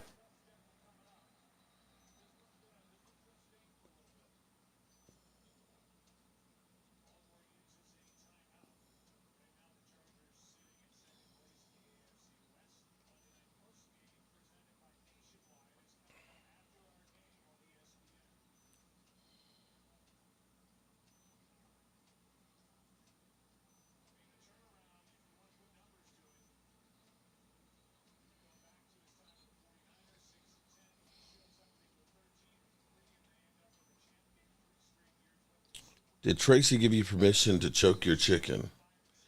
Brock Turdy. Ravens in for a rude awakening next week. Those 4th down conversions getting stopped. Oh, it's been a long time for me.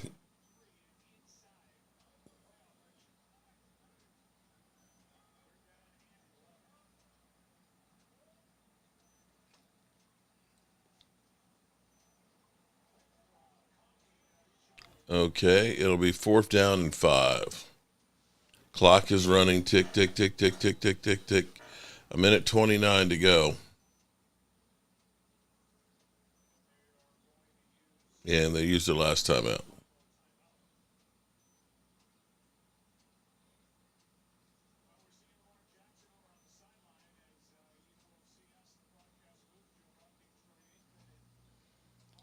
Ravens in for the rude awakening. Okay, I already read that one.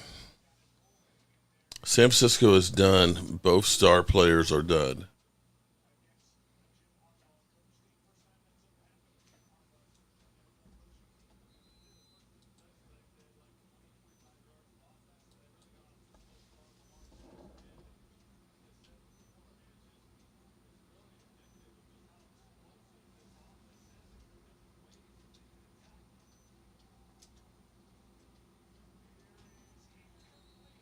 And there's a flag.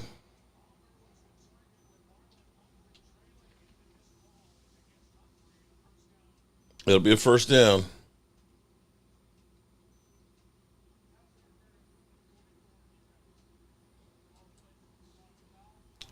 Okay, there's still a chance I can get that cheap score to get the over.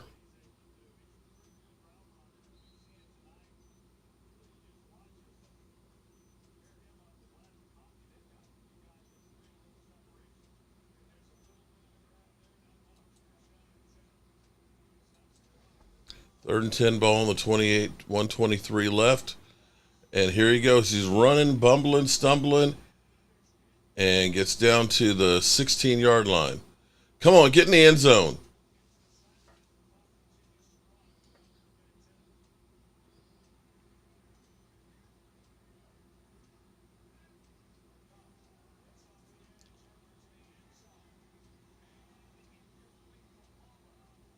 Okay. No flag. 58 seconds.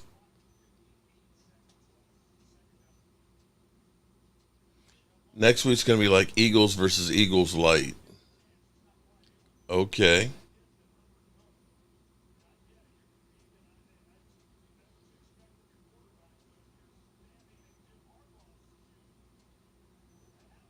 Come on, get this touchdown. Come on.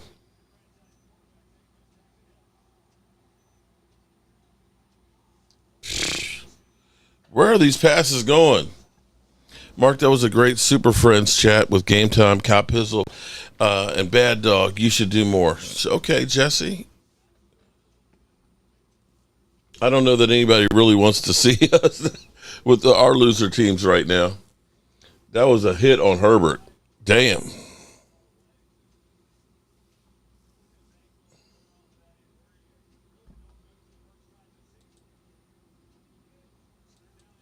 Third and 10. Come on, can you get into the end zone, please?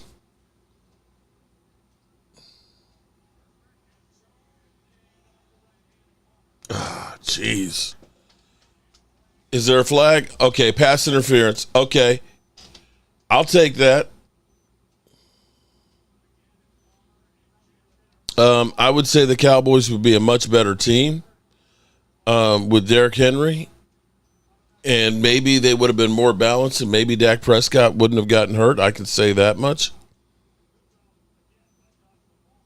Yeah, he was holding on to him the whole way.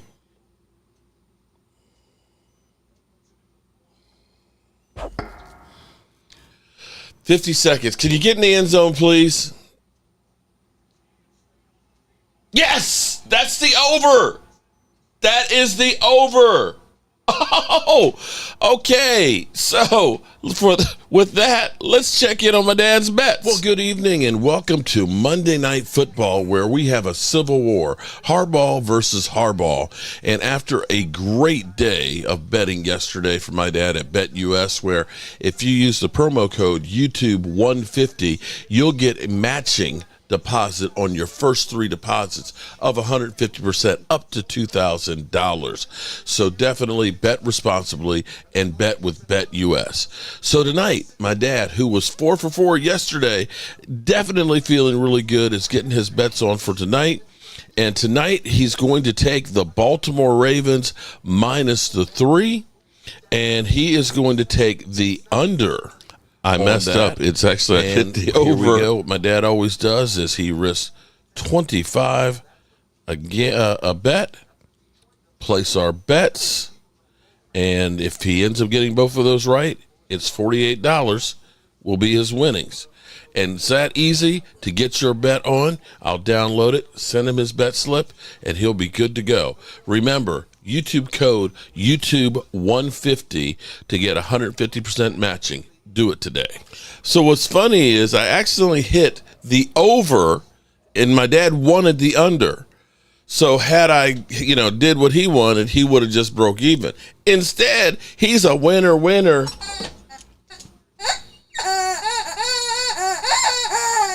Chicken dinner. So remember, bet with BetUS and use the promo code YouTube150 so that way you can get that 150% matching. And I'm going to say my dad this weekend, he was 4 for 4 yesterday and 2 for 2 today. He is definitely sitting in the driver's seat with BetUS. Hot damn, Dad. I'd call you, but you're probably already in bed sleeping. I don't want to wake you up, but I'll call him first thing in the morning. Oh, I'll see him first thing in the morning too. So there we have it, man. 53 points scored on here, and the 3.5 points, we good to go. Well, actually, there's 46 seconds. Let me not celebrate just yet. His dad is better than Miss Cleo. 6 bets straight. Hey, he's doing pretty good right now.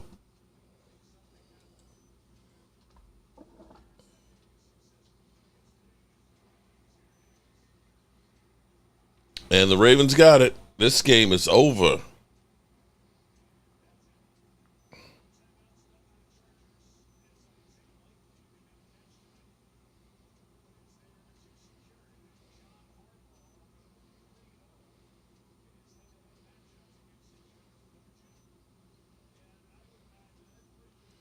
All right. This is good. This is definitely a good night. Whew. All right.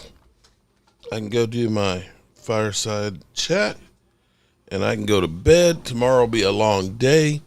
And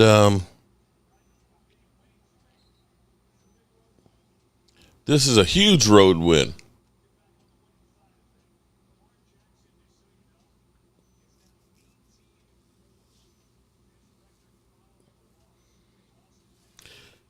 All right, good people. Let me say from the bottom of my heart, I appreciate each and every one of you guys.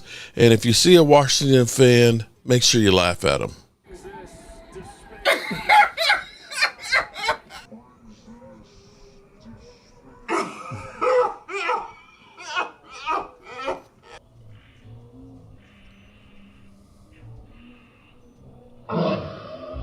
Oh.